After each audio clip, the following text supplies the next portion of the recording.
Hey everyone, how you doing? Oh, my camera, I'm all askew.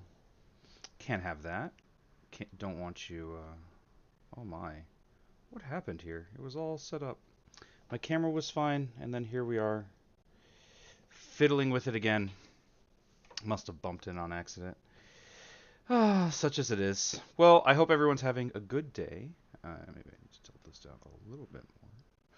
Hope everyone's having a good day. I am here, as always, ready with my tea. Yeah, that's better. All right, yeah. Got my can see my countenance, as it were. Got my tea. Is some chamomile with honey. One thing that's always neat to me about it is how dark the color will get when you add honey. I mean, obviously that's how these things work. It's just chamomile is such a light colored beverage, and it gets like it's kind of a light yellow and it becomes kind of a deep brown. You would think it's a black tea for how dark it gets. You know, that's just how things be. How colors work. I know I'm not. This isn't any major revelation or anything. I just find it a neat, cool observation. I'm realizing I should get rid of this thing. Do a little bit of fiddling before we start today, so you don't see that annoying little bit at the bottom there. Oh, but I don't want to. Oops.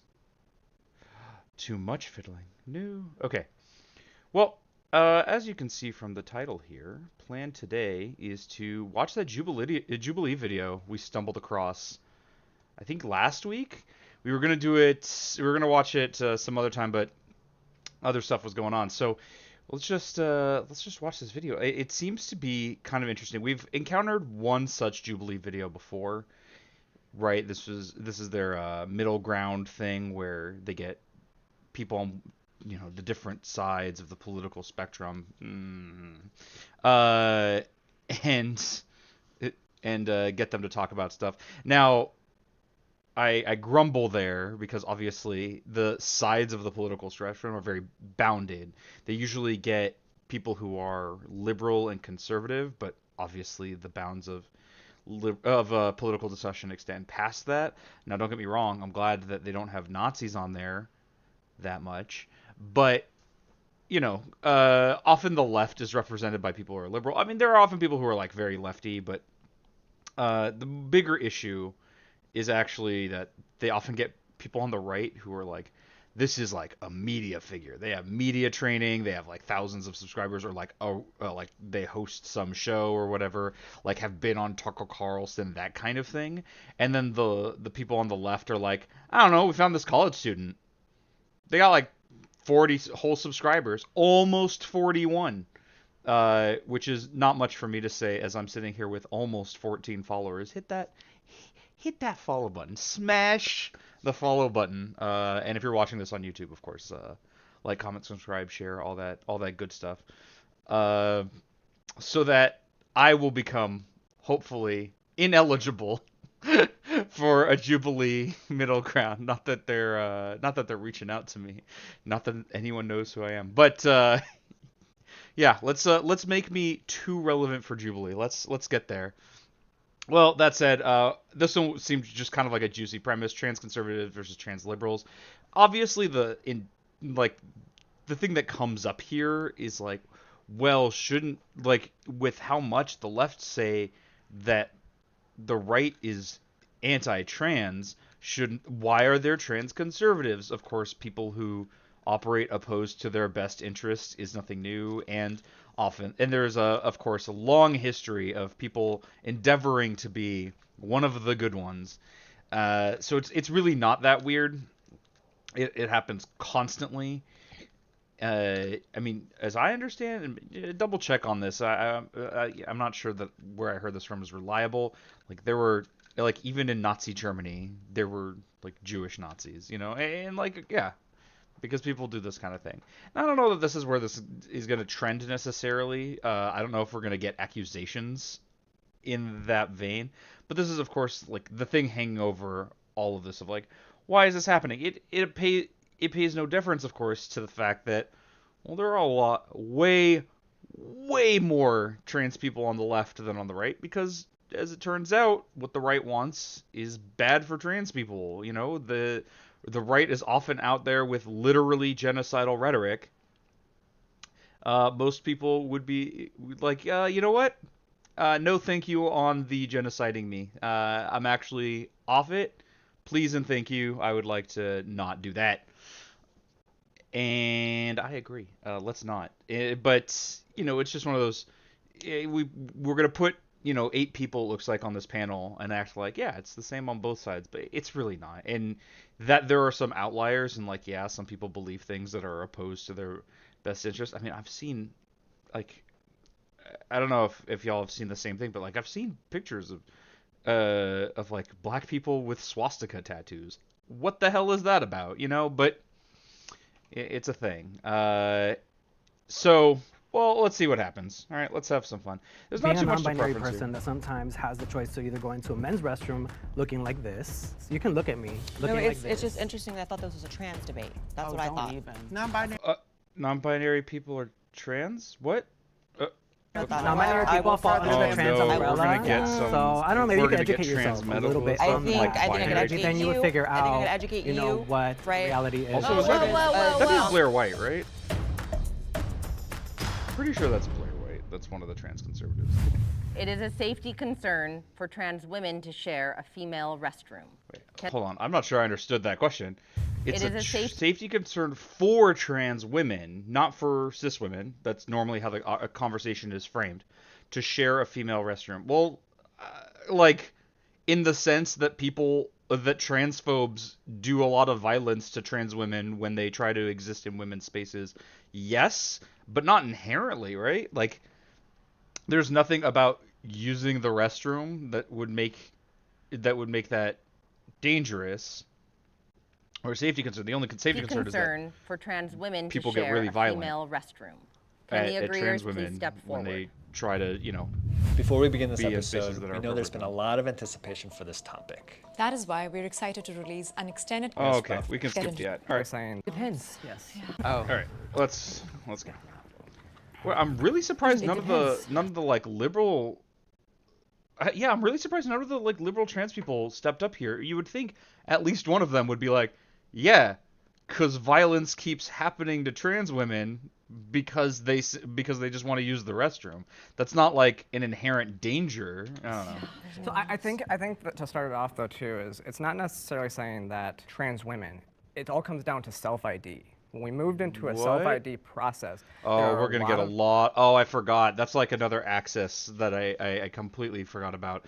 One of the ways that like conservative trans women, like Blair White in particular, one of the good ones types, the pick-me-esque people, will try to differentiate themselves is through trans medicalism of like, no, the problem is it's just self-ID, and like I'm one of the good ones who actually transitioned, and that's what makes me a real trans. And like I forgot that that's gonna be an aspect that's gonna be very relevant for them, even though it's kind of not for the conversation. People. There are a lot of men just simply self-IDing into being Yeah, see, like, trans even listen women. to her language, right? There are a lot of people, a lot of men who just self-ID in an implicit statement that if that self-ID is insufficient, you are not authentically trans if you simply self-ID. Now, I'm authentically trans, and that's fine.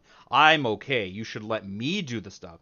The problem is these other kinds of transes. This is like Blair White's whole channel, and apparently this person does the same thing. Men to utilize the female restroom and to harm women. No, that's not really a thing. They're getting by the way. arousal from just being there. You know, there's a photo or it was a video that Yes, went this is viral. Blair I White. think like just 2 weeks And this is ago. what I mean, right? Like, Blair White is literally like a massive YouTuber. I think she has over 1 million subscribers. Well, I don't know who I don't know who the like liberal side are, but like, we have a non-functional link here. I don't even know if this is one of the liberal people. Go to site, and this is a link to their Instagram. Like, I just want to get a quick look of. Okay, so this is the non-binary person, and like they have a decent number of followers. Like 22.8 thousand is like that's substantial. Don't get me wrong. But this pales in comparison to the literal million YouTube subscribers with from Blair some like White. whole man with a boner in the women's restroom, and there's just some poor woman filming it. Like, am I just supposed to like accept that this is here? So I think there's levels. Notice the language too, that this is here. It's dehumanizing. Like, there's a lot of, especially from Blair, people have talked a lot about the like self-hatred that comes out in how she talks, and this is how you see it. Like, referring to other trans people who are in a, it like not like in that are not different from her in terms of like in essence, right? But I'm talking about this, you know. I think that trans women who are actually trans, Again, you know, the we're phrasing, talking who are gender actually dysphoria, transitioned, making the effort, you know, Yeah, probably those are the criteria for her, right? Need to have dysphoria, need to transition medically. These are not actually requisite for being trans or authentically trans or whatever the hell that means. It's just part of the kind of gatekeeping to be like, I'm okay, I should be considered okay, but these other people are gross. She does this all the time. once you reach a certain point in your transition where you can actually assimilate. And where that within point is that she's talking about is crazy nebulous. She's accused people who have done all these things of being inauthentically trans. Obviously, nobody can know. For her, it seems to be a lot about passing, but it's mostly it's a arbitrary and nebulous line so that she can say anyone she doesn't like is insufficiently or inauthentically trans, but she's one of the good ones. Space and not And cause she's a okay. disruptance, that would probably be the ideal time to start doing that, right? Whereas, you know, a cross-dresser who is emboldened to, in this current climate, say that they're trans because now anything. So now, again, they're not trans. They're just a cross-dresser. Well, no, if they tell you they're trans, like that. But of course, she's opposed to self-ID. It's like you have to have dysphoria. Now, she has no idea if that person has dysphoria. She has no idea if that person is beginning transition.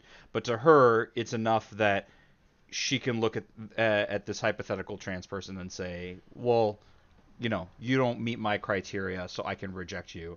And seems to do that for basically all trans people. Isn't that weird? Thing is trans if you say Just so. not her. That person should probably stay absolutely out of women's restrooms because you're there to get your rocks off, and the women are there to. Oh, notice again, the cross-dresser is there only to get their rocks off. What if they're just there to use the restroom? Even if you don't think they're authentically trans, there's this assumption that they must also not think that they're authentically trans. Like, even if you really think about it, even if you agree with the trans medicalist position, and I don't, a person who claims to, who if you say oh, this person isn't actually doing the thing, you have to understand other people have a different view of it. Other people see it a lot as the self-ID model, myself included.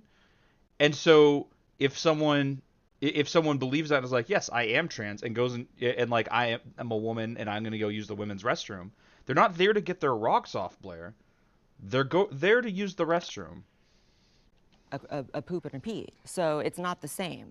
And but there's I the really assumption empathize built with in women that who, it's like, if Blair thinks you're inauthentically trans, you must also be lying about it. You must also be aware and actively disingenuous about what you're saying. you know, have an issue with it. And I can probably hear some women commenting, well, how do I know the difference between a fetishist and a real trans person? It's hard. It's hard. However, It's hard because that isn't a real distinction. For the most part, I mean, maybe there are some people who are who are fetishists, as she says. But for the most part, people who tell you that they're trans, they're being authentic.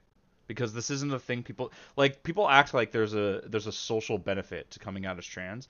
Your life gets a lot harder.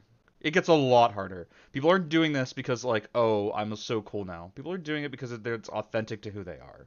it's the only nuance that I know to give to it, which is there's different reasons people are trans, and some people really are trans because they're horny, and some people are trans because they really felt that way from, you know, a young age or whatever.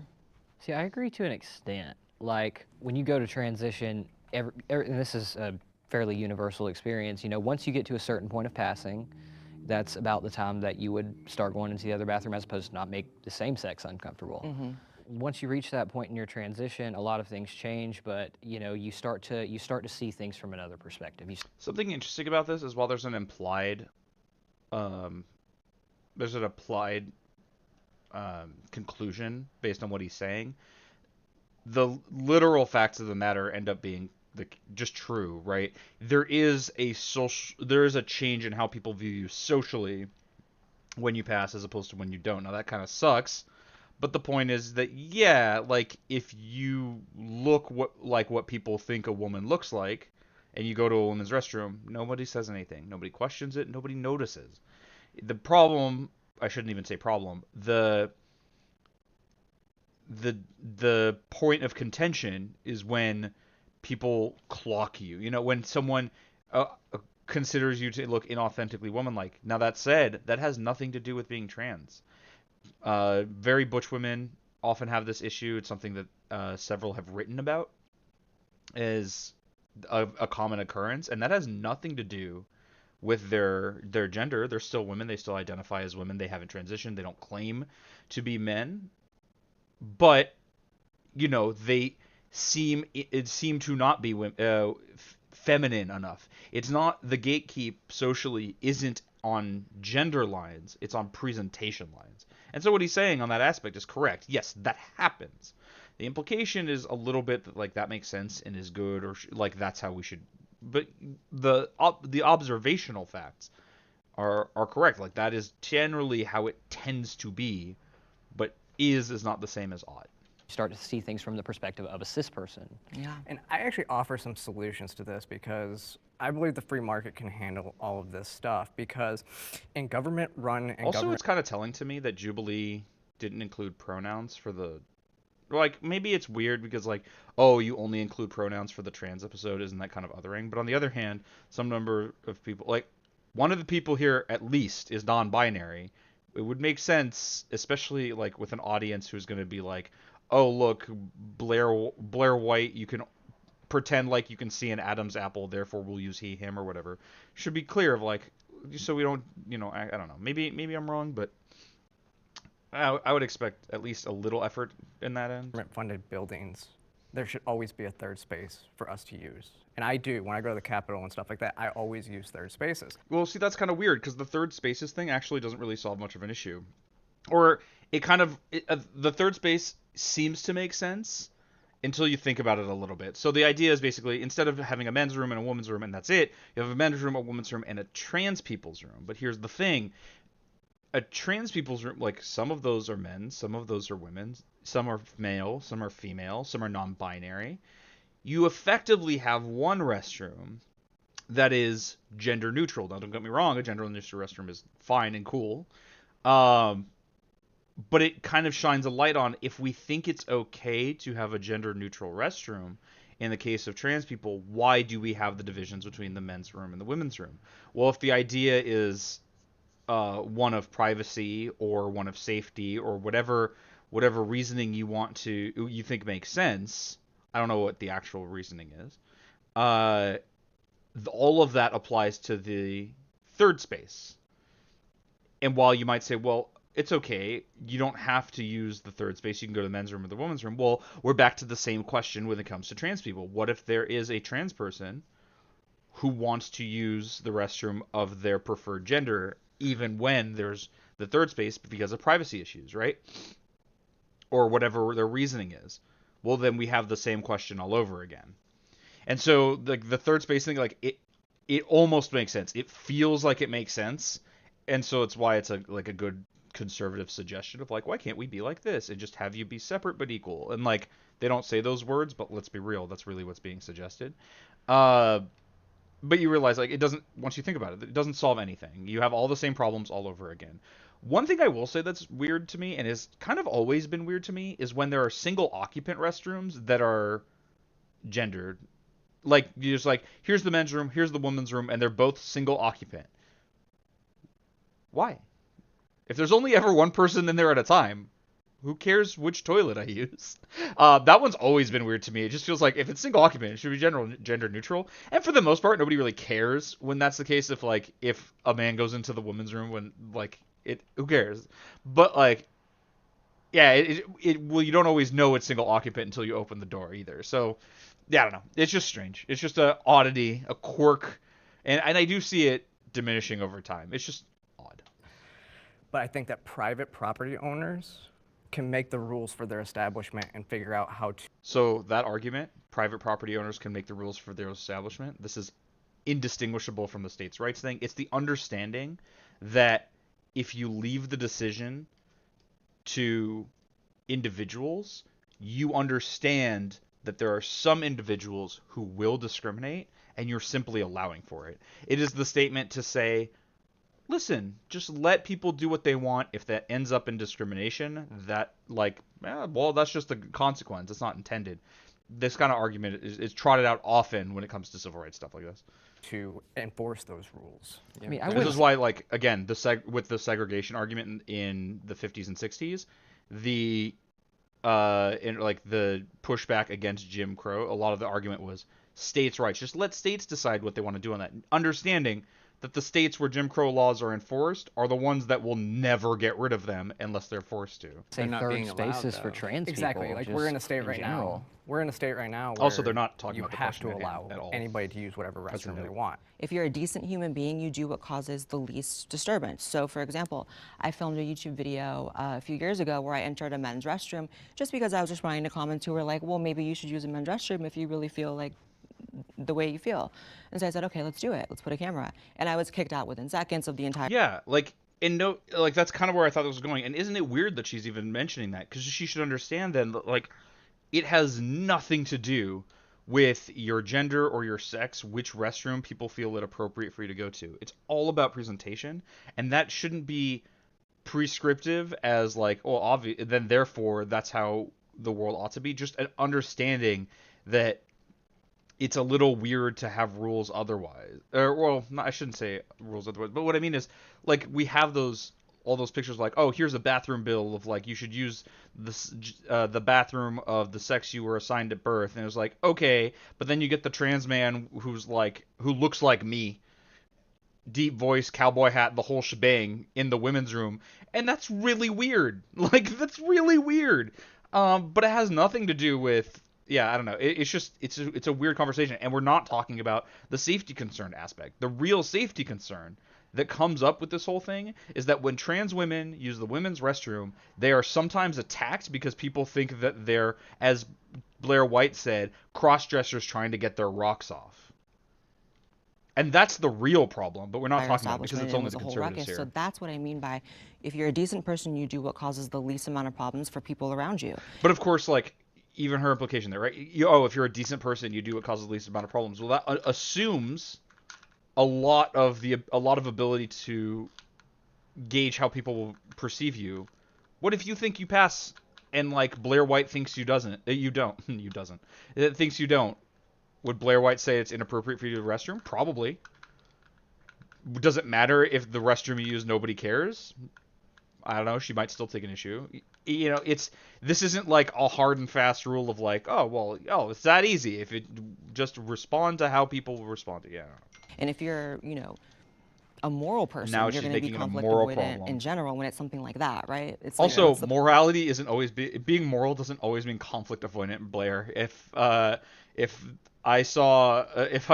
you were if you were in the Jim Crow South and you're a black person, you see, like, a whites only restroom, there is an amount of, using that restroom and causing a stir and not being conflict avoidant is actually kind of a good thing. Now, I'm not saying it's incumbent on all of those people to have done that when they did, but this is why we look at people like Rosa Parks and say, like, what she did was brave, impactful, and good, actually.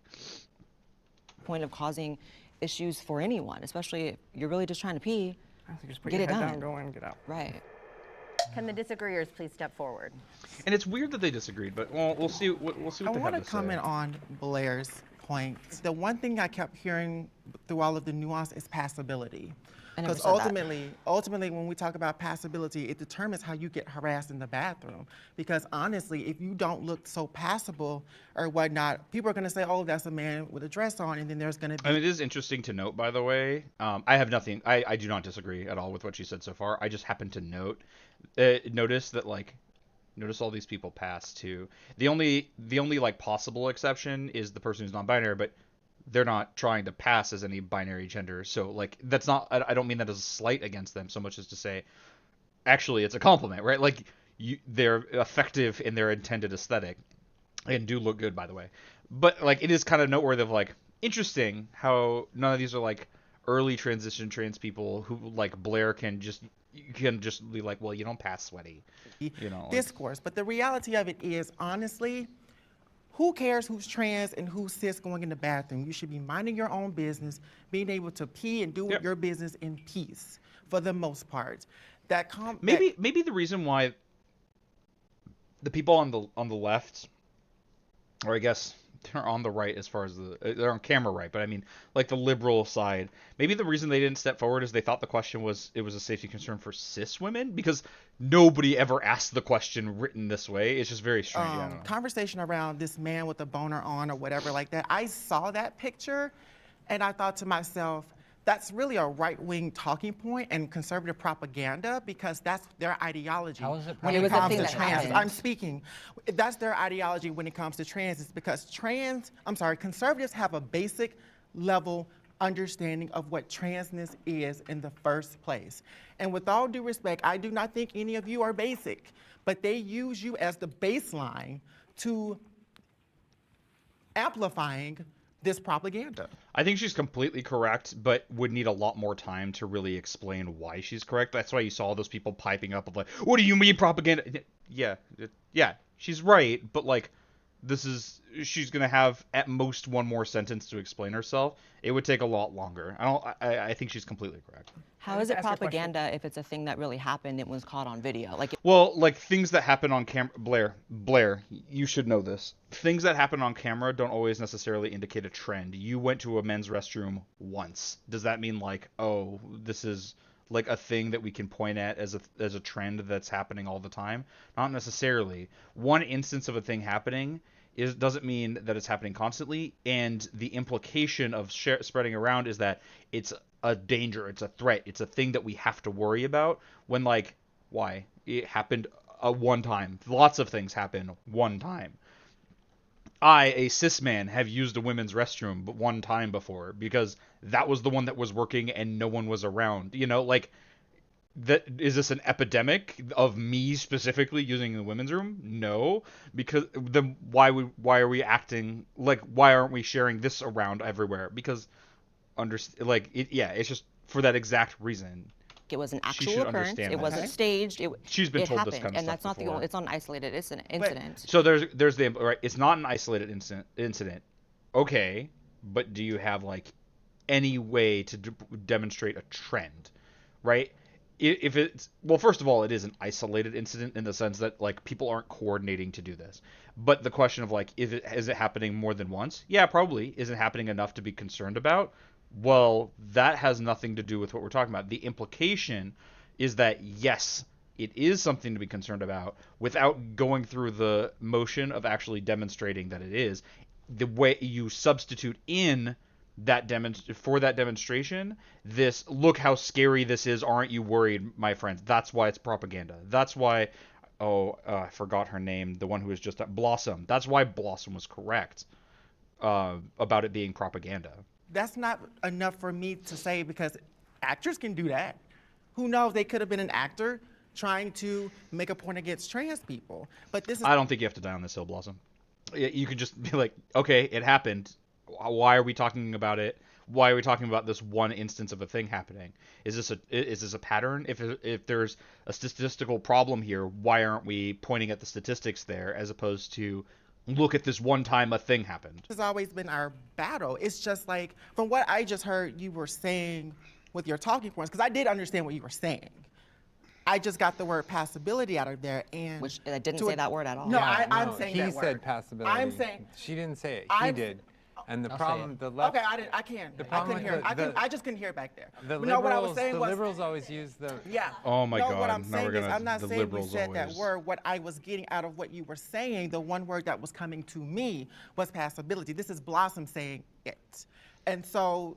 Blossom, by the way, very impressed so far of like how good she is at clarifying what she's talking about, right? Like they tried to like dogpile her about, oh, I didn't say passability, you're just putting words in my. She's like, no, I didn't say that you said it. I'm saying that was the word that was coming to my mind, and very very clear about it in a way where she's like, where she's not accusing Blair of anything, not even accusing them of misunderstanding her, simply making it extremely clear in a way where now if they try to be like, well, Blair didn't say that, it's completely irrelevant and it's obvious, and anyone watching can do that work without her having to reiterate it.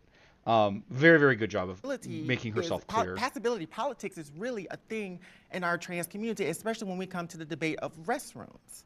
Well, you can say it's politics, but actually it's just real life, right? It's just about Correct. Oh my where God, you're able Blair. to assimilate to and where you're not. And I think one of the biggest Okay, so this is a thing a lot of people do, especially people who pretend to be centrists or like, I don't know, people who are like softly right wing or whatever. There's this like, this idea of the apolitical. At some level, there can't really be such a thing, and because the actions we take affect the world that we exist in. The politics is often used to mean like having to do with the elections and of the country and so on and so forth, like political parties and whatever. But there are other definitions of politics to which this all applies. The one I use a lot and that I use personally, and people are like back and forth in agreement with me. I'd be very interested to hear what people think of this, either in chat and comments or whatever, is that politics is the vying for and usage of power. Well, as it turns out, social power is a kind of power, and the way you use it is at some level political. It is a choice, a political choice, just as much to say that trans women should use women's restroom as it is to say that trans women shouldn't. Both are political, and even if you're just doing it on a social level, even if you just are a trans person and you use one restroom or other, that is in a sense a political act. Now it's a very tiny one, it's minuscule, it's not gonna really impact anything on its own, but it is a political act. This is why people say the personal is political. Everything you do at some level has a political impact in some way.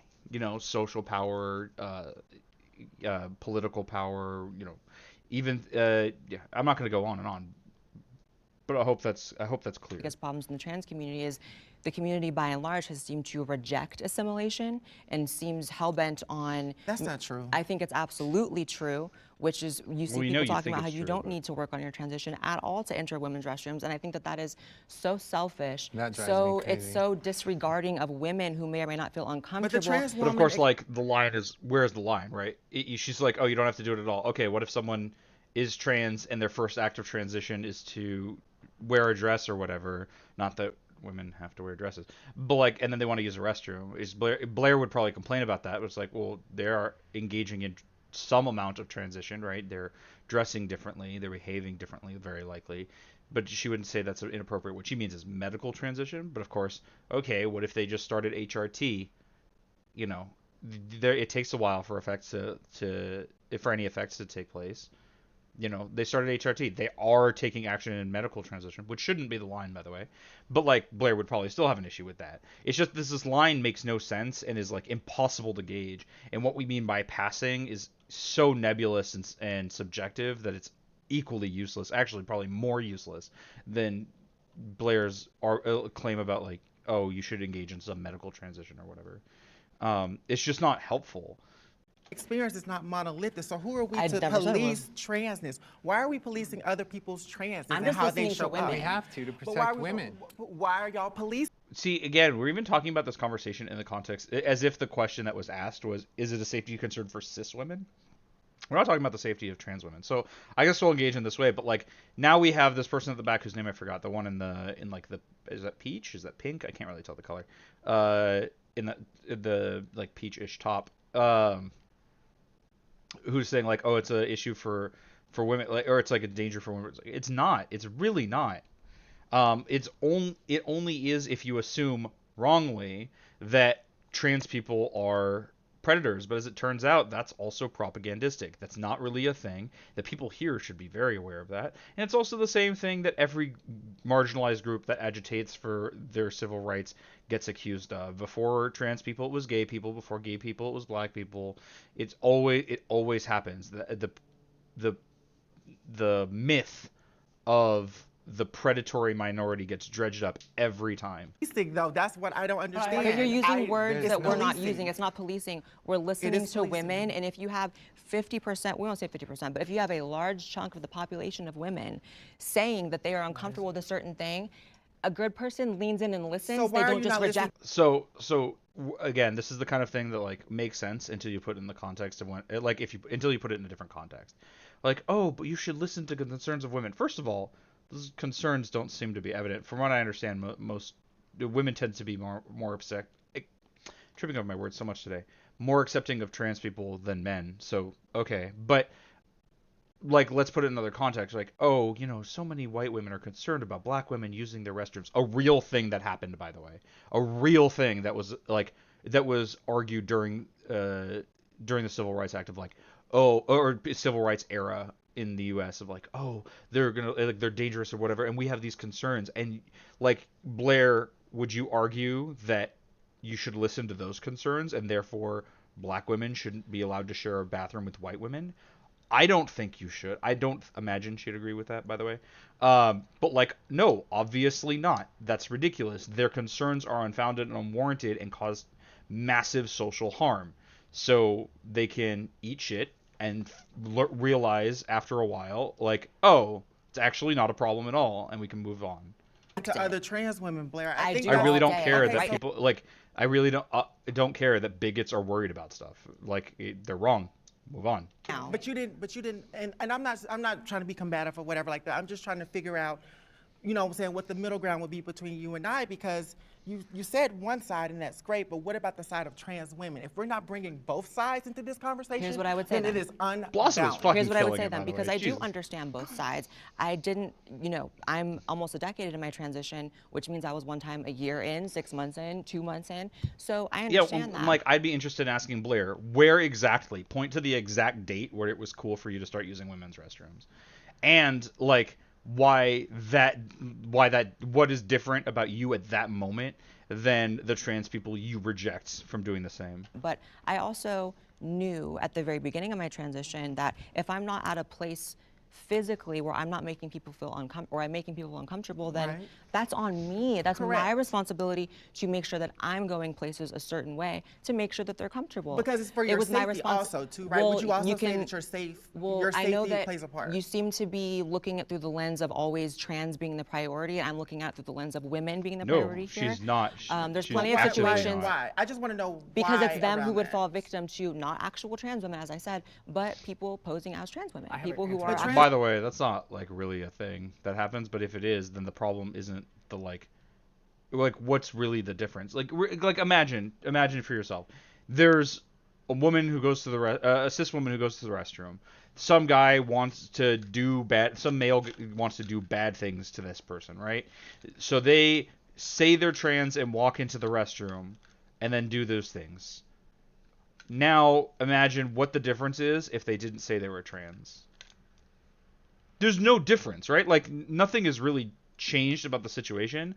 Maybe the idea is like, well, you shouldn't stop them from going to the restroom, but then there's an assumption that all men are dangerous, right? This is another thing that gets smuggled into the conversation of like, well, if a man goes into a women's room, like he must be dangerous and therefore that needs to be stopped because he's definitely up to no good. But that's not necessarily the case. If a man, like for example, if you had seen me the one time I went to, used a women's room because the men's room wasn't working and the women's room was empty, you don't know that whether there are women in there or not. Did I just like go in to do a crime? Not necessarily. And to assume that is kind of harmful and kind of shitty. How often does this really happen? Where like this is a location where people are assaulted in any way?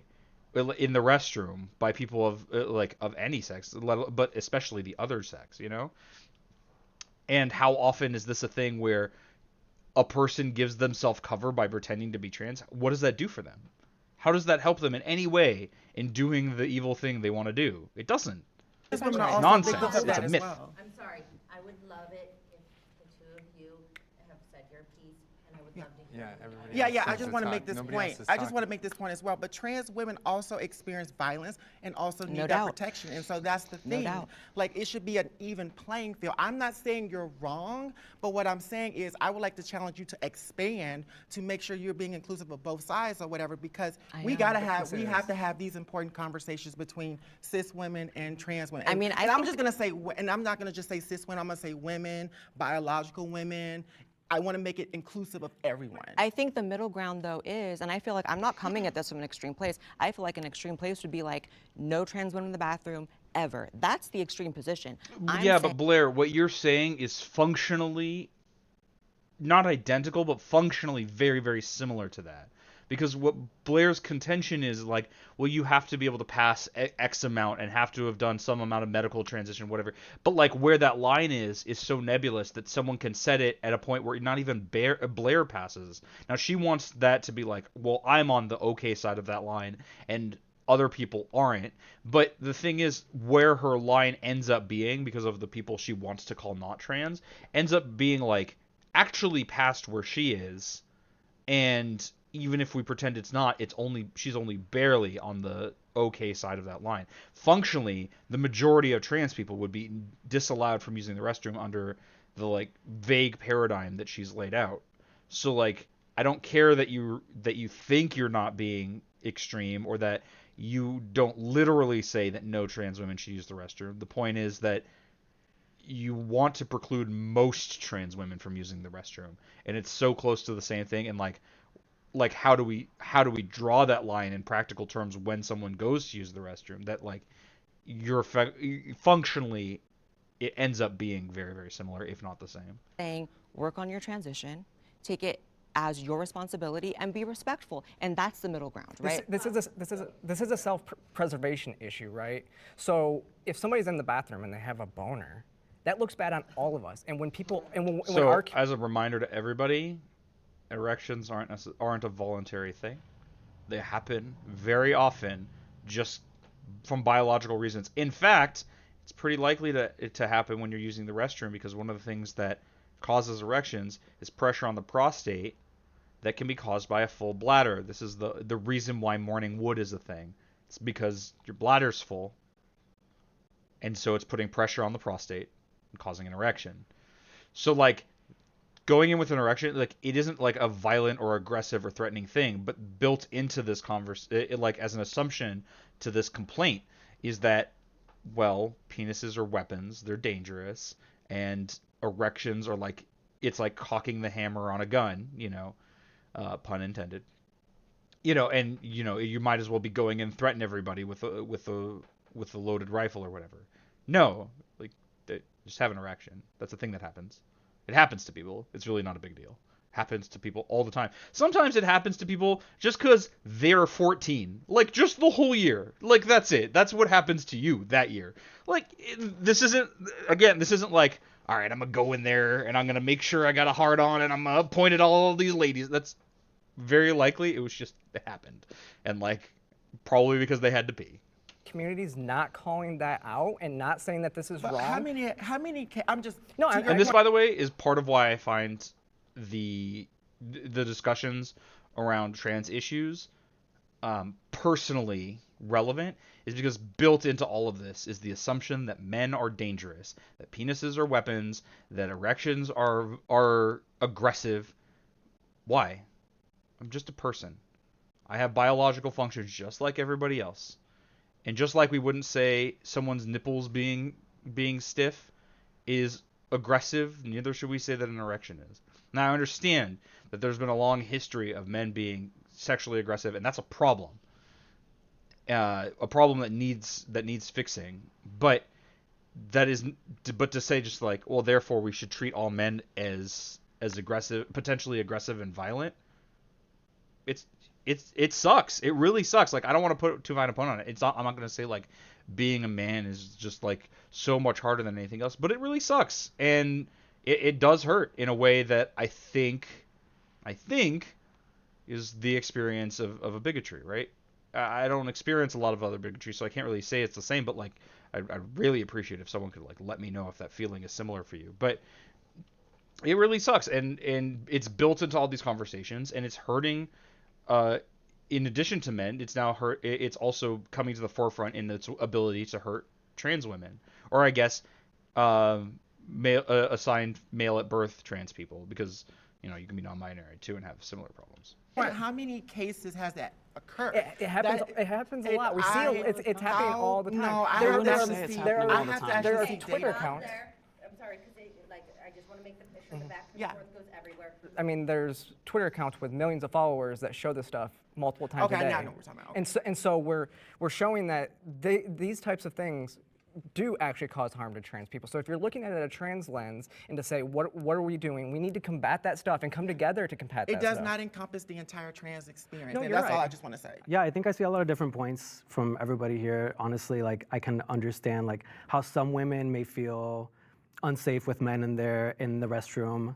Men. When I say men, I mean men. I'm not talking about trans women.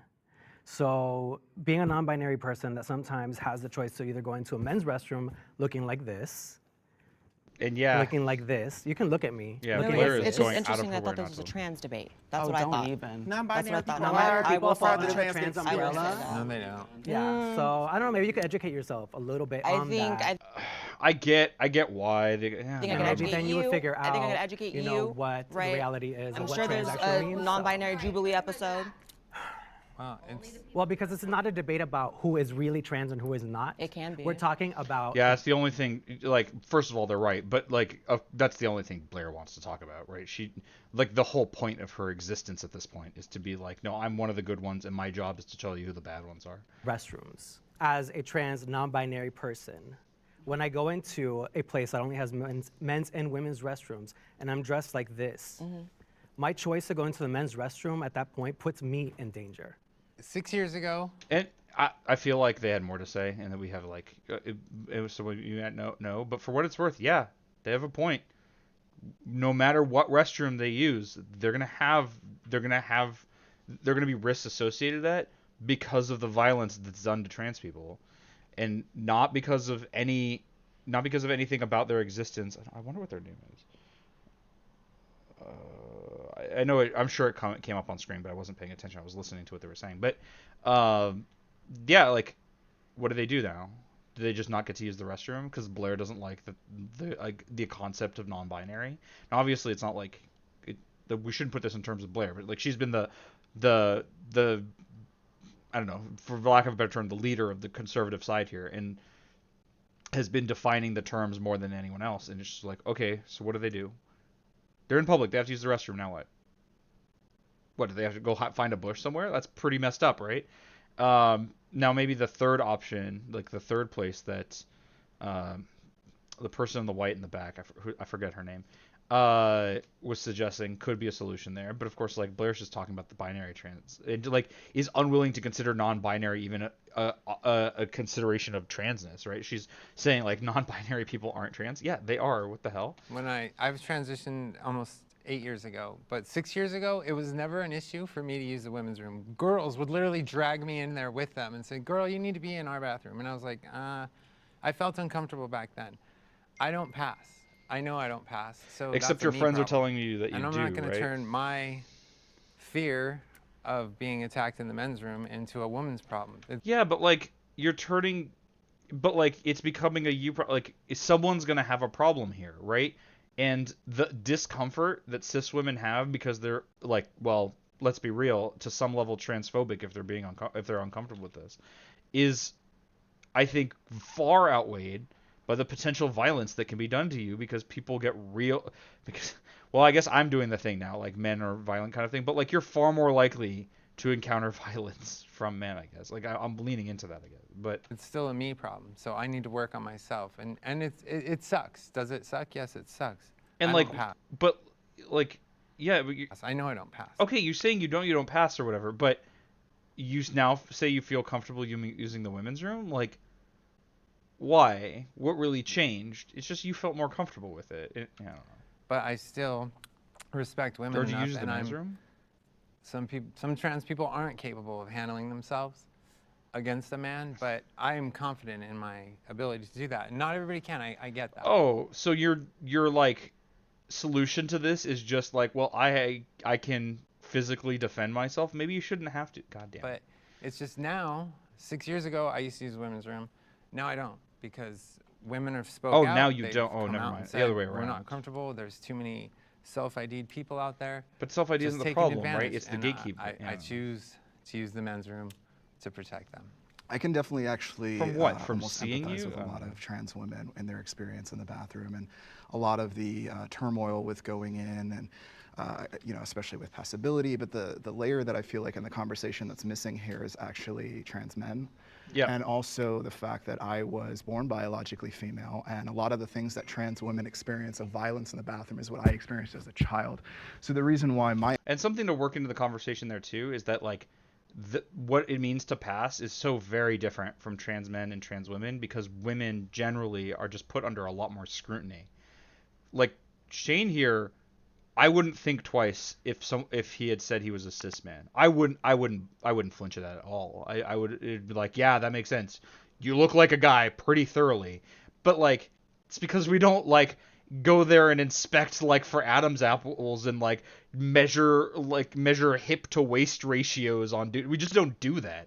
And maybe that should be an indication that we shouldn't be doing that with women, but also like it does color the conversation a bit of like, well, maybe this is only a problem because of the massive amount of scrutiny that women have to deal with. My education here is not necessarily to create an idea that I need to conform to Eurocentric standards. Myself, I'm a 6 foot tall trans man, size 13 shoe, so I don't fit into the Eurocentric standards of what a woman is, and I never did as a child.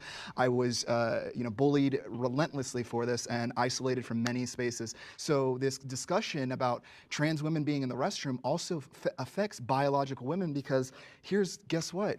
Biological women come in all shapes and sizes. There are, a lot of lesbian women that deal with this issue that I've related with and empathize, because we both get pulled out of the restroom and thrown and guys try to beat us up because we're in a restroom with women. Yeah, that's the thing, right? Like if he tried to use a women's room, like it would look like he's the exact person that Blair and the other conservatives had spent all this time pretending exists and scaring people with. Right? He would be the guy trying to use the women's restroom, and he would probably get the shit beat out of him because they think that he is an inauthentic trans woman when he is in fact a trans man. And like all of this gatekeeping ends up with huge problems. Yeah, I think he's right to point out that like that trans men getting left out of this conversation is a huge issue, in addition to, well, trans men deserve to be talked about just as much. Like they're just as much people as trans women and whatever. But also like it has confounding problems that you don't notice if you're only talking about the women's spaces. On top of it, to add that layer that it's not even being discussed in any mainstream, that this is just completely wiped out, and that you're standing up for women, but yeah, the only time people talk about trans men is when Elliot Page comes up. Oh, and by the way, he's a pretty good example of what I mean about passing. Elliot Page really didn't have to change that much about his appearance before it was like very easy to be like, oh yeah, it's a dude. Yeah. And now, to be fair, you should be able to do that without any changes to the appearance, right? You should just be able to respect people's preferences and whatever. But like, you look at him now, you're like, yeah, that's a dude. And like, you didn't need to like figure out how to get facial hair. You didn't have to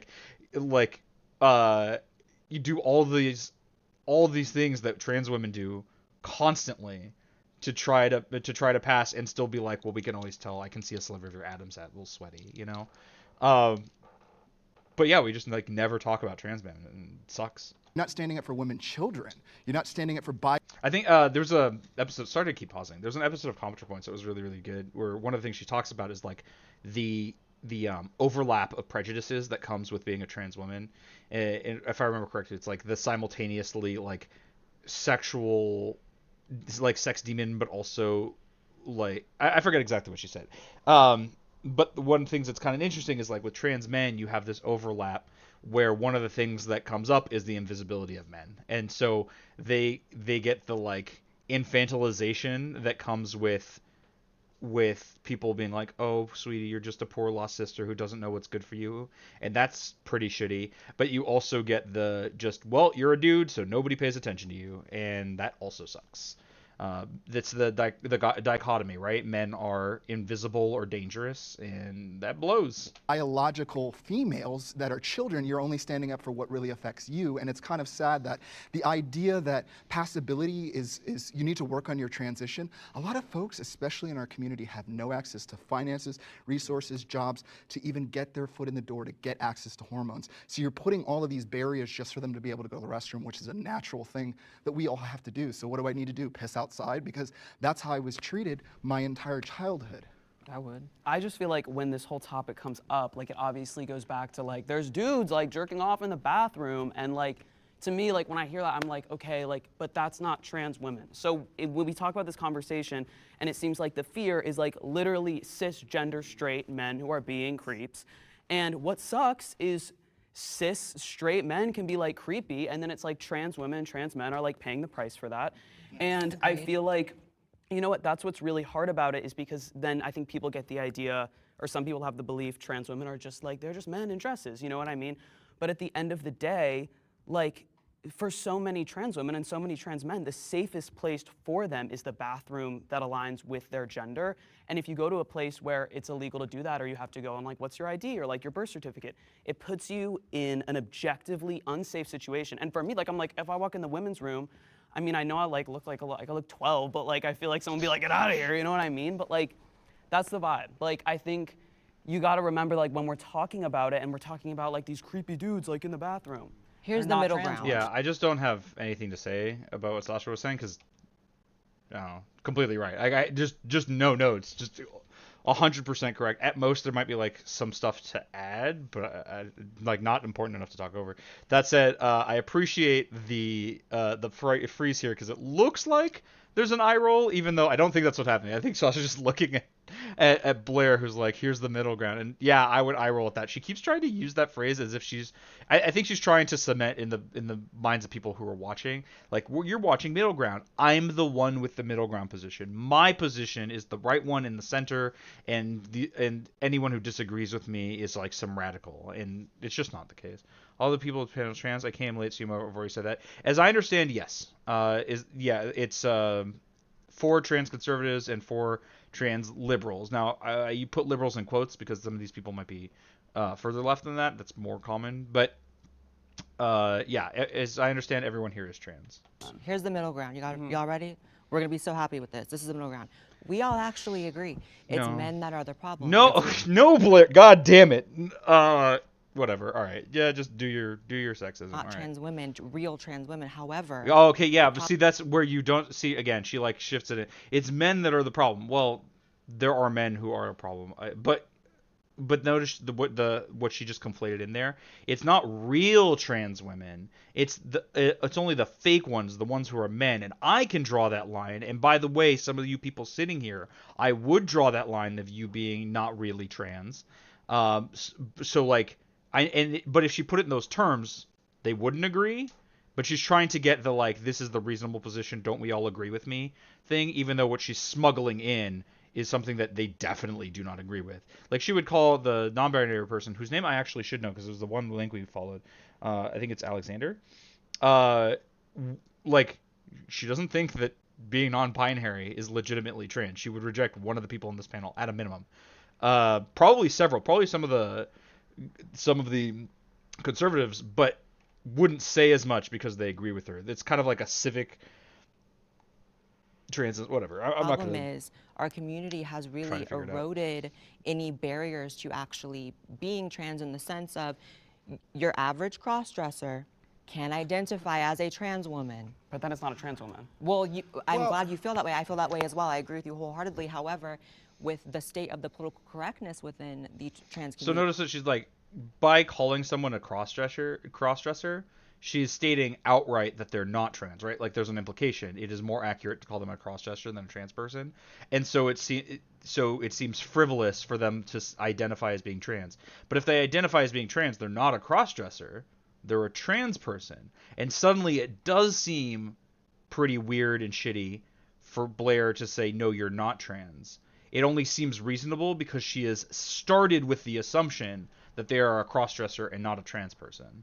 Community, you can't really say that. Like that Wait, person wait, is this person and saying they're they're a self-ID. crossdresser? No, I No, actually they agree. say that they're trans, but they're a crossdresser. I actually do agree with you, Blair, 100%. Oh, Blossom, because no. Wow. That's You one of fell for those it. things. Yeah, I told you. I'm Let's really go. like that. Oh my God. And the reason why I say that is because sometimes when we self-identify, some people can take advantage of that. And that is something, unfortunately, that we cannot control. But we have to combat it with facts, with research, and with the information that is presented in front of us. I can't it agree seems with like Blossom here. we're the ones that's teaching everybody else because we live in a predominant cis world. We're teaching them about us. And I just really think we cannot afford to be intellectually dishonest about our experiences as trans people. There is something. I mean, that what think she's we saying can- is true, but it's just like not really to the point. Her agreement with Blair is, yeah. Dude, there's solutions to this. Like, I do think that something like you have to be on hormones or something like that for 2 years or something before you can even change your ID, like across the board. Like, I think that's like, again, this is like that trans medicalism. No, like very much disagree, especially because medical stuff is gatekept so hard. It is extremely difficult. Well, first of all, remember, we don't have, at least in the United States, there's not universal health care. This costs money. Not everyone can afford it. Not everyone's medical plan covers it. But on top of that, even getting these hormones is very difficult. But also, what if you just don't want to, right? Like, the easiest version of that, where like I think even Blair would have to understand, was like, imagine the person who's like 70 and is like, yeah, I've felt like I was trans my whole life, but coming out would have gotten me killed because it was, the 1960s and like I lived in Alabama or some shit. And now it's accessible, but at this point I'm comfortable with my body. I've gotten over the dysphoria. I just want to live like the other gender. Like, I think that's super reasonable. I think Blair would probably say that's not reasonable, but I think even people on the conservative side might be like, yeah, I kind of get where you're coming from. But now this person has to go on hormone for multiple years before they can change their ID, before they can be treated as such.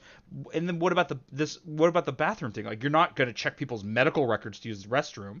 Is it now like, oh, if you can change your ID, you can use the other restroom? Well, now you have people checking IDs, going to them, just so you can go pee or whatever. That's crazy. Like, it just, as much as it pretends to be a solution, and she has suggested several things already that are like pretend solutions but not actual ones, it ultimately is not feasible and doesn't, it just pretends to solve the problem when in fact it codifies and solidifies the inability for trans people to use the restroom of their preferred gender.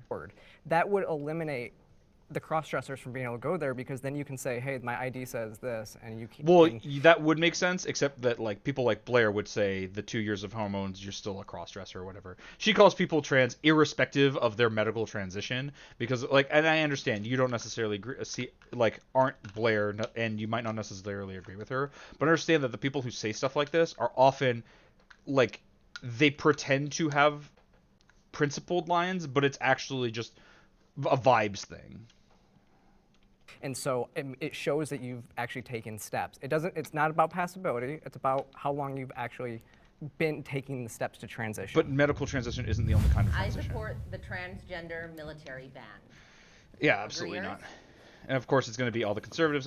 By the way, I do think it's kind of telling that the questions that are being asked are the ones that are like obvious. Well, maybe not the first one, but this one in particular. Like, obviously, the conservatives are going to be the ones who agree with this. The liberals aren't. And so you have, and remember the format of this. First, all the people who agree talk. Then we have the same amount of time for everyone to discuss, which means if you agree, you get twice as long to talk. And notice it's the conservatives who are getting extra time to talk.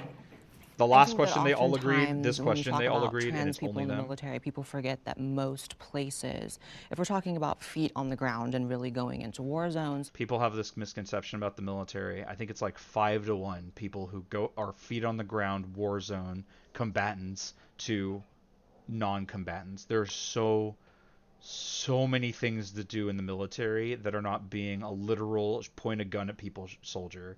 Like, there's logistics, there's supply, there's food, there's transport, there's all I'm missing, I'm sure, thousands of of things that need doing. Security, like not to mention like officers don't go to war, they give order, like so many things that are in the military that have nothing to do with active combat.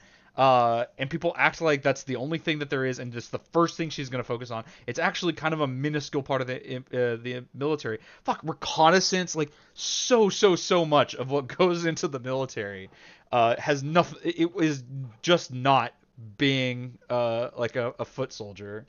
Are really dangerous for trans people, and so it's really an extra risk. You're talking about the culture. And that like that's the thing exists she's on going to the focus Middle on, East, you and know, it's it's what like makes that's it an not extra exactly risk. The Trans friendliest friendly. place It's for actually us, the yes. opposite. The medications that we take. Wait, sometimes is she implying that like people who would look at an American soldier and be like, yeah, maybe I should do some like maybe I should like do some violence to them, would be like, oh no, they're trans, definitely do it, but no, they're cis, leave it alone, or even had no interest but were like doing or is she saying that like being trans gives you some inherent disadvantage on the battlefield, which is obvious nonsense. put us in conflict with being able to actually be combat ready. But there is some nuance here, obviously, like if there was a trans cook or a trans medic. Oh I'm not yeah, exactly medics. gonna That's be another upset, like but, another thing I for completely the forgot most about. part, when it Is, comes to combat. I hate supporting like medical what you stuff. just said. I hate supporting it because it goes to the narrative of the should athletes compete in sports? Oh you know, my but God, no, it Trans doesn't. athletes? Yeah, They the shouldn't. drugs we take do weaken us, you know. So we're not, like you just said, combat ready, but we're also not. First of all, even in combat, there are so many things that do not require you to be physically strong. For example, if you're the person who like aims artillery, you do not need to lift hundreds of pounds of stuff. You need to be able to aim and fire a giant gun. That's the thing you need to do. If you're a spotter, if you're like even in combat, but but outside of combat, if your job is to watch radar all day, you do not need to be physically capable. There are so many people in the military who are not able to like lift 400 pounds of stuff and walk 30 miles or whatever. That's just not what they need to be able to do. Like, have you seen you've seen, I'm sure, pictures of officers who are like massively out of shape, and you're like, yeah, that makes sense. They're a colonel. What do they have to do? They sit behind a desk all day. But Blair out here being like, well, if you can't lug your 300 pounds of gear across the desert all day, then you can't be a soldier. So no trans is allowed. By the way, it also says nothing for like trans men, again, permuted out of the conversation, who might be able to do some of this stuff because, as it turns out, testosterone, it helps you with androgen sensitivity. Yeah, I don't know. It's a whole. God damn it! It's so as the guy so confused standing in right next to me. conversation. And I will say, like, as a person with HIV, By the way, there are women, cis women, in military and in combat roles, and it's fine. Like, God damn it. I couldn't go into the military, like, because I couldn't get Big Tarby overseas. You know? Yeah, so I will say, as probably the only person that served in the military on this entire panel. You should have spoke first. It's okay. The thing about it is, I think that there is a lot of nuance in this. I actually have friends that are currently serving in the military. Is she going to mention how much I think the there was a military lot is of not combat? misrepresentation of what the trans ban actually did. You know, you have soldiers, if you have surgeries, they go on profile, which means they can't actually do their job. They can't do PT. Yes, you can. What? If you have bottom surgery, it Well, takes a year. it takes a year, And but so then as after. a leader, that person's filling a position of a job of somebody that should be doing it. What? Oh my God. Oh my God, lady. How are you? The ban includes people who are done with that. Like, if you transition and then try to join the military, is that cool? You don't have this problem of like, well, you'll be out of commission when you transition. You've already done the surgeries. Like, okay, isn't that okay? But even if they do have surgeries, people have surgeries for all sorts of shit. I had surgery for a medical issue. I'm not going to talk too much about it. Does that mean I shouldn't be in the military because I had a medical condition? Like, no. Well, there are other reasons I shouldn't be in the military. But, you know, like the whole point is like, there's not a blanket ban of like people who have had surgeries in the military. Obviously, it's discussing the specific like aspect of transness. I don't mind somebody who is actually on hormones going there because there's a lot of people. I mean, people take You would PTSD think- medications overseas. You would think that she'd be more on board with people who aren't medically transitioned and aren't on hormones, because like now you're just like, I don't know, if you're a trans woman, now you meet Blair's like assumption that trans women pre-transition are gonna be like, well, I guess that men can like do the thing. I don't know. They actually take 6 months of medication with them. So a full-out ban, I don't necessarily support. Then why are you here? Because I think that Then why are you sitting everybody here? in the military, as long as you can do your job, you can go in there and nobody really cares. But it is those times when if you can't perform your job. But why are that you becomes an issue. assuming that trans people You talk can't about with perform their job? HIV, actually, most people don't even realize this. If you contract HIV while you're in, you can stay in a non-deployable job. Right. And then also, you know, if we want to just get super real, you have the trans suicide rate. And if you really want to By the way, the trans suicide rate, it's pretty high. It drops by 93, 94%, something like that, if there's literally one parent in that person's life who is supportive. More than 90% it drops if one parent is on board. Maybe, just maybe, this suicide rate is a social problem and not if you're trans, there's a wire wrong in your brain that makes you want to kill yourself. Pound that by the veteran suicide rate, that's not exactly a concoction. Right. Oh, and by for the way, the very veteran suicide rate often has a lot to do with PTSD, and that is partially an issue of what happens there, but also partially resulted from another problem that leads to this, is that the VA sucks. Is that like veterans come back and the way they don't have enough support from the government, especially like with PTSD and like therapy and all this stuff. Like they just get mega shafted after their service is done by the government, and that's a problem too. Positive results. So, but instead of like, but Blair isn't here being like, oh, that means we should take care of our veterans better, and that means we should accept trans people more because that reduces the suicide rate. Instead, she's just like, nope, don't be in the military. Fuck you. Make it worse. How a trans ban could actually benefit us, and Lord knows I'm not trying to get drafted. So, yeah, I'm all good with that. Okay, nobody's drafting anybody, but okay. I think it's very discriminatory to keep trans people out of the military. We pay our bills here, we pay our taxes here, we are Americans, we deserve to serve this country as well. However, you all did raise some great points about the concern and safety of trans people. And I do agree that something does need to be done about that to protect us. Who's protecting us in the military? Who is? I mean, if you're even diagnosed with like mild social anxiety, you're not eligible to enter the military. If you have like a crooked left, I don't know if that's pinky toe, accurate. you're not eligible. So I'm pretty sure that's not accurate, but also, like, I don't know. discriminatory. I mean, that word sounds pretty. But also, it's one of those, like, those are things that could potentially be an issue. It could actually be an issue, but, like, we've only assumed that a trans person is less able to do a job. There's no reason to actually think that. Again, there are people in the military whose job it is to watch a radar. There is nothing about being trans that prohibits you from being able to do that. So why should there be a blanket ban? Maybe there's, like, as I understand it, the military does, when they take in recruits, like, try to figure out what they'd be best at during the whole process of training and something like that. And so such it would be with trans people, like, okay, what would be the best place to put you, you know? And if there is something like, well, the person who carries this heavy machine gun needs to be able to lift a ton of stuff, they're probably not giving that to cis women either, you know? It's just like they're giving it to people who can do it. And if a cis woman can do it, then who cares? If a trans woman can do it, who cares? If a trans man can do it, who cares? Just let the person who's able to do it do it. In today's climate, very much like, oh no, discrimination, but it's not always bad. Sometimes it's for the safety, and it's like, you know, when it comes to the military and when it comes to keeping America safe, that has priority over anyone's feelings being hurt. Discrimination is discrimination, and I don't think there's not always a any other negative way thing, around though. it. Well, It's still discrimination. No, mostly is. That doesn't But mean it's protect negative, though. our Blair troops going to over bat there, for while they're discrimination. over there, Cool. you're talking about, or protect them before so they can get in. Both. It is important to protect all trans people in the military. Well, we can't waste And so what if the resources best way to protect protecting them is them. not putting them in the Middle East with Muslims they're going to kill them? Well, I just want to interject your Blair, I don't know if you know, but American soldiers in the Middle East don't get looked at by don't have people who are trying to kill them be like, oh, they're cis, never mind. That doesn't happen. That's not real. That's not a thing. Also, nice Islamophobia that just like Muslims want to kill trans people. That's not always the case. The people in the Middle East who might be more combative are combatants, and that's why they're going to be killing people. And as it turns out, they tend not to be like, that American soldier is cis. That's cool. Let him go.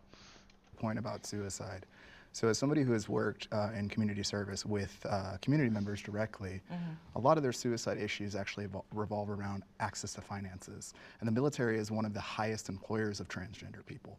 Oh, so we actually see the suicide rate drop. And Well, for me that's a good personally, point, but it's one of the highest employers of anybody. But if you're suicidal and you go into a job that has a high likelihood of PTSD, causing PTSD and all these other issues, then it becomes a big issue. Then maybe the issue should be the PTSD treatment, because that's kind of the problem. Also, it's not like a lot of he was literally just telling everybody how the financial issue is much of the cause, and so if you're employed in the military, a lot of that cause evaporates. You have a paycheck. And so there's not that like extra concern. Additionally, we already talked about the social acceptance part. Because then you already have one mental illness, and then you're compounding it with more. And when you're on, a very strict regimen of, if you're trans and if you're really trans, and we Again, can get the into really who's really trans. trans later, because I'm gonna have a Yeah, lot I to say wanna know about what that. you're But talking about if you're gonna that. be on hormones, right?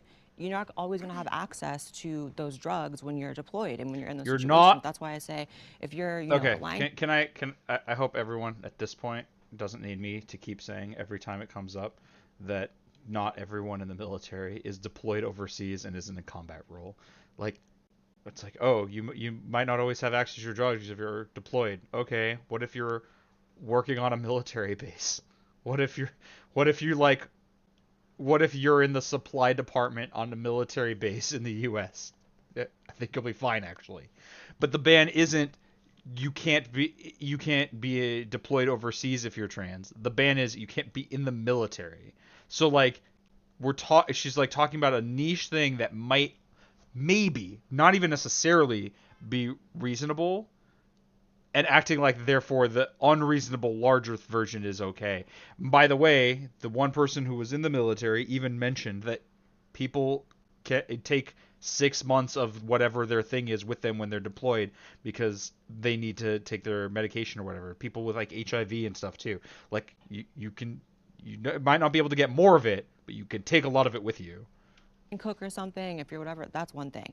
But if we're talking about combat, Which we're not. you're not exactly going to have access to your testosterone blockers and your How estrogen. do you know that? Because medical they care don't have is those kind of covered in the pharmacies in the Middle East. Medical care is covered in the military, so they should have access to that. So that is false information. and also, you guys are forgetting Right, the fact, well, but- hold on. You guys have all forgotten the fact of what is the flip side for these transgender individuals that are signing up for the military and they're taken out, and that was their life plan.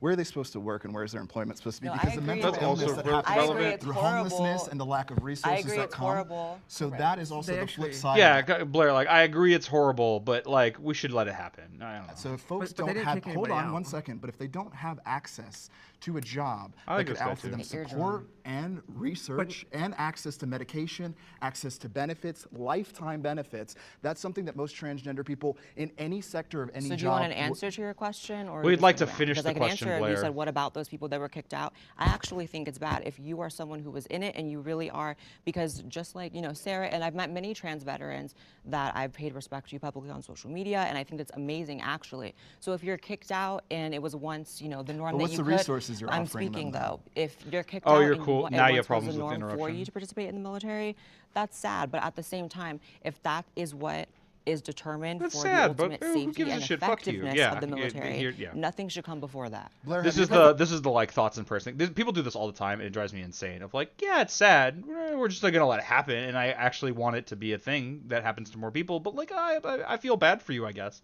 Like, I don't care if you feel bad for them. We want solutions. The apology isn't like, I don't care if you're like, oh, I'm sad. I'll give you respect. Why should their lives be made worse? And you're advocating for their lives to be made worse. The Work second directly bomb, with because the trans second people? bomb.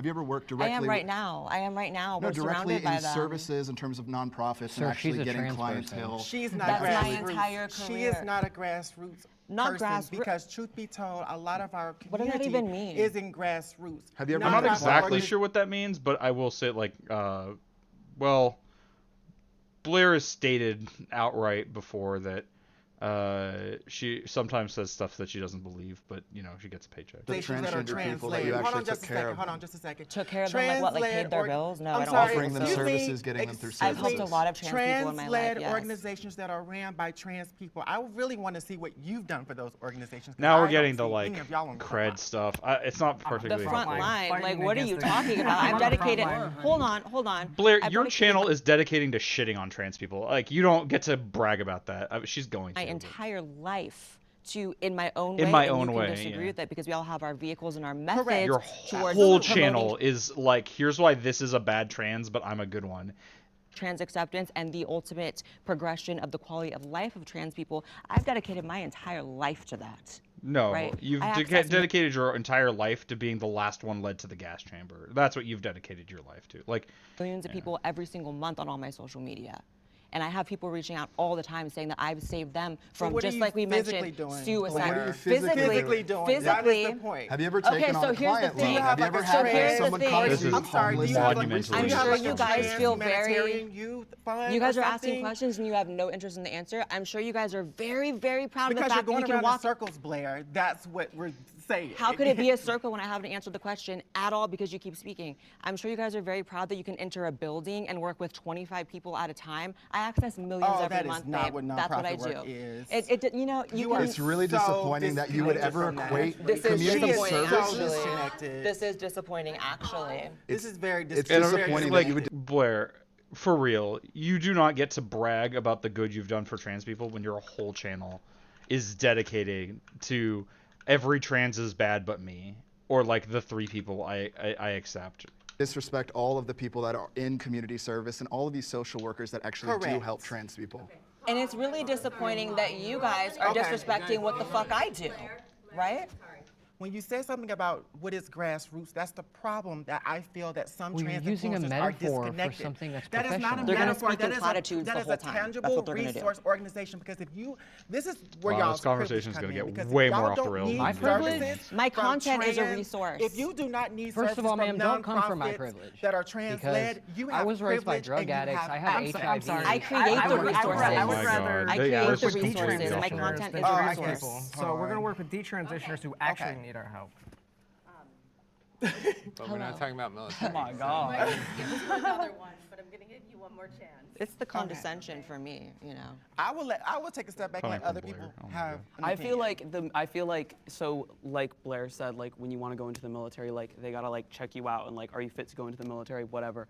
For that reason, I don't feel like a ban on trans people in the military is necessary because I feel like who's ready to go to combat and who's ready to go in, The people like they'll who get in. the I people think who there are people who are not able to do what needs to be done won't get in. The people who are will. If that ends up meaning that trans people won't get in, I would be very surprised, given that there are trans people who are in the military who were kicked out because of the ban. There's not anything about being trans that makes you incapable of doing anything that the military would need. Just let it get sorted out. who are like able to do that, maybe people who aren't. And I feel like that will be determined without just a ban across the board. And yeah. So it wasn't actually a full ban, though. That's what people don't realize. Okay, so You can still enlist. Nobody got kicked out of the military. They didn't kick Yeah. a single person out of the Didn't we military just talk about people who got kicked out? who came forward and had gender dysphoria. 2, it was actually easy. It's more open to serve under the ban than it was under Don't Ask, Don't Tell. Okay, but don't ask, don't tell. You're comparing it to something bad, right? Like the question is, can you enlist as a trans person and not be rejected on that basis? So I understand, no, you cannot. Maybe people weren't kicked out, but that seems a little weird given that we were just talking about people who had been. But okay, we'll pretend for the moment that that's definitely not the case. Like if people can't enlist, why? So you could actually be a trans person and present however you wanted off duty. You could go Off to a duty. ball in a dress and nobody cared, and they couldn't kick you out. And serving in the military, it's not a right. They can disqualify you for any reason, physical, anything. People get kicked out of the. You say that, but like obviously as a branch of the as a part of the government, there are expectations about what you can and cannot be kicked out for. It's like if someone got kicked out because I don't know, they were blonde or something, there would be kind of an uproar. You know, like the expectation is that that the military should be operating based on what people are able to do and what like and maximum efficiency at getting their job done. Now it doesn't, but that's the expectation, and not like whatever. If they're just racist, who gives a shit? Like because that's the other thing that she's justifying here. If every single person of a particular ethnic group was disqualified, we would take issue with that for the same reason. But would she be out like she might be out here saying, "Oh, but it's not a right. They can kick you out for any reason." But obviously there's a problem if the military is just like, "Oh yeah, we just don't allow Colombians in." That'd be pretty messed up actually. All the time because they can't pass PT tests. Right. And overseas, yeah, you don't necessarily have access to refrigerators for your testosterone or any of that other stuff. So if you're taking injections, But overseas is the minority of military. I don't know. I don't take And that's going to testosterone. melt in the Middle Eastern sun, believe that. That estradiol is going to be Female blue hormones goo. are not always refrigerated. Let's just make that clear. Well, my concern would be that, like, who's joining the military not to serve in the country, but only to get the cheaper drugs? Is and that the really a paid-for thing? surgery. And Also, I don't who want that cares? trans person Okay, defending who's our joining? country. First of all, okay, so we're gonna pretend. Okay, so she's pretending like trans people are joining the military just for cheap, easier access to medical transition. By the way, that should speak to itself of like why is that a thing people need to do in order to access this stuff? But okay, fine. That's also not a thing, and even if it were, well, I guess I shouldn't say it's not a thing. If it were, she's implying also that everyone else is joining to defend our country. No, a lot of people join the military because they need employment, and this is a source of employment.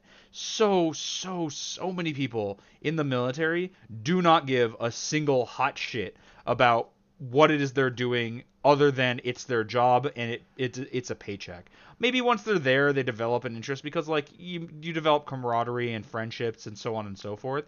But like I know a lot of people at least, and I'm sure this is a thing that's common, that are like, yeah, I joined the military not because like I'm a mega patriot, but because it was a job and I needed some way to make money. But she's acting like only trans people are doing that, and doing that makes you like a bad soldier. It doesn't. Not necessarily. Once you're there, especially, like, people do their job, but like the military because they got a woman pregnant and they just need to pay their bills. There's Yeah, so I many don't different want that reasons why person people either, join the because I military. want I don't give a shit what you want. They're able to do their job, and therefore it's fine. Let it happen. I want dedicated people that want to defend the country that I live in. There are and easier But that's ways also to not get what the drugs. military There does, are by the easier way, ways is to get drugs than defend to the join the country. military. That's Not a big exclusively. commitment to Let's get just drugs. put it this way. to There are train far us. do it less for high school, too, debilitating or things that will education. disqualify you from access to the military than trans. And Being if you trans wanna isn't put it on a necessarily scale, debilitating, trans is one of Blair. those things that for a lot of people is quite debilitating, And if whether it's it's not, mentally, let it physically, happen. whatever. If you have, social anxiety, if you have depression, any of these things that are less mentally taxing than gender dysphoria, all those things, then why is it that we should have like a go around because we're trans? It's I not go a with what the go generals around. say. So now Blair's doing another thing. She's pretending like being trans would like automatically get you in. If these things were if you had mental issues that were disqualifying and you were trans, you would still be disqualified. She's acting as though it would allow the people would be allowed in anyway. But she's also saying that like being trans is inherently debilitating. Otherwise, this wouldn't be a conversation. But it's not. Obviously, like we're sitting here with a trans person who is in the military. You say you know people who are trans in the military. You know they can do the job. So what benefit is there to excluding them on the basis of being trans? There isn't any. I go with what the people at the top say. This is what is the most effective way to have our military. Just not General Milley. I just really Just hope not that the General people Milley. at the No, top not that you're- him. You know what I mean? just It's really levels hope that to the that, people- too. I just really hope that the people at the top that you're referring to aren't transphobic, because let's be clear of the isms that are in the God. military. Man, we live that in a lot of America. us face. People are allowed Excuse me, to I'm be. speaking.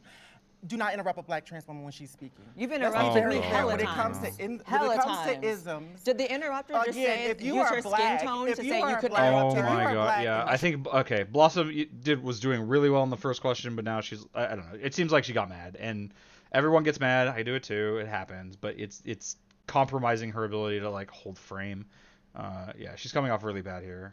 trans Amazing. and you want to go into the military, I am quite sure that my experience would not look the same as y'all's. And if we can't wake that up, then we're really being complicit. They don't look at your race. I don't think your But skin tone makes any difference. Well, As somebody, yes, it does. Well, as I'm somebody, sorry. no, as somebody who's But it served in the doesn't. military, For you to as tell a somebody black who, no, person that is so as somebody who's serving, problematic. for You you to to tell now a it's person like- of Put color black in here. front of she's it. like Because falling I into the am, liberal this is my experience stereotype. and this is my reality. First of all, It has that nothing is to do so with your transness, disrespectful though. to tell a person I'm of gonna have an color, aneurysm. a black person, how they should feel. How dare you sit up there Okay, and well, say no, that? it's disrespectful as for you somebody to who's tell a white serving- person Hold on, that. just You a second. Let me screamed finish at my me, point. and you I did not just scream yes, at a you point. did. No, No, you're the being one that was coming disrespectful. back. Rewind the tape, You you wanted me screamed. here and I'm You here. screamed. So what you Rewind gonna the do? tape, that was good. You wanted me here, so I'm here. Replay. You Right, in particular. so we just want you you to to calm calm down down. and speak like Me a in white person. particular, what are It's you not my talking fault. about? It's not my Let's fault that pause. y'all don't understand respect. I'm sorry. Let's pause. You're Oh interrupting my everything. god. Can you please stop? Okay. We're good. You need to calm down. No, you do, honey. She does Oh actually. my need to god. Someone calm get a down. Xanax for her. Oh, keep Oh, it God. cute, girl. Keep it real cute. Oh, Your that's bodyguard's inappropriate, outside, but the rest keep of it shit real isn't. cute, Okay. ma'am. The rules are you cannot speak when somebody else is speaking. Fair. Okay? Aw. We haven't found a middle ground. That's okay. I think we did. Okay? I feel like there was a little bit Yeah, mixed I- in there. Yeah, I agree with what y'all were saying. It wasn't really like, I thought it was great. So or whatever imagine was when we competitive. disagree. That'll be fun. I feel like it was really interesting hearing your perspective about being in the military, and I don't know if there's really like a true middle ground found, but I feel like Yeah. I have like a better understanding of kind of where you're coming from with it. Yeah. And I feel like a lot of points make sense, and it's also an issue that is hard to get a definitive answer and agreement on. Everybody doesn't have the same struggle, and that does include in the military. Some people in our community have to go through much more extremes than others. And so for me, my question becomes, how are they being taken care of? Especially when a trans person comes out in the military. Yeah, we have these things enacted, but that doesn't mean that in reality and in physical time that they're being treated under what is in the law that's supposed to protect them. So that's where I'm coming from or whatever, because reality and what's on paper are two different things. But they are. So this is again the culture of the military. This is a debate that we have as civilians that the military doesn't have. Okay, just plain and simple. If you can do your job, nobody cares who you are. See, that perspective is basically the one I've been trying to take, and one that if she agrees with, it makes it really weird that she agreed with the transgender military ban. Because if a trans person can do the job, who cares? There's no reason to assume that a person being trans would mean they're unable to do the job. So shouldn't she disagree? I don't understand how she arrives at her conclusion. What you do, what your extracurricular activities outside of the military are. All they care is that they can count on the person to the left and right of them. And again, like I said before, in the very beginning, if you can't deploy and you can't go do your job, then there's really not a big reason for you to be You there. should know most people aren't deployed. Like, not everyone's a fucking SEAL. Like, there's a ton of jobs that you're not deployed. And again, I'm even my response to that feels like I'm saying a trans person couldn't be deployed and do their job, which isn't true at all. Like, many can. But also, like, there are just so many jobs where you're just not deployed. It doesn't, the same considerations aren't there. And to agree with your point, I'm not in the military, nor am I a military general, but I trust that military generals know how to get their troops deployment ready.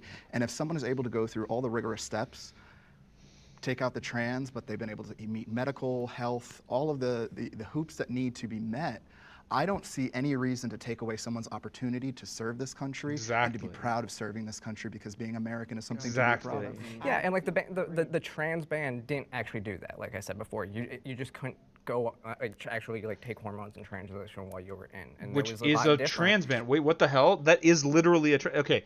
So if you can join, just as long as once you're there, you're not doing any sort of transitioning, That's basically saying you can't join if you're transition. Like, if that's something you need, you can't do it. Then you're saying that's, yeah, okay. Because I served in 2010 to 2011 before Don't Ask, Don't Tell was repealed, so I know what it was like before that as well. And I totally agree with what you're saying. So there's some middle ground. There's some middle ground there. Let's go, people. Group hug. Schools should include trans conversation in sex ed.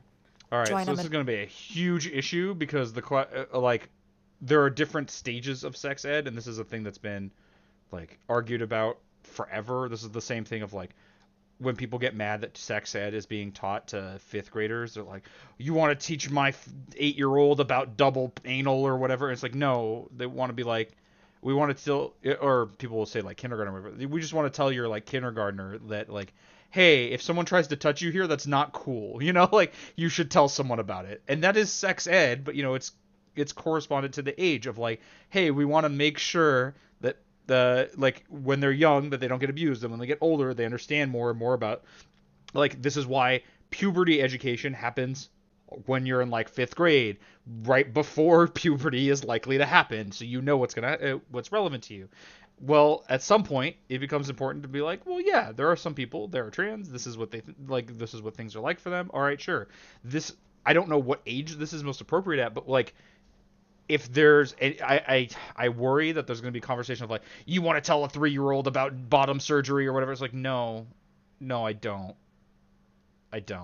What I want to tell, like, I want to tell like an 8-year-old that, yeah, some people use these pronouns, and that's that is education about trans stuff, by the way.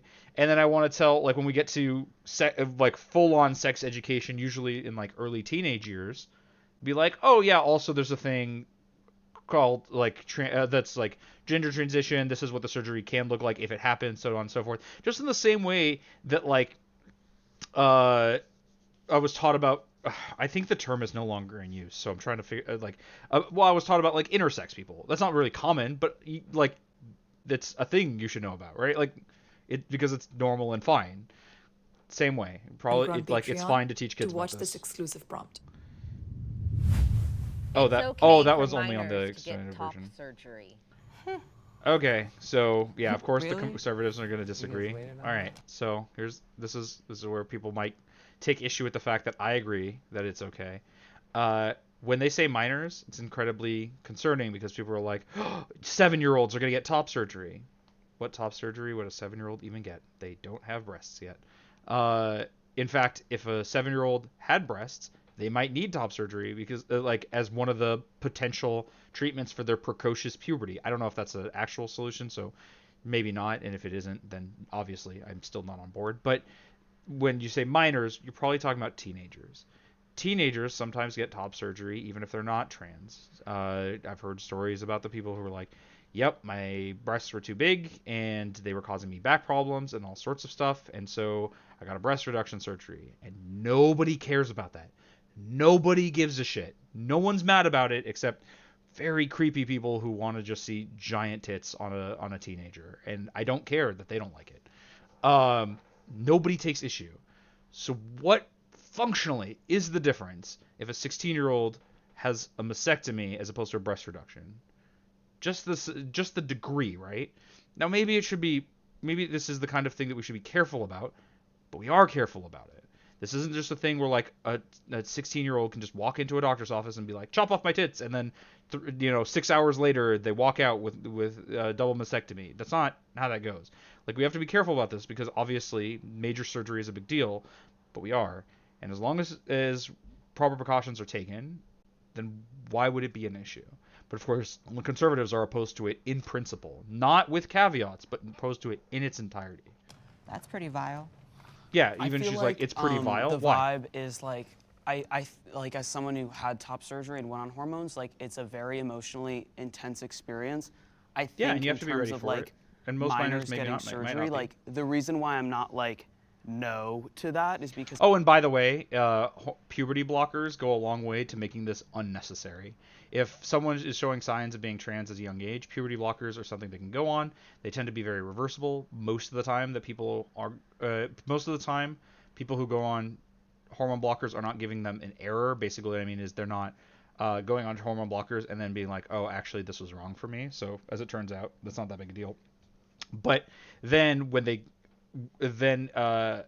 don't ever experience female puberty in this case, and this becomes a non-issue. Now, if they do decide to go off the puberty blockers, they'll get a puberty later, and by the time they have breasts that would where top surgery would be relevant, they wouldn't be minors anymore, I think. And also probably wouldn't want top surgery because they aren't trans. So it like a huge step in making this a non-issue is also the kind of thing that conservatives would argue against. It's puberty blockers. It would help a lot, actually. Because I feel like maybe someone's like 17 or something. I honestly feel like it is a really intense surgery, but I feel like if somebody's like 17 or like late 16 and like feels like it's right for them, I mean, like people are really different. I know for me, like top surgery when I was like 16 would have been like so good, and it would have literally like saved my spinal cord from like binding all the time. That's why I'm like, yeah, like I feel like in instances like it can make sense. Yeah. So I'm not a trans And man. by the way, like that's like that tends to be the actual position. There are times when it can make sense. So that's why this question is also a little bit ill-phrased. It's just saying it's okay, carte blanche, but the actual position is it can be okay. Whereas the conservatives would disagree that it can be okay also, but now it makes it seem like the liberals are a little bit crazy because they agree that, you can just chop off a 12-year-old's breasts or whatever, which isn't what we're talking about. It's just not what we're talking about.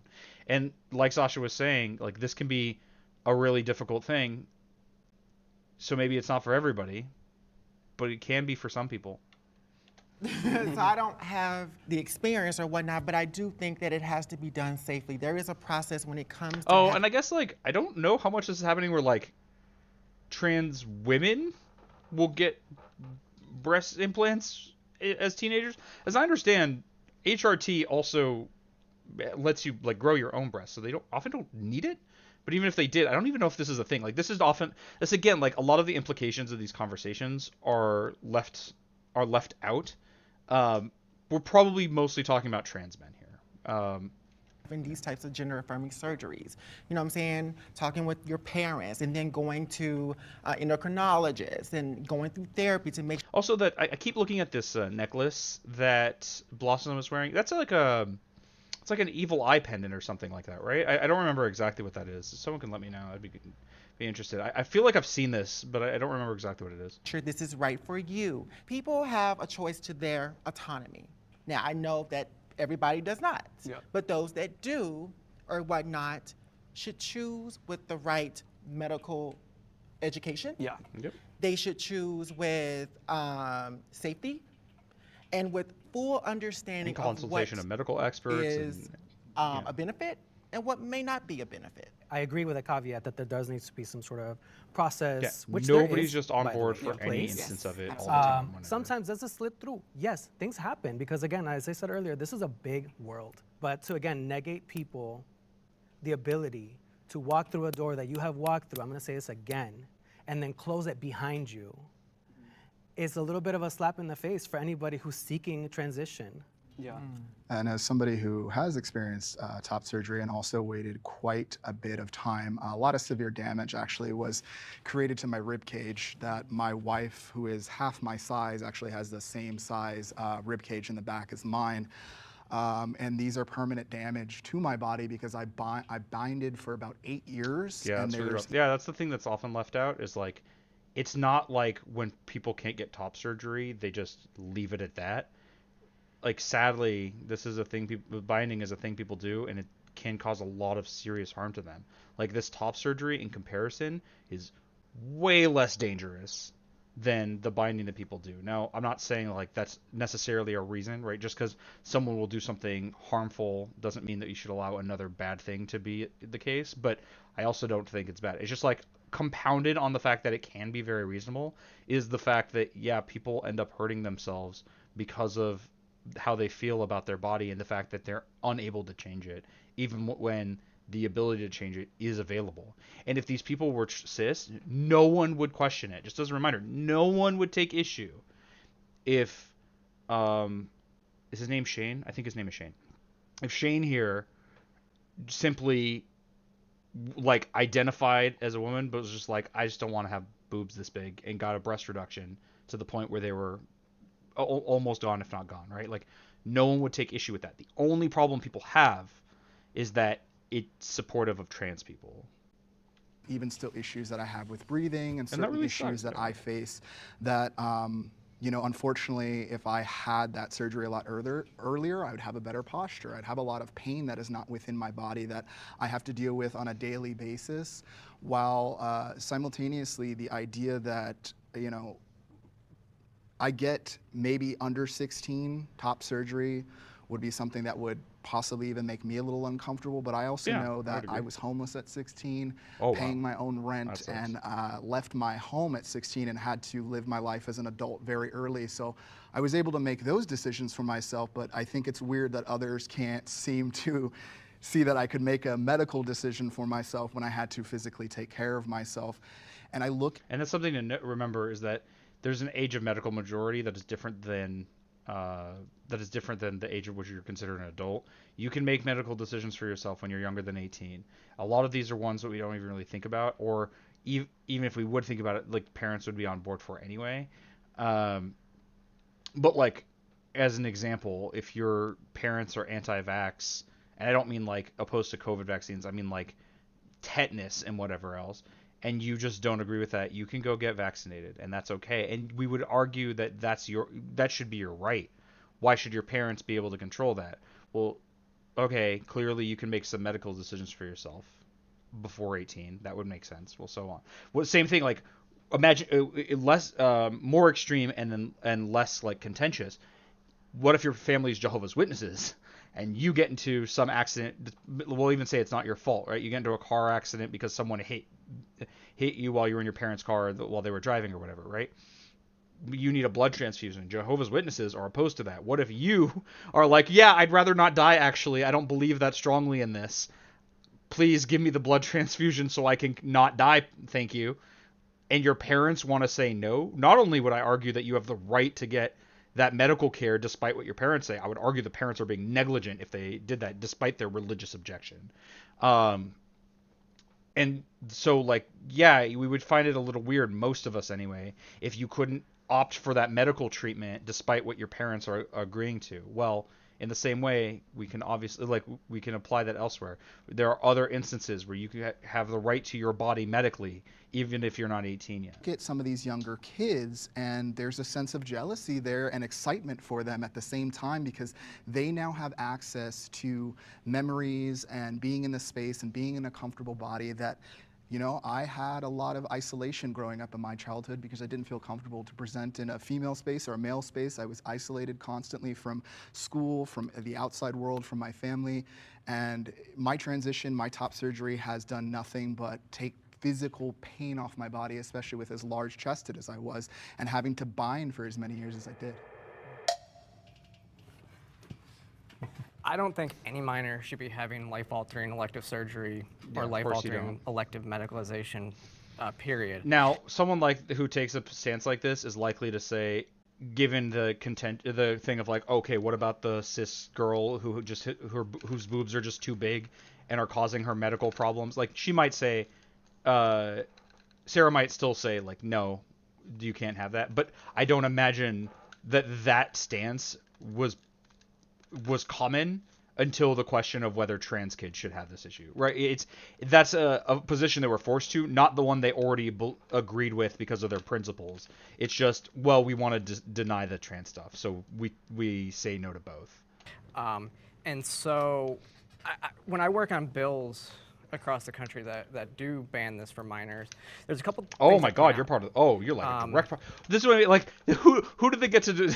Well, I guess this isn't exactly what I mean, but oh my God, they have like, she's like working on making sure that trans people can't get care. Holy shit. I point out that I don't think a 16-year-old female who wants breast implants should be able to get that either. No, just talking about breast implants, but do you talk about the cis girl again with the giant boobs who's getting serious medical issues because of it, getting a breast reduction? Do you think that should be disallowed? She'd probably say yes, but that seems kind of wild. We allow minors to do, like, surgeries and stuff like that, they're not life-saving. They're not, if you don't get it, you're not going to die.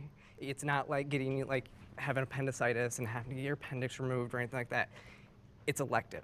I Also, think that's the key like, point. can you get LASIK as a minor?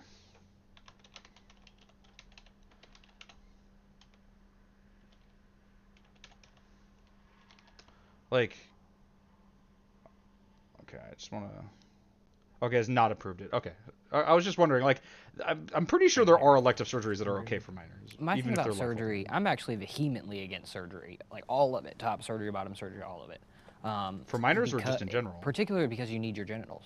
But, Like it's just that simple. but You know, bottom you surgery have doesn't these people remove your now who have non-functioning fake penises they and function, vaginas what? that, you know, you've had issues like, for instance, Richie had where like your urethra folds in half and then you can't pee no more. This is about. Oh, are you against top surgery too? Yeah. Yeah. I mean, just surgery in general. I don't think that that's necessarily like you said. It's not. But like of course, this is the two sides of the same coin, right? Now you have people like Andrew who are like, well, I don't think you should get the surgeries at all whatsoever in any way. But remember earlier, Blair was like, well, yeah, but if you don't do the medical transition, you're illegitimate. So now you're stuck. You can't make these people happy because if you're trans, it's, well, if I medically transition, well, Andrew will be like, that's wrong, and if I don't, Blair will be like, well, you're not a real trans sweaty. You're actually just a cross-dresser. appendicitis. It's not like you've got like a bone spur. It's, you know, like you don't.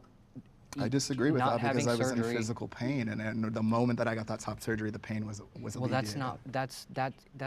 that means you need a breast reduction, my friend. That's what No, it's top just binding. surgery It's is. binding goes in crazy. general, it I mean, I causes binded some for 8 issues. years. I know, like it I sucks. know, but like if you just keep binding, like honestly, like my ribs are like, I'm like, ew, I hate my ribs. Like they're all like messed up. Like, Is that an get your issue body with type. safety of binding though? I'm actually curious. Yeah, about like this. honestly, It's the but safety the of, thing of is how too, they like teach you to I bind? think it comes with like the size of your chest. So like I had a big chest, so like Same. I had it was the only way. You know what I mean? Same.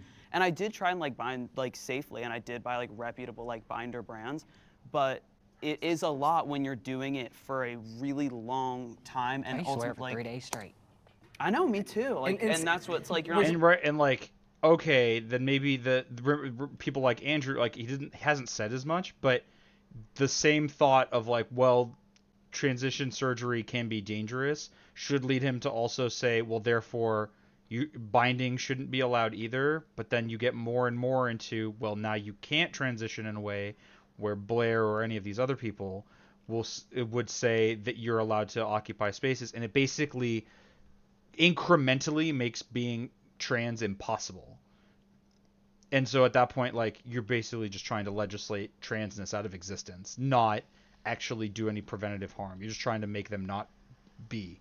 Supposed to, Was but, your like, was your doctor telling you that that's not safe because you're not even supposed to wear Yeah, it of 24 course. hours? My doctor's straight, old right? school. Yeah. Yeah. But you know, and I 6 did to have 8 to go hours is- through like for top surgery and testosterone. Like I had to go through like a really big process, and I think that's my thing is like instead of an age thing, I think there's like there should be a process. You should have to like And there live is, as that as you gender just and described. be seeking care and be having like a therapist for long term and a psychiatrist for long term and an endocrinologist for long term, and like it's really like specific to the person, and I think would be like really rare anyway. Oh, and But- by the way, like, I'm curious what these people would say of like, okay, clearly binding is a huge problem, but it's what Sasha and Shane felt was their only real solution to the problem.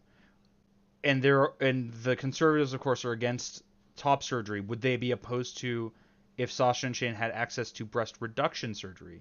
If not mastectomies, okay, can they get breast reductions, at least alleviate the problem slightly? Andrew has already said basically no. Sarah had said basically no. So what are they supposed to do?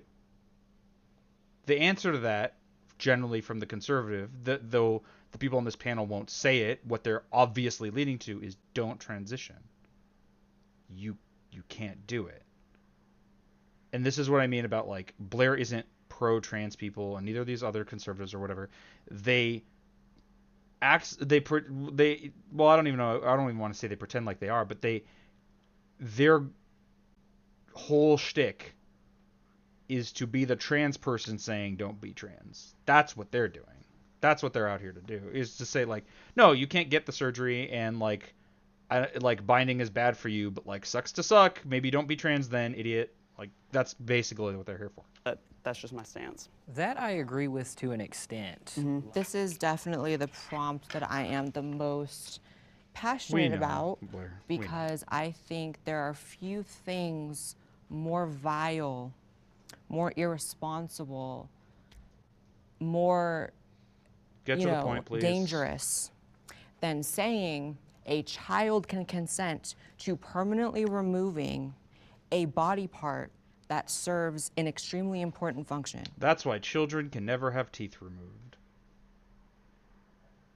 They can, by the way. Detransitioners all over the country can never breastfeed their children if they can even have them, because if they did other things, that can stop them from having Yeah, kids the at all, detransition is the right? problem, not The idea the that a child transition. can consent to a sex change, Or to like gender for the detransitioner stuff. By the way, most people who detransition do so for financial reasons. They can't afford to continue what they need to do.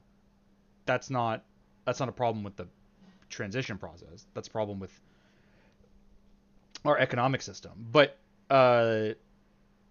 like, yes, there are problems that come from this. That's why you need to be sure about it. But you're arguing, Blair, against getting any surgery whatsoever at any point in your life ever. And Blair, we can all see your fake boobs. We can all see them. We all can look at them. Obviously, you thought it was okay for you. But again, these people they're here to say, I'm okay. It was right for me. It's just all the other ones are bad. And I've seen instances where Blair has come across what that leads to, which is the cis conservative saying, also you are bad. Also you shouldn't be here. Also you're degenerate. So she knows what happens as a result of this argumentation. It leads to not you're the one good one, but there are no good ones. And here she is doing it anyway. gender affirming surgery. If you believe that, there's This really is why nothing. Blair has been described, and I agree with, I said it earlier, as wanting to be the last one marched to the death camp. Because all of her arguments exclude her too. She just doesn't apply them to herself. All it takes is one person who agrees with everything she says but isn't trans to say, yep, you too. That you can believe they can't consent to, right? Because that's pretty extreme. That's a permanent body modification under the best circumstances. So you want to move aside all the complications, all the things you can't do, the sterilization, not being able to feed your kids. You can even set that aside. Just the permanent body modification. I mean, you have to be so demented to believe that a child fully understands. Again, she's arguing against like teenagers getting breast reductions because it's causing them medical problems, because it's permanent life-changing. Now she put it as like, oh, remove a body part, as though that's really functionally different. But what she's talking, but it's basically a required thing to argue against when you argue about the principle of disallowing trans kids to transition. And remember, this is from Blair. You need to medically transition to be real white. You know, like she's now making clear, yeah, you can't be authentically trans if you're under 18 because you're not allowed to medically transition, according to me. And if you don't, you're not legitimate. The child fully understands. They don't. They don't. Notice the phrasing. They're children. Like, teenagers are, yes, minors, and yes, they are less able to make informed decisions about their life, but they are not incapable of doing so. Being a Like child a works. 17-year-old, like if a 17-year-old is like living as male for like 5 years. The prompt was it's about like, minors, and Yeah, but 12-year-olds 17-year-old are is a getting minor. top surgery. Yeah, exactly what I said from the outset. She wants to focus on the thing that seems most obviously disagreeable of 12-year-olds getting top surgery. Again, 12-year-olds are not really getting top surgery. Most of them don't have tops to have surgery on. But the ones who do, I mean, some amount of the time, it's literally just like a medical problem. Their boobs are too big. But like, this isn't really the concern here. Everyone on the liberal side of the panel was saying, hey, if this is a thing, there have to be caveats. It has to be careful, and probably you need to be like 15, maybe, or and like other, but most of the time 16 or older. we're not talking about 12-year-olds here. But of course she wants to defer to the topic because it helps her, because like you said it's okay for minors to get surgery. I'm not going to listen to the things you said. You just agreed with the prompt, even though the prompt makes it impossible for you to add any nuance to it. So it's easy to say, well, if it's 17-year-olds, okay, well, In my state, that's actually there's a legal nuanced age. conversation about even 17-year-olds, I guess, because Yeah, the but you age don't of wanna have consent that in some conversation, places right? is lower, but that's not what's happening, right? It is. It's 12-year-olds. It's when we not. talk about minors, it's like, what age range are we really talking about here? Anyone because under the thing 18. because the thing is, when we talk about detransition, Well, no, Blair, even you have to know that no, it's not anyone under 18, because nobody's talking about 4-year-olds getting top surgery, because as it turns out, that doesn't make any sense whatsoever. But now all I hear is a lot of regret, right? Regret that they got these surgeries, regret of the complications, regret, and that's fine. I'm not taking away anybody's experience because these things do happen. But let's also remember, again, there is a process. Now, I have a lot of empathy for those detransitioners that have gone through the process and they are suffering. But I it's do not have just empathy for detrans that. people. It's But not I'm just but detrans that's where people. I'm just talking about in the conversation, for this particular conversation. And I understand what you're saying, because you're absolutely right. There are more people. Even that are among doing that. adults, we all But- do different things in but- our transition. Some of us correct. want bottom, some of us don't. Some of us want top, some of us don't. I So understand, you but- need a lot of time as an adult to figure out what you want to do. But see, the thing Yeah, is, though, now she some seems like she's adults arguing don't against even understand what they adults want to being do. taught- So that's the Exactly, kind so of how thing. can a child? But But I see, wanna- I children, wanna that's, touch wait a on minute, one let's thing not, you said. let's Different not fucking planet. underestimate the power of these Yes, kids Larry, you are. today, okay? They are very much more educated because they have much more resources and access than we did Wow. coming up. So let's be So very they're clear about advanced that. and they can when we consent. talk Who about else says that? detransitioners, that has been the main topic Well, here. and again, like or here's whatnot, 'cause Blair I want- being we like, want "Ah, the look, you're a transitioners- pedophile." Like that's what she was implying, right? Is like, oh, pedophiles also say they're advanced and can consent. Oh, you're just a pedophile. Like this is what I mean about Blair's whole thing being like, you're the bad trans who I can make accusation of that, that conservatives will make accusations of every marginalized group. They're pedophiles. They're after your children. Yada yada, etc. She'll do this to every trans person, and then be shocked when someone does it to her. in to the room, so there's a space. Thank you.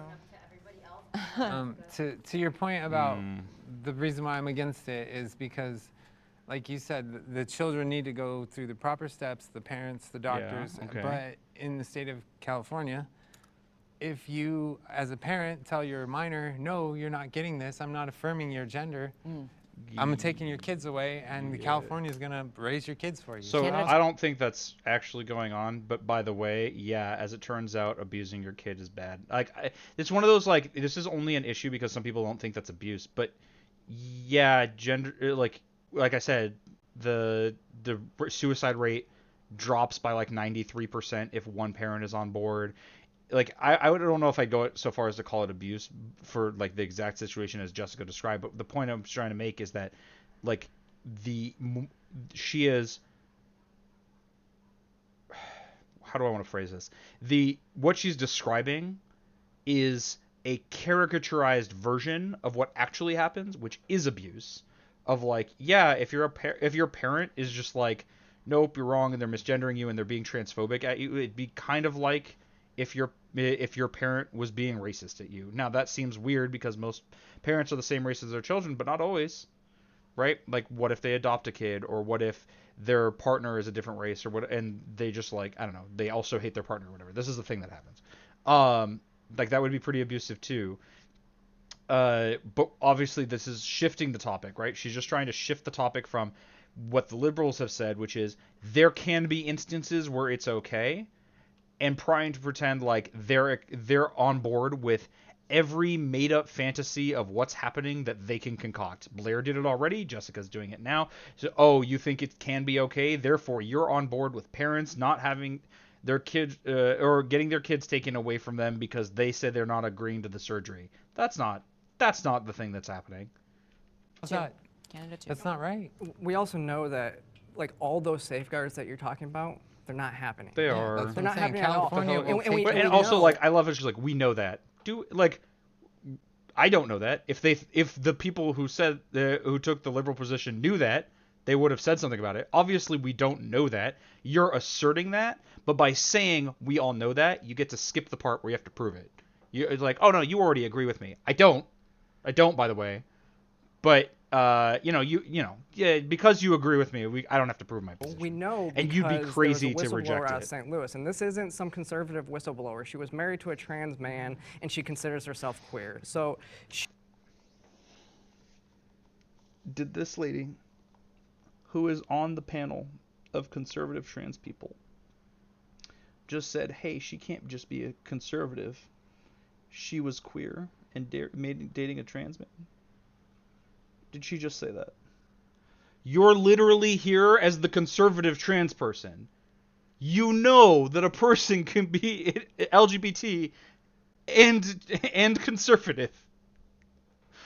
she blew the whistle and said that they had an in-house doctor. If you couldn't find a affirming therapist to sign off on the form, they would pencil whip it. But do you believe that it should happen? Do you believe? And by the there way, should be point to an anecdote we can't verify as an indication of a rampant problem that therefore we should ban all of a thing for. Like, this isn't argument from reality, it's argument from fear mongering. process when it comes to medical transition? No, We have to there's no stop- right so, process for yeah. kids to hack Oh off no, their I was breasts. asking her. Honey. I'm sorry. No, I was no. asking Well, her. I No. answered because No, I'm you here in don't. the room. So No. Okay. Thank you. I feel like personally, like if we're talking about like a 12-year-old getting top surgery, like to me that's just like medical malpractice. Because I know for me, like to get top surgery, like I can only get it at 18 because my insurance covered it at 18. But I had to start that process like long before. Like even hormones was a long process. So I think there's like an area of literal like medical malpractice because no like kid at that age should be getting that in my opinion because you do not know. But And by the way, I disagree with Sasha here. There are kids that should be getting top surgery at 12. Like if they had precocious puberty and their breasts are too large and it's causing them medical problems. That is a kind of top surgery. And it's the kind of thing like that it's important to reference because even though it's a little different than what we're discussing, remember the conservatives are trying to act like any like any surgery on a child is vile, like, mutilation of their form or whatever. Like that would be actually very reasonable, and everyone on this panel and not on that panel should understand why that would make sense and should be okay. And once you realize that there can be top surgeries that minors can get that are okay, then they start having to reckon with the situations like the liberals were talking about of, hey, maybe if you're 16 and you've been going out and you've been seeing doctors for a while and this makes sense and yada yada and like all the steps that lead up to it, maybe it can be okay. Like they have to actually wrestle with that in specific terms and not in the broad, oh, it's just vile because you're cutting off body parts of children. I do think there are instances where like a 16 or 17-year-old like could get it. And I don't know if that means like banning like below 16 or like whatever, but So in the UK, it was the, I can't remember what it was. It's the reason why they're shutting down the Tavistock Clinic in the UK, though, is because The reason they're shutting down the Tavistock Clinic in the UK is because nowhere on the planet has more vocal transphobes than the UK. found that when you start a child on on puberty blockers, then hormones, it's basically a foregone conclusion that they're going to end up having surgery. It puts So there are two ways of reading that, right? It's one that there's the way that Sarah here is using it, which is to imply that going on puberty blockers and hormones will like infect your brain and make you do surgery. The other way of looking at it is, yeah, the people who were approved for puberty blockers and hormones are people that were correctly identified as trans and therefore didn't detransition and instead continued to transition. And it is in fact a demonstration of the system working well, not working poorly, but it's being pretended like, oh, look, isn't that bad? They all end up getting surgery. No, that means that we're not getting any false positives. That's great, actually. For all you people complain about the detransitioners you pretend to actually care about. on a path to sunk Yeah, cost exactly. fallacy. She's pretending I don't like understand this obsession it with infects your other brain. people's children. it's about caring about kids. I'm talking. Oh my God. It's Get it obsession. together. I have it together. Yo, the obsession with the conservatives about other people's kids. If it is your child, it is your choice what you do with your kid. Okay, I disagree with that. Like, I understand what they're getting at, but like, children are not your property. You don't get to like, you can you have choices about how to raise them or whatever, but no, you don't just get to do with them what you want. There are definitely things that would justify that I would be opposed to. For example, if you wanted to, if you were like, oh, my 7-year-old should get breast implants, like, no, I don't care that that's your kid. That's wrong. This is, of course, what the conservatives want to respond to that with. There is an amount to which, though, you can it makes kind of sense, and I think that's what they're getting at. It's just phrased poorly. Of like, listen, if this is what the kid wants, and on top of that, if their parents are on board and like they go through the thing, like, why is it even your business? Now, I don't really agree with that generally, because like people can agree to stuff that's bad for them and that maybe we shouldn't allow and whatever, but like I at least understand where they're coming from. Just the way that's phrased means you could justify so much awful shit. Just to talk about someone who's at 16 I'm and the so level glad we of didn't talk about consent that. in the state of California, from my understanding, someone who's 16 can also drop out of high school, which would severely affect their life. And Yep. they have access to that decision if they want to, because say they want to And get that's, into the by job the way, market or whatever. far more life impacting than top surgery. Like, it's not even close how much, well, or at least from my opinion, maybe it is. I don't know, but from the outset that seems majorly life impacting. And like these conservatives, they might pretend like they're opposed to it, but like they're not out there like trying to get laws passed to make it illegal to drop out of school or whatever. Reason is. But in they fact, have... conservatives are the ones who are passing legislation that are allowing for child labor again. So let's not pretend like conservatives are pro-education or opposed to life-altering decisions as children. That option to make that choice at 16. I will agree with you that someone at 12, I'd be uncomfortable with somebody at 12 years old getting surgery completely, because there's still a lot of the world for them to learn about themselves, how to navigate it, et cetera, et cetera. But for us, one of the tragedies, though, and I agree with what he was saying, by the way. One of the tragedies of human existence, though, is that you have to make a lot of decisions about your life before you have the ability to do that. And some of that is social. So like you're in high school, we all, like, at this point it's understood that your brain doesn't finish developing until you're around 25. But in high school, you make decisions that'll impact the rest of your life, right? If you join extracurriculars or not, if you do well, get good enough grades, that affects your college, and your college can affect your, like, it's long-lasting, massive impacts on your entire life being made before you really have the ability to really make them. And one of the issues that comes up here is that, especially when it comes to puberty blockers, which you're not talking about, is that unfortunately this is a decision we don't get to offset until people are 25. We just don't get to wait to make that choice, because puberty is going to happen to you whether you have the mental capacity to fully understand a choice about whether to prevent it or not is available to you. You know, like you don't get to wait. One of the cool things about puberty blockers is you get to delay the decision, is that you don't have to decide right now, and we can wait for your brain to develop, and that's kind of cool. But sadly, you just, like, we just don't get to wait. And because of that, hard choices need to get made. One of those choices is like, where do we draw the line about where people can make decisions about their bodies? And it seems like somewhere between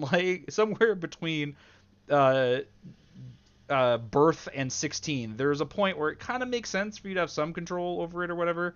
But you know, it's just, yeah, I don't know. I kind of lost the thread here.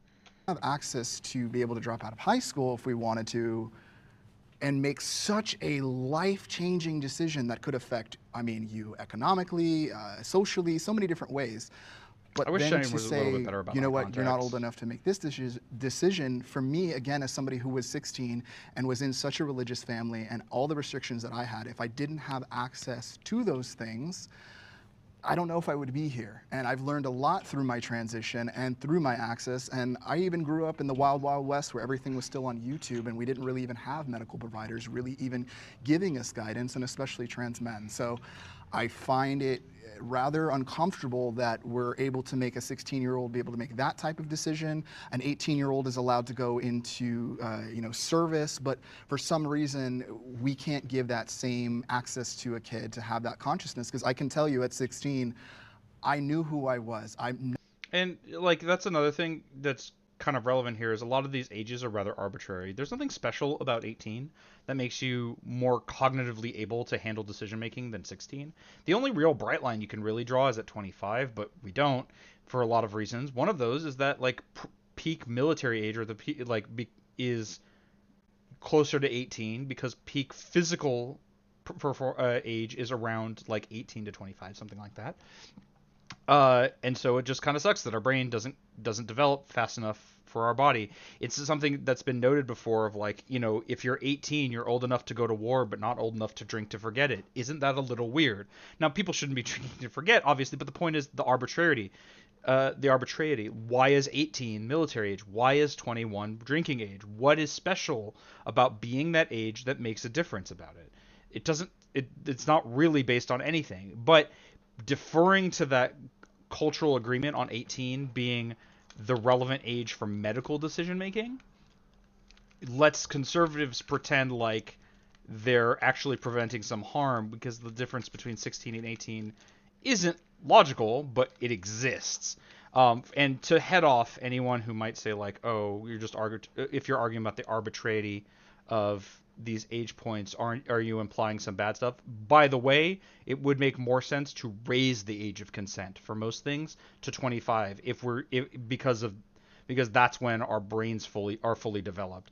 That would be the direction to move things in. But of course, there are problems. You can't wait until 25 to make decisions about your life.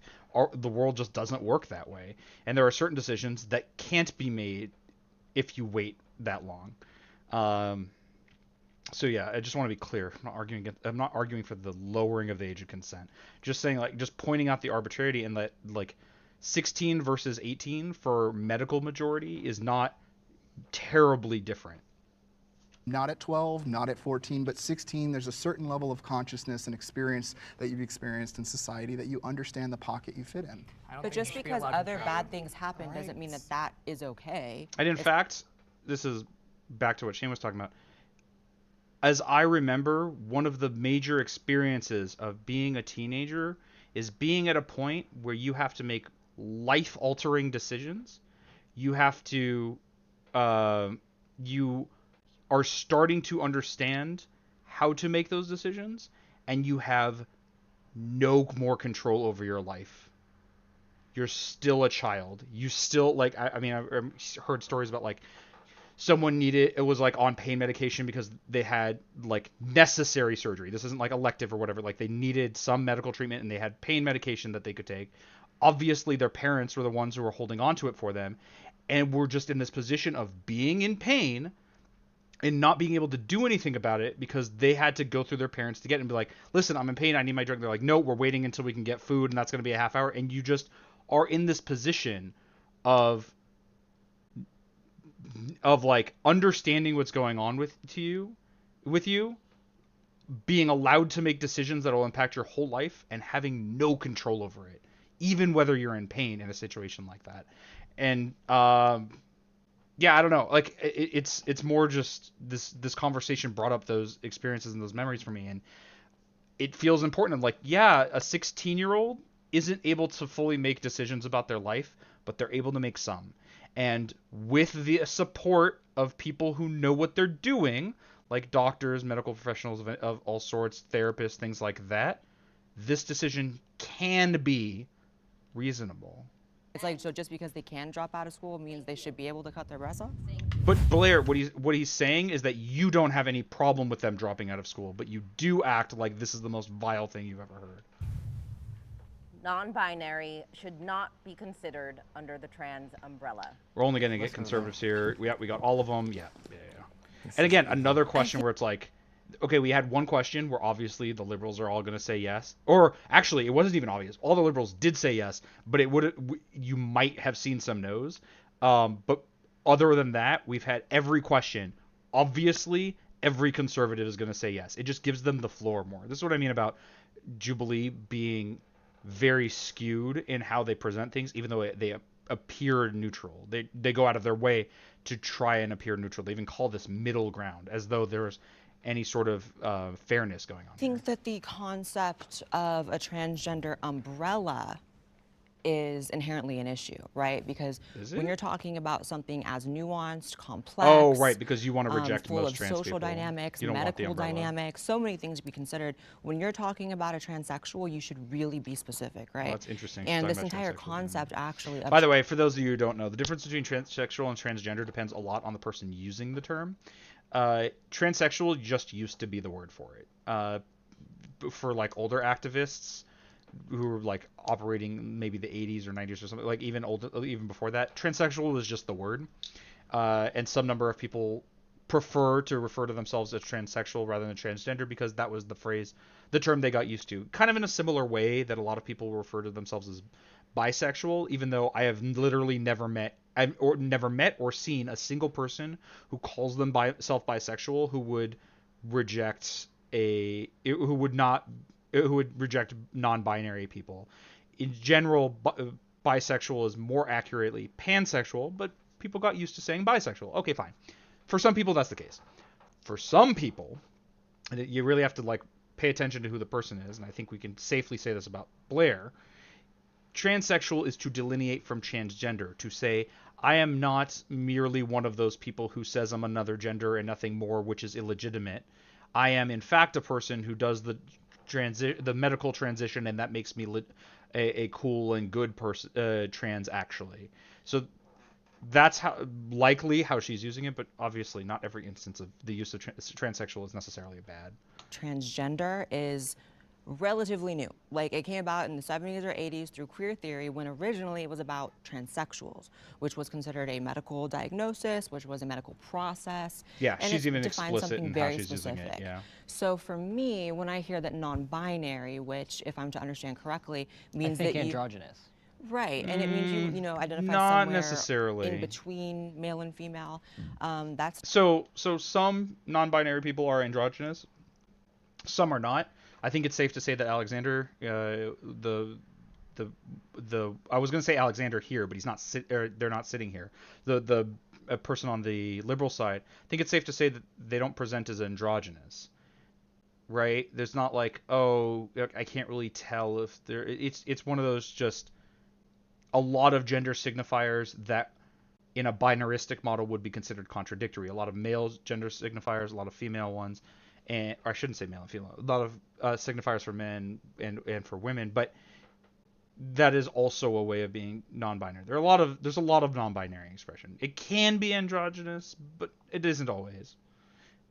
not what a transsexual. The way I've thought about it recently, and I'd be very pleased, like more than usual, very, very interested in hearing back from people, particularly non-binary people who have a lot better access to this, to that experience. Think about this, which is like some versions are, high on gender, and or shouldn't say versions. Some people's non-binary expression is high on gender, some is low on gender. Alexander has a lot of gender signifiers, and by the way, that's cool and fine. But for other non-binary people, it might be low on gender expression. So like Maya Kobabe, the author of Genderqueer that we read, seems to present pretty low on gender signifiers, kind of closer to androgynous, like Andrew was saying. But that's not the only way of being non-binary. But like, if there is a mix of both as the expression of non-binary, which I think can be a thing at least. There's some people where it's like low on gender expression, some people are high on gender expression, and I think there are likely other non-binary experiences that aren't just a mix of both, feeling like a man and a woman. But I don't know. I hope that made sense at least, and I'd be interested in hearing back and ideally talking with someone about that kind of idea. The definition of a trans person is somebody whose body has been altered, or somebody who identifies as a different gender whose body has been altered. That is not true. You might argue that is the definition that you think ought to be the case, but you'd have to like make an argument for that. No, being transgender is someone whose gender identity does not conform with the gender that they were assigned at birth. That is the definition. I mean, that might even be like Google definitions. Denoting or relating to a person whose gender identity does not correspond with the sex registered for them at birth. Yeah. Like literally like the Google definition. would include non-binary, and it's written this way and just described this way specifically because there is an understanding that non-binary people exist and are normal and fine, actually. And so, well, how would you describe their experience in the same way? Well, they do not identify with the gender that they were assigned at birth. Boom, there you go. Easy peasy. Via Right. hormones or surgery. And there's two genders, so if you want to say. So the argument that there are two genders is just not the case. We've been over this before. There's no way to divide genders in a way where you cleanly get to. There just aren't. There just isn't a way of doing that. At a minimum, intersex people throw up problems for that system. If you're gonna go to like the medical or like the biological essentialist model, but of course Blair doesn't want to do that either because she's trans. And so to like have that line of like, okay, how do you determine, like, how do you make the distinction? How can you say this person is this thing or the other? Like, how you could look at Alexander. Now she would say likely that Alexander is a man because they have a beard, and that's probably the thing, and like didn't do the medical transition or whatever. But that is as arbitrary as not accepting that. You identify as a actually far different gender, more it has to be arbitrary. one of those two, That's which the would big make you a argument, yeah. transsexual if you're actually trans. I think it makes about as much sense as saying that bisexual is under the straight umbrella. It's like, no, that's a separate thing. And I No, think it's there's closer to you saying that bisexual would not be appropriate for like shouldn't be involved in what we now call LGBT, but like the lesbian gay alliance, because they're not lesbian or gay. They're like they are attracted to people of any sexual gender expression. So they're not lesbian. Like that's what you're saying, Blair. Is like that bisexual shouldn't be included in the LGBT umbrella. beauty in being separate things. There's beauty in having your own lanes. And my concern is there's so much, clearly, as we see today, really heated conversations about trans people that when you start adding in queer theory, non-binary, it just makes it muddy, and the people at home, don't know what the fuck you're talking about. I mean, Here's that was also true for trans people. Education is a thing that can happen, but also non-binary is very easy to understand. In fact, it's the kind of thing that 8-year-olds can understand. You just be like, oh yeah, some people they don't feel like he or she really applies to them. They prefer they, and they go, okay, and they move the fuck on, because it is actually very easy to understand. It's just an opposition because, again, Blair is the like, I'm one of the good ones, so like she has to reject as many as possible to seem like the only good one. About a lot of the people who And she tries to identify as endear herself non-binary, to so the speak. kind of people who want to reject trans people generally, and so she has to be like, well, all of them are crazy except me. Except a lot of the time they just say, and her too. When they do so, they typically don't medically transition. Right. And when you do so, And by at the that way, point, if it's they costing. did, would you have to accept them? Well, Like- it's gender. Yeah, that's a huge thing. So like they're drawing the line at medical transition, which is not common or ubiquitous or reasonable. But if a non-binary person engaged in some amount of medical transition, would you accept them? Obviously, you wouldn't, right? This is just a criteria you're choosing because you understand that you know that most of the time it'll allow you to reject non-binary people, but the goal is the rejection. It is not based on you do not arrive there based on the principle that you have. Nonconformity, right? And so we, Because they as can Blair's take saying, this off. I can't take this off. Yeah, as Blair's saying, we look at gender nonconformity, which used to be okay. You can wear what you want. You can present however you want, but it doesn't make you something different. You can't, as Blair was saying, That argument, by the way, applies exactly as much to binary trans people as it does to non-binary ones. Like, Sarah, you have to, like, I don't know how you didn't, as you said that, realize how that would delegitimize your gender identity. Like, okay, you can do a bunch of things. You can take hormones. That doesn't change what you are. You could say the exact same thing. it comes out Both of are queer reasonable. theory, which is postmodern neo-Marxism, which Oh my God, she's a Jordan Peterson fan. Oh my God. All right, I'm not going to get into it. Postmodern neo-Marxism is a giant red flag that this person is, at best, an idiot, and at worst, actively knowing what they're actively knowing how dishonest they're being. It's a combination of words that does not make any sense, and it derives from Jordan Peterson, the the the current godfather of nonsensical intellectualism. Means that there's no such thing as absolute truth. They don't believe there's truth, so it kind of erodes the structure of society. And it's actually really regressive in a lot of ways, because you end up getting it to where it's literally based off of stereotypes, which we've tried to for so long get rid of. Like, it's Non-binary okay to people, more than most, are deconstruct stereotypes because they say the fact that I'm wearing lipstick does not make me a woman. They say that more than binary trans people. Like, you all were obsessed with passing earlier.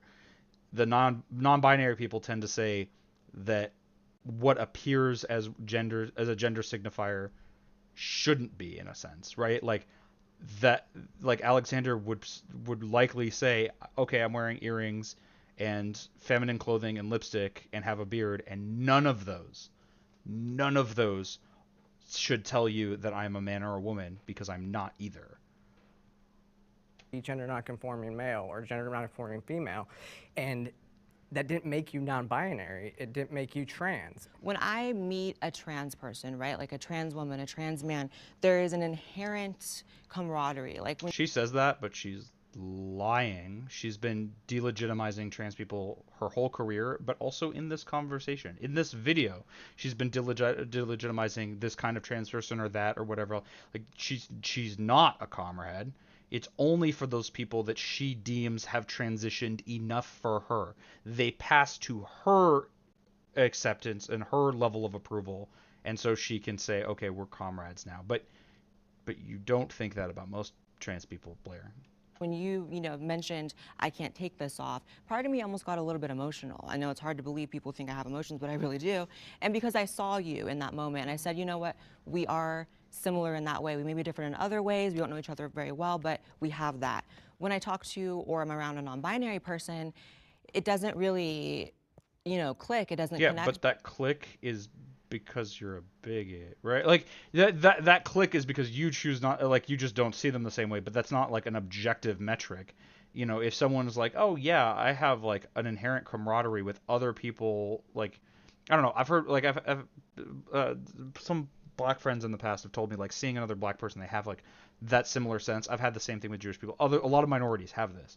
Like this sense of like, we're on the same team. If someone was like that and there was like, yeah, but a mixed race person, I don't feel that, you would understand that it's not because that mixed race person has like anything, they're like any less legitimate. It's because the person who's describing this experience is bigoted in some way. In this case, in the example, it would be bigoted against mixed race people. In this case, it would be bigoted against non-binary people.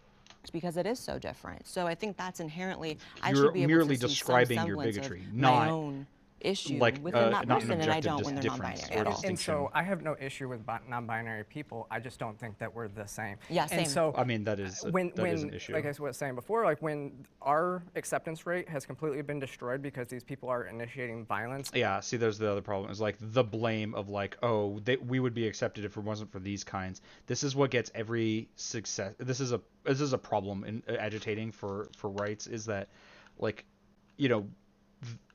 there are, like, the LGB alliance types look at you and say the same thing. Oh, like, lesbian and gay people would have more acceptance if it wasn't for these transes making us seem all crazy.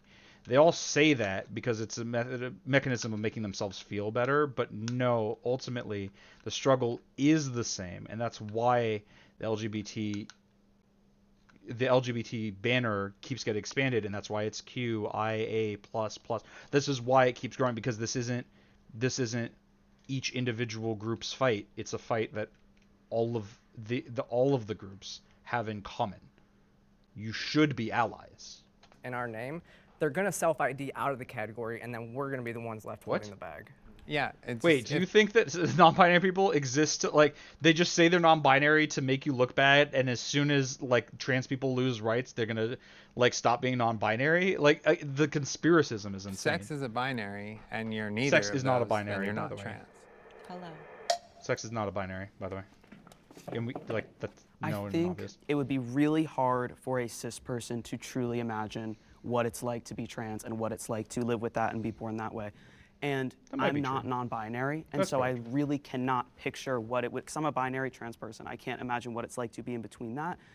But just like how the cis person can't really truly understand that, it doesn't mean that it's not a thing and it's not real. By the way, I agree in part that like the totality of that experience is probably precluded from people who haven't experienced it. That makes a lot of sense. You can estimate some amount of it, and to different degrees. We'll be open and honest here. We're engaging in earnest, right? I think for me personally, if I were raised different, I think I would be comfortable being non-binary. I'm not. I identify as a man. I am cisgendered, so on and so forth. But I can understand. Like, I think I could be comfortable living as a non-binary person. It's just a matter of like being reinforced my gender enough. Like, it just feels comfortable now. But I can imagine very easily having it be different and being comfortable with no particular, and not because like I want to express a high level of gender signifiers that like I don't have an urge to wear makeup and dresses, but also have a beard and like, I don't know, be a lumberjack or whatever stereotypes we're going with. It's the low gender version of like I don't really do that many like man things. Like I do some, but like I'm not big on it. And to that extent, I think there's an amount to which I can empathize, even though I don't have the full extent of that experience. And I think that kind of thing can be encouraged. I don't like the implication that Sasha almost certainly did not intend, which is that like you can't understand people who are different than you. I don't think that's what Sasha meant to say. I don't think that's what he was getting at. It just kind of lingers there. There's an amount to which you can understand these things. And this is why I make some of the analogies that I have in the past. Like, imagine you yourself comfortable in the gender that you are in a society where the genders are supposed to behave the exact opposite as they do now. That is a way where you can kind of understand at least a little bit.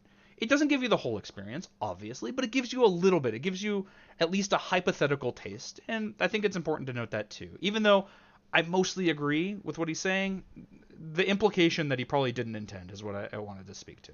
I really believe that we have like 85 years like on this earth, and like so many people spend so much time being like sad and uncomfortable in their bodies. And if we were just all comfortable, like if somebody like wants to go by a name and like dress a certain way and they are saying this makes me so comfortable, this is what makes me happy, there is no reason they shouldn't do that. I agree. I think the conservatives would agree though, and because they're reading this a little bit differently. I think what Sasha's saying, is to like, yeah, just like let it happen. And I think Blair would say, yeah, just let it happen, but don't call it trans. But that's but I think Sasha would say like there is an amount to which he would probably agree that there's an amount to which this is the same struggle. It is the same difficulty. It is the same rejection of the gender you were assigned at birth. The only difference is what you supplant that gender with. If you change it out for the opposite binary gender, then you would be in Blair's consideration trans if you do the medical shit, which should be unnecessary. And if you don't, if you replace it with something that's non-binary, then you're non-binary. Like, it should be the same, but they're not going to consider it the same. And unfortunately, the way Sasha is speaking about this, it's in a way where they can agree and act like Sasha should be on their side. And my God, there is no reason why we should say, well, you're not a part of this, because like this is us and like this is whatever. Because literally, it literally we could went all on sit to, here and agree that to like make sure non-binary that people are like not a part of the trans community or whatever, which is not my opinion. But we could like that doesn't like change anything. Like we have a vast community. And I believe that non-binary people are a part of the community because I have so many shared experiences with so many non-binary people I know. We have very similar. That is a difficult argument to get across to people, but it is very relevant.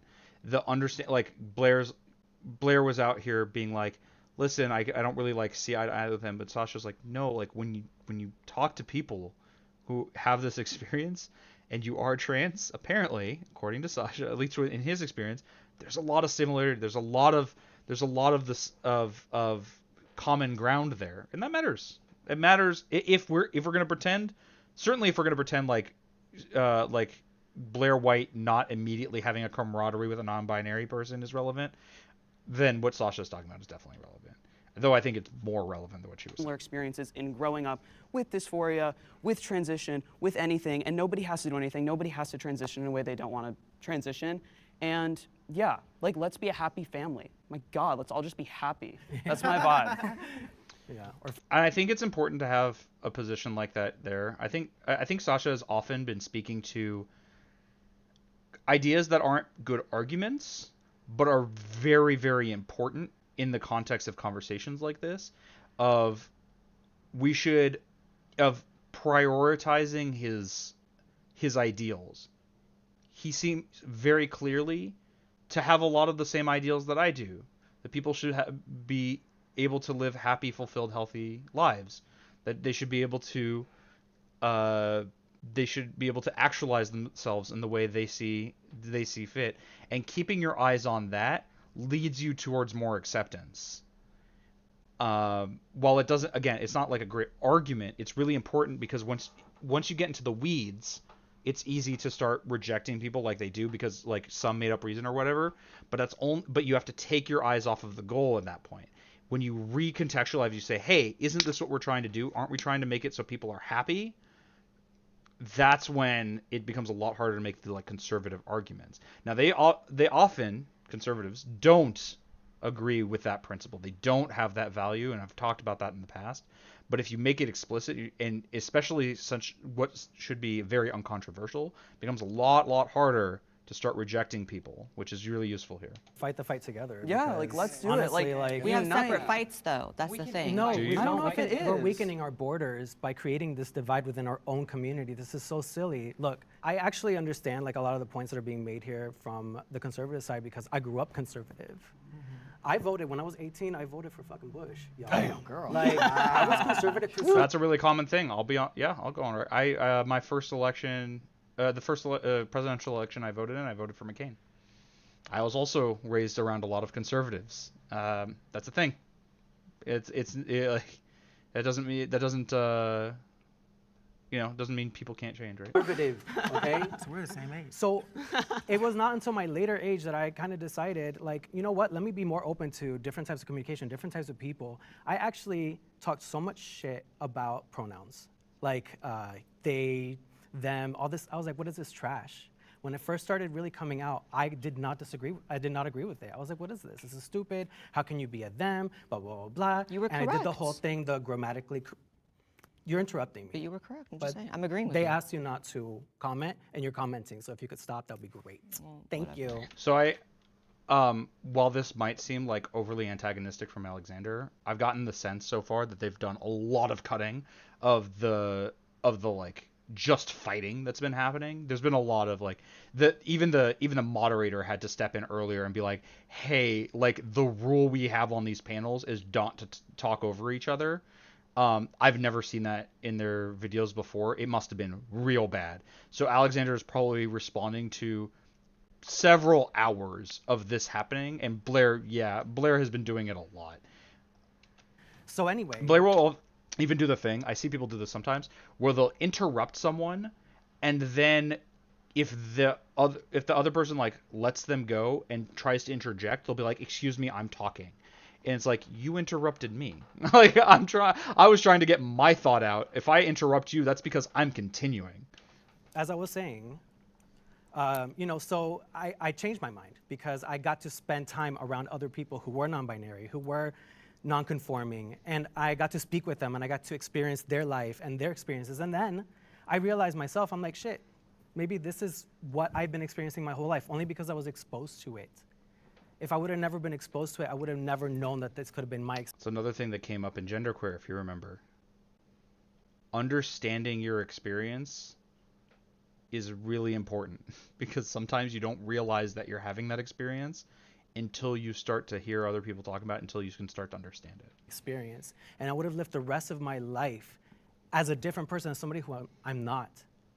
And it's funny that you keep talking, that some people keep talking about, oh, you need to go through HRT, you need to have surgeries in order to be trans. That is all garbage. Another thing I never said. It's just so crazy. He didn't. Alexander didn't say that you said it. Explicitly, they said some people have been saying. But also, you did say that, Blair. You didn't say it explicitly, but like You might have said not have said those exact words, but you said very clearly that like to be a real trans, you have to undergo medical transition. Again, I did. you're still interrupting me while I'm talking. This And is the second time now. explicitly, This is the second time no, they're not addressing you, Blair. They explicitly said some people have been saying. If you can claim someone said something they didn't say, they should They be able didn't to do correct that. you in the moment. Do you feel good now that you said what you needed to say? I feel fine. Wonderful. I'm sitting pretty. I'm fine. Yeah, it doesn't look great because of like all the cuts or whatever, but like undoubtedly Alexander's put up with a ton of this shit. One of the things to note on that is that comparative to a lot of other people, we haven't seen a lot of Alexander talk in this video.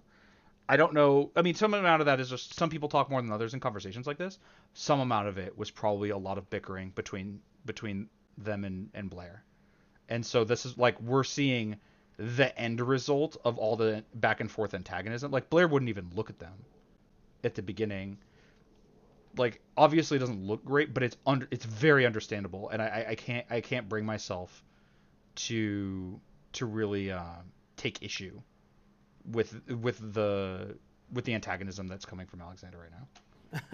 I mean, sometimes it's like the power that needs to hold me back. I mean, you're because appropriating a medical condition. That's what you're really doing. No, I they're not. exist. I am proof that non-binary people exist and that it is a thing. Yes. And because I'm sitting right here in front of all of you, I'm a real person. This is my experience, just as yours.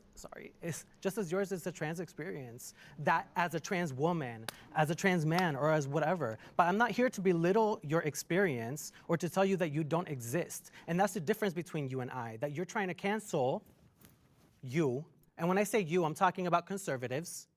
And maybe it is you. You're part of the thing. You're part of the thing. Here's where I get to interject because there's a lot of things said about me. Stop addressing her and just talk to everybody. But what is your dysphoria? Okay, so I'm glad to like let Alexander have the word on that, and I think it was expressed perfectly, and I don't really want to comment. I'd rather just let it speak for itself. That said, like the Jessica being like, don't address her. Blair has been so openly antagonistic to Alexander that it's coming through the edits. Like, was unwilling to even look at Alexander. Like, I understand. Like, Alexander is basically face to face with a bigot who hates them. Like, yeah, it's gonna dominate the conversation that they're a part of. That said, I think they express themselves beautifully, and they're right. Like, you know, it is kind of telling that Alexander is here and saying we should be united, and Blair is like, no, we're different. You know, it's kind of telling. There was something. I'm gonna let you. Okay. So another. And yeah, that cut almost certainly had like some amount of conversation between Blair, the moderator, maybe some of the other people. Like who knows how much of that got cut there. It's just something to note when you see stuff like this. Not every cut is just like the next thing in the conversation, and I don't mean that it's like nefarious in any regard. Just like understand there's stuff missing from here, and it's going to contribute to how people are going to behave even if we don't see it. Complete, I don't want to say the word lie, but I guess that's what it is about what I've said here, right? I never said you don't exist, so we can add that to the long list of things y'all have said I've said that I didn't. Well, we know Alexander you wasn't exist. saying you didn't You're here. either. You're not fictitious, right? My point is you're different than me, and I don't even think you deny that, but yet when I say it, it's an issue, right? It depends the on same what way access that you he mean said they're different. he can't take that off, you can, right? It's No, different. not At the very least, really. it's different. And when we have a community that there are I mean, yeah, you can hide or whatever, but like Blair, if you wanted to, you could also kind of hide. Like you couldn't. Like passing is kind of your way of taking it off, right? Like you can't take off being trans or whatever, but when you pass, people don't treat you like you're trans. They just treat you like you're a cis woman. In your case, a cis man in other people's cases. Like that's your version of taking it off. But like no, just as you couldn't live as a man and be authentic to yourself, neither can Alexander stop being non-binary and be authentic to themselves. many categories, demi-girl, demi-boy, astrosexual, all this shit, but y'all can't fathom that maybe that would be a different category than what I am when we have such different, as you keep saying, why and is it everyone so keeps saying important to you to, experiences? like- It doesn't make sense. Well, there are A similarities. bisexual is different than a gay man. Can I ask a question? Yeah, I but actually want to ask you. But again, like now she's even doing the same thing, right? A bisexual is different than a gay man. Yes, but they are both LGBT, and you're saying they shouldn't be, right? Like, and maybe you want to say like trans should be like there's transsexuals and then there's non-binary or whatever. Like it's the same fight, even no matter what the word you use for it. That said, by definition, to the letter, non-binary people are trans. Question: what is your dysphoria though? Because gender dysphoria. Gender dysphoria is not a necessity for being trans, by the way. But even if you argue that it is, Alexander pretty clearly explained that their experience before living as non-binary was one of just like where it did like they're less authentic to themselves. That is a dysphoria, right? It's at a minimum like personality dysphoria. It didn't clearly Alexander was not and is not comfortable living as the gender assigned at birth. So there's your dysphoria. I mean, it's not dysphoria in the medical sense.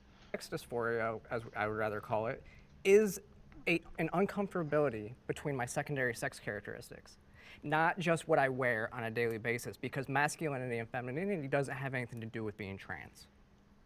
But that's not true. But that is not true.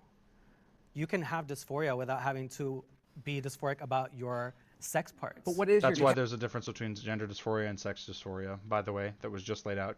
Blair's like aghast at this, but she understands it. Have dysphoria about anything. Dysphoria? Straight cis women have dysphoria about their breasts all the time. They get breast augmentation. It's not dysphoria. That doesn't No, mean, it is. That's body dysphoria. That doesn't mean that I'm not dysphoric about certain things. And it's also not incumbent on them to tell you everything that they have dysphoria about, by the way. Mean that. And you don't know my life. You're not in my life daily. That's why I asked you a question. You don't know what I experience, the different things that I experience personally. Maybe this is rough because like I understand the combativeness from Alexander and I think it's very warranted.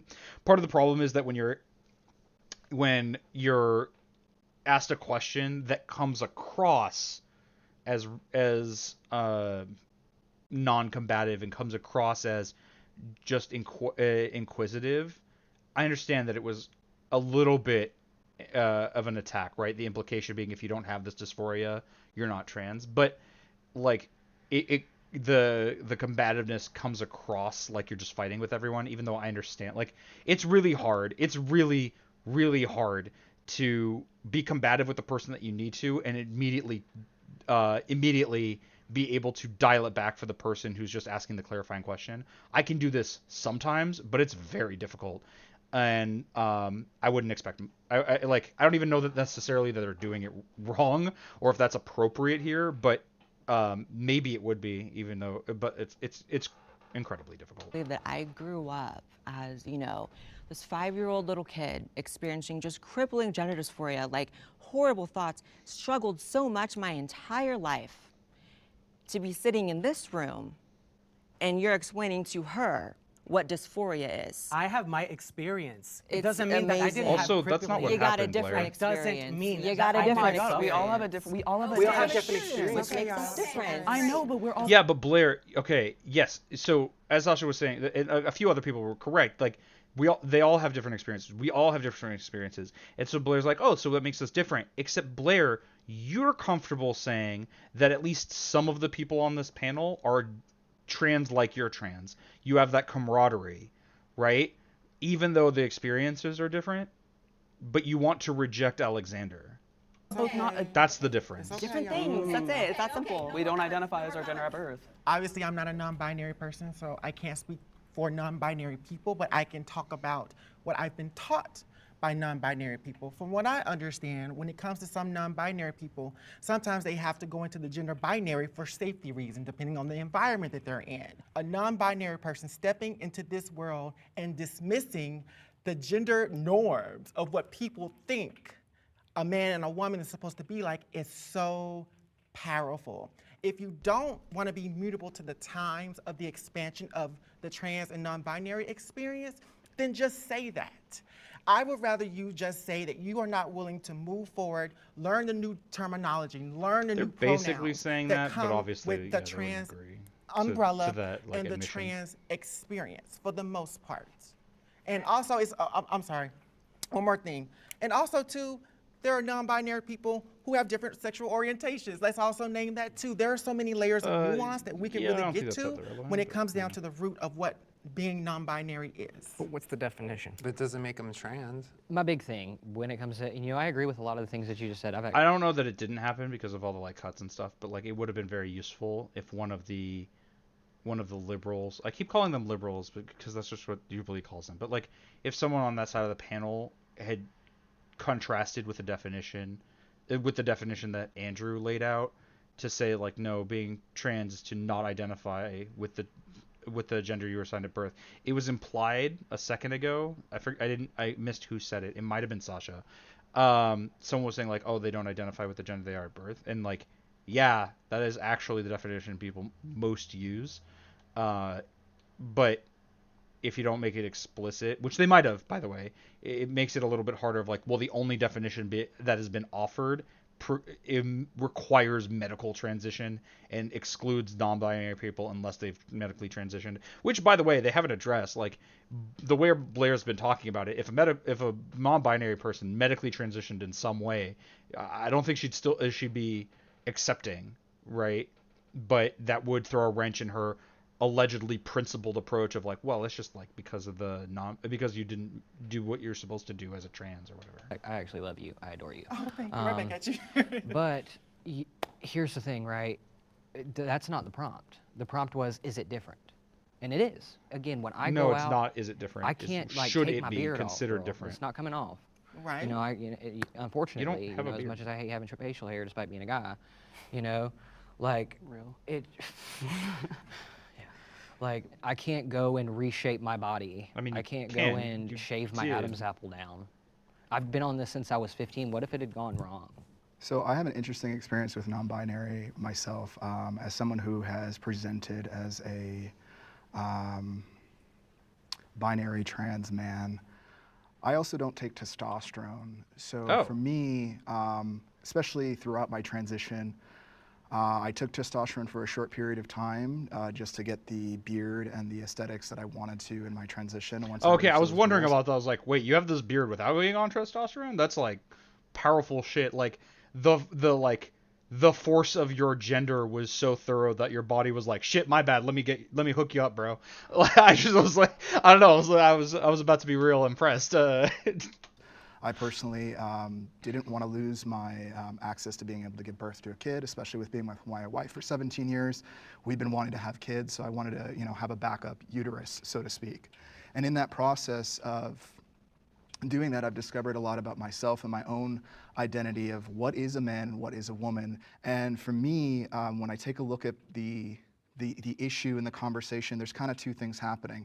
Simultaneously, our community is infighting with each other instead of looking outwardly at these structural systems that are actually truly affecting us with laws, politics, access to medical care, and et cetera. By the way, one of the people on this panel is part of the problem that end. I think it was Sarah was saying like she works on making these laws that would make life for trans people more difficult. She didn't put it in those terms, but that's what she's doing. Well, simultaneously, we see that the idea of fitting into the patriarchal structures, the misogyny, everything that is kind of placed in us, I don't subscribe to that. I mean, all my life have been breaking the rules of what a gender ideology is just by my pure existence. And by the way, towards this end, non-binary identity is very helpful, I've heard, for trans people, because one, it can help you, like some number of people are like, they start as like, I think I might be non-binary, and then come to realize that they're like, oh no, I'm a trans woman or whatever. Like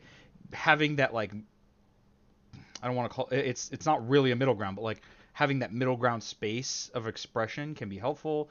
It can also it raises interesting questions about what we mean. Like if I wasn't strictly told these are the categories and how they are, what would I want to be like? I think that's a really interesting and new question. I think that's one that really only exists when you consider non-binary identity of like, okay, what if it didn't have to be that, we say like women wear makeup and men don't.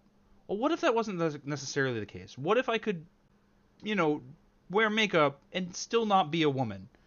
And non-binary identity is at the very least helpful in understanding that of like, what if you could just be the person you want to be? And I really think that like absent a gendered society, absent like gendered upbringings and so on and so forth, I think most people would land in what we would call a kind of a non-binary existence. You know, you just do you. It's not really like what you. I like these things and I like these things, and it doesn't really matter what my gender is, and it's not weird. That I think is what is pretty natural. Would be pretty natural for people, but we don't live in that kind of society, and I think encouraging non-binary like acceptance is an additional good on top of the normal good of, well, these are people who are hurting when they're rejected by society, and it sucks to do that, and there's no reason to do that. I didn't grow up with the idea of knowing what trans was my entire life. I discovered that actually being homeless. I didn't discover that through some collegiate access to college or influence from others. There was no one around me that knew or that I knew it was trans. I discovered that myself. But as I've aged in my transition, because I've been trans for damn near almost 20 years now, I've discovered my own fluidity in that area because I actually enjoy my female side too. Yeah. Doctors are manipulating trans medical care. God, it's so weighty. We're gonna get all the conservatives again. By the way, there's an amount to which I agree, because some amount of the time doctors are like these conservative types who are like, nope, we gotta fight with you. This is why people get mad about like gender affirming care. Gender affirming care just basically says, listen, you're a medical doctor. It's not your job, nor is it helpful to argue with someone about their gender identity. Maybe you should like, point them to the appropriate resources and the appropriate experts on the subject, and like the gender care clinics, as it were. And like, who does it help for you to argue with them? That is an axis on which doctors can be manipulating trans medical care. But that's not what we're talking about, right? That's the implication is we're talking about this in the sense of like the endocrinologist sees the girl playing with a transformer toy and they just stick her in the neck with testosterone and she grows hulking muscles and she rampages through the town. Like, that's not a thing. Like, that's not what's going on. And of course, it's yet another question where, of course, all the conservatives are going to agree and none of the liberals there are the ones who absolutely just give them think that more they're doing time to this talk. for the right reasons. I think that there are the ones who are absolutely doing it for money, like we saw at Vanderbilt. Again, the only time that conservatives care about capitalism being a problem and like the profit motive being bad is when it comes to it helping a minority. Like, you can say this for literally anything. Oh, there's a profit motive, therefore, like, when you go to a restaurant, they're gonna like feed you sawdust or whatever. No, that actually happens, but like suddenly only they care when it's the trans stuff. The people at Vanderbilt. Otherwise, conservatives fucking love capitalism. And I think that there are, I don't know if it's incompetence or ineptitude or laziness.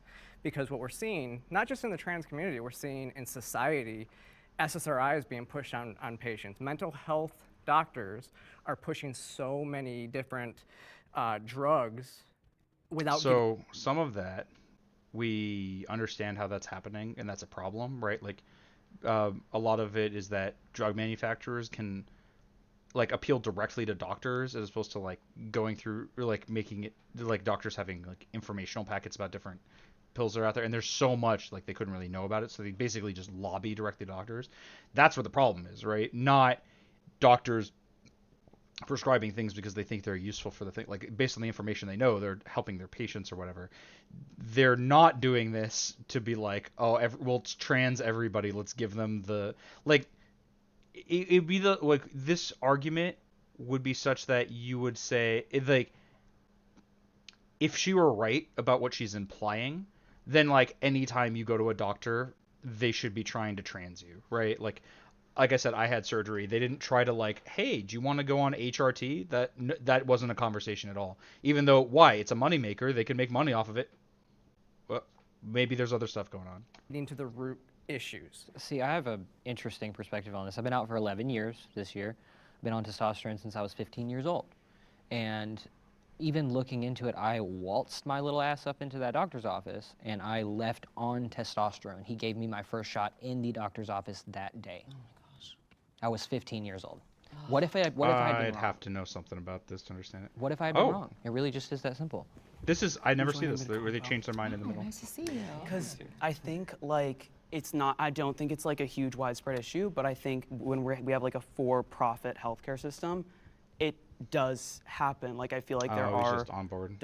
I believe that people should be evaluated and go through tests. And like for me, getting on testosterone and getting surgery was a massive process in my life. But I do think that it probably happens, just like you said, like with SSRIs and stuff. Like things are overprescribed. So I do think it's a massive issue. I think that society in general, as Sarah mentioned, is over-medicalized right now. We're in this weird climate where there are entire political movements behind if you do or you don't have a vaccine, you can't enter this building if you do, you can if you do. You know, it's literally nothing to do with what we're talking about. That's not the medical system. That's not the medical system at all. Also, by the way, that's always been the case. Maybe not always, but your entire life certainly, and the lives of most of our parents and grandparents. As it turns out, you can't go to school without having your inoculations. I don't remember which ones you need. I think tetanus. There's some other stuff. Like, yeah, as it turns out, there are some places you can't go if you're not vaccinated because it's a danger to society, Blair. It's like crazy.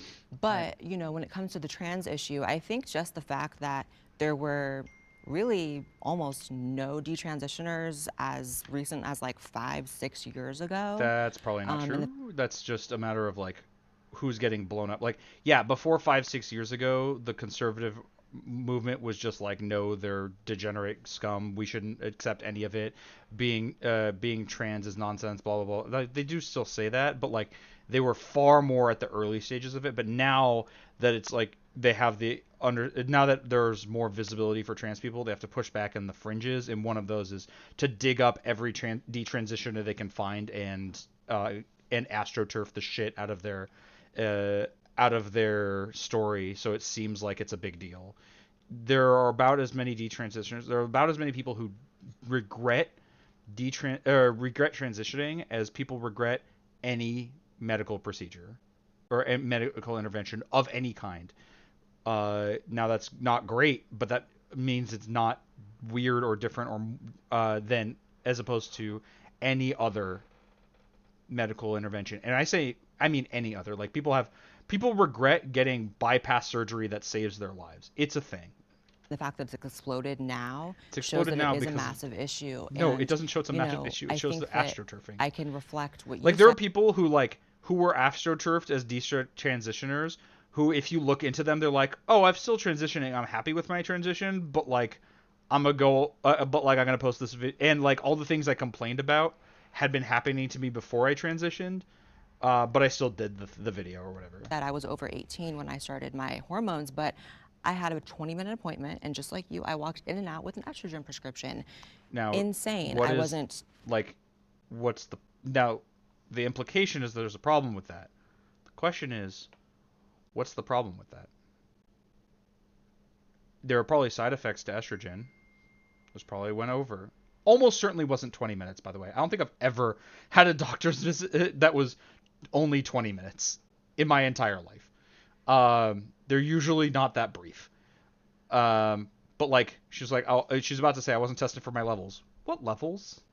What levels? Levels of what? What are you even talking about? Tested I didn't for my have to levels. see a therapist No. first. I had no letter. And you were a child. I was a child. Like maybe there should be more than a 15-year-old walks into an office and like gets hormones or whatever.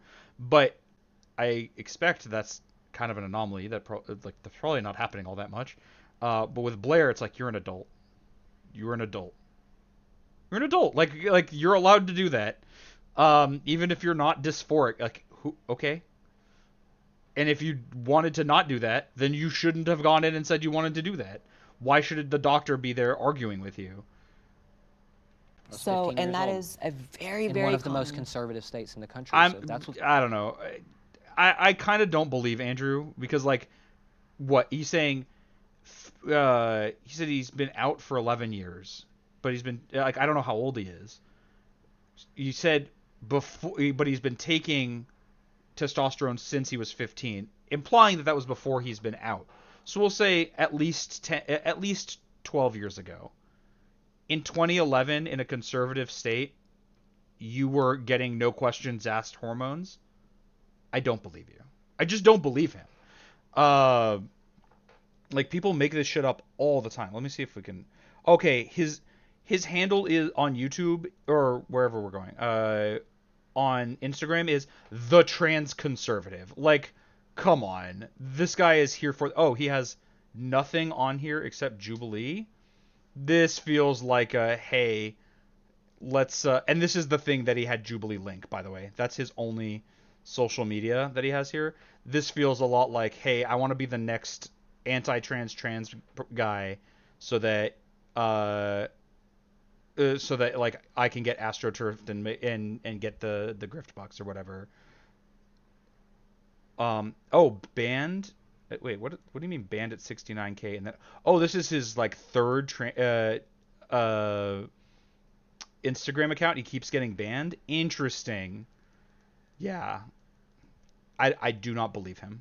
What's going on in Georgia? Wow. Imagine what's going on everywhere else. California, hello. Yeah, when I went for my initial appointment, I literally helped my doctor find gender dysphoria on his chart and mark it for me. That's insane. And I walked out with my prescription. Wait, why is that insane? Why is that insane? Why would he if he doesn't see a lot of patients with gender dysphoria, he wouldn't know where it is on the chart. That doesn't mean he doesn't know what it is or how to treat it. What?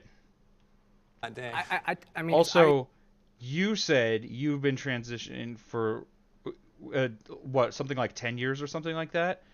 That means you were an adult when you walked in there, right? Like, let's be honest, she doesn't look like she's in her 20s. You were an adult when you talked to your doctor about this. Adults can make decisions for themselves. I do a lot of work with the detrans community, and the problem is I actually don't really care too much about, if you are an adult. Oh, and by the way, even the people like, remember what the question is. Doctors are manipulating trans medical care. According to all of these people, they went in, asked for a thing, and got it. In what way is that manipulation? Like, notice what's being conflated here. The doctors weren't manipulating anything. They simply agreed. Like, they were just like, oh, that makes sense. And like in their, like, we can't know if like they did because we're just getting the boiled down story. They might have done some amount of discussion. They might have like gotten to a point where like, well, yeah, in my opinion, I agree or whatever. Also, their job isn't to argue with you. Why would they? Like, most of you were adults. But this isn't manipulation. You didn't go in being like, oh, my elbow hurts. And they're like, you know what would help you with that? Hormones. That didn't happen. You didn't go in being like, none of them, not a single one, even lied and said, oh yeah, I went in. I was like, I'm kind of unsure about my gender. And they're like, hey, have you thought about transitioning? You know what? Here are some hormones just in case you want to go for it. Not a single one has even implied that the doctor did anything that would nudge them towards transition. Do they know what manipulation means? Walk into a doctor's office and want estrogen and you walk out. I don't think that's an issue. What is an issue is when doctors are not giving all the information, when they're actually telling you that this is what's right for you, and then it's not. Is that happening? Not a single one of these manipulating even pretended patients. like that They're was the case. manipulating. They say if you don't do this, you're going to kill yourself, and all this stuff. I don't I would believe actually that. rather a doctor say, I have no idea what this is going to do to you, but it's your body, your choice. You can do what you want, and then leave you on your way, and you can make that decision. Right. I think they're not asking. But also the they do patient know what's why. gonna do to you. Why do you feel this way? It's a simple question. Another thing I was By the way, gender care clinics that these people fucking hate, I'm sure, do stuff like that. And especially for children, there's like years of talking with therapists and people and like gender experts and so on and so forth. It isn't just like, oh, the kid played with a doll once, so like, yeah, send the endocrinologist out to get them. Like that's not a thing. Informed of, when I started my hormone journey, and now it seems, like common sense, but I was, 20, so it's like, even 20-year-olds can have oversights. Yeah, Blair, you're arguing that adults shouldn't be allowed to make decisions for themselves. That's what you're saying right now. Like, 20-year-olds can have oversights, so the doctor should have been like, nope, you're not trans, fuck you. No one told me I had to freeze my sperm. That's crazy. You didn't. So you don't have I'm to. years into estrogen.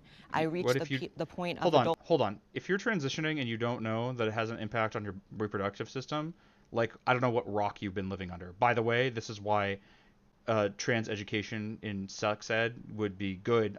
We didn't see that part of the conversation, but I'm sure the conservatives were opposed to it.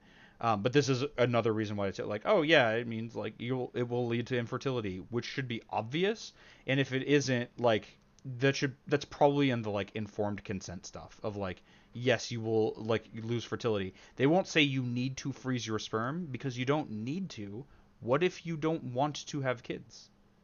It's only important for you to freeze your sperm if having it later is something that you want, which is a you decision, not something the doctor needs to tell you. The doctor should tell you the risks of infertility, which I'm guessing they did. Adulthood where you maybe meet a partner That's where why that you might phrased be it in something this you want way. to do, and I learned that I can't, and it's simply because that doctor didn't care to tell me. And why? Who knows? I Maybe it was because don't of buy money. It that. was easier for him or better for him to get me in and out, get that money, rather than maybe a couple more appointments where I'm having to figure out, Again, how to the freeze my one sperm in the instance they meantime. care But about a lot of capitalism. these doctors are also activists. And the profit motive. They They're- also they're- don't tell trans men that they're going to go through menopause. Right. There's a lot of issues with trans Wait, men. Buck why Angel would- talks about that. He A almost lot of died. issues. Yeah, like, he's he a almost friend died. of mine. Like, Yeah. yeah. Insane. Oh, as like part of the hormones or whatever. So I actually almost walked up first because I do feel like the system is like pretty broken and there's not enough education, medical system for doctors to be prescribing all the things that they do. Again, discussing SSRIs, like I was a victim of that myself. And so, I empathize for those stories. I understand that does happen. I'm not negating that. But I think to negate, medical service to somebody who needs it, who it might be life or death for. Yeah, they played down. The conservatives played down the like, oh, if you don't do this, you'll kill yourself. Like, but for real, like this gender dysphoria, or like with gender dysphoria in particular, and which again, not all trans people have, but like it can be pretty bad. Like people, like this can be a huge problem. And as I understand, one of the defenses that even Blair would have to agree with for like transition is that gender dysphoria is a mental health issue and an effective treatment is medical transition. But of course, Blair wants like more gatekeeping on it. Apparently, Just because you feel some type of way about it isn't right. Like, why do you care what little Timothy or, you shouldn't say little Timothy. or They Sally are act like doing you're or whatever? talking Like, about why do children. you personally care what? Well, Timothy and Well, they're Sally are 8 children. and 12. Yeah, So- I knew it. Yeah, of course. Like they're Well, like we're not talking they're not about talking about children. children 7 or 12. That's the problem with the phrasing. We're And not. this doesn't happen often. Has it happened? Yeah, it has, because that's the thing. It's a big world. Like, things happen all the time. Things we can't even imagine happen. It just is a reality. But again, to walk through a door and then close it for other people to walk through, that's kind of messed up, in my opinion. I'm very glad that someone finally said this. It didn't need to be said, but it's nice to have there of like, yeah, that's what the conservative trans people are doing. It's called pulling up the ladder. It's I'm fine. I've gotten what I need. Now fuck everyone else like me. And like you don't get access to it. Like they've argued at every level for gatekeeping and making things more difficult and exclusion and so on and so forth, that if they were pre-transition would have hurt them just as much as it hurts all the people that they're trying to keep out. But it's fine because they're on the other side of it now. Conservatism is very often, first and foremost, fuck you, got mine politics. So to your point for being able to receive hormone therapy in the way that you did, I had a similar experience. I was able to walk in and get access to hormones.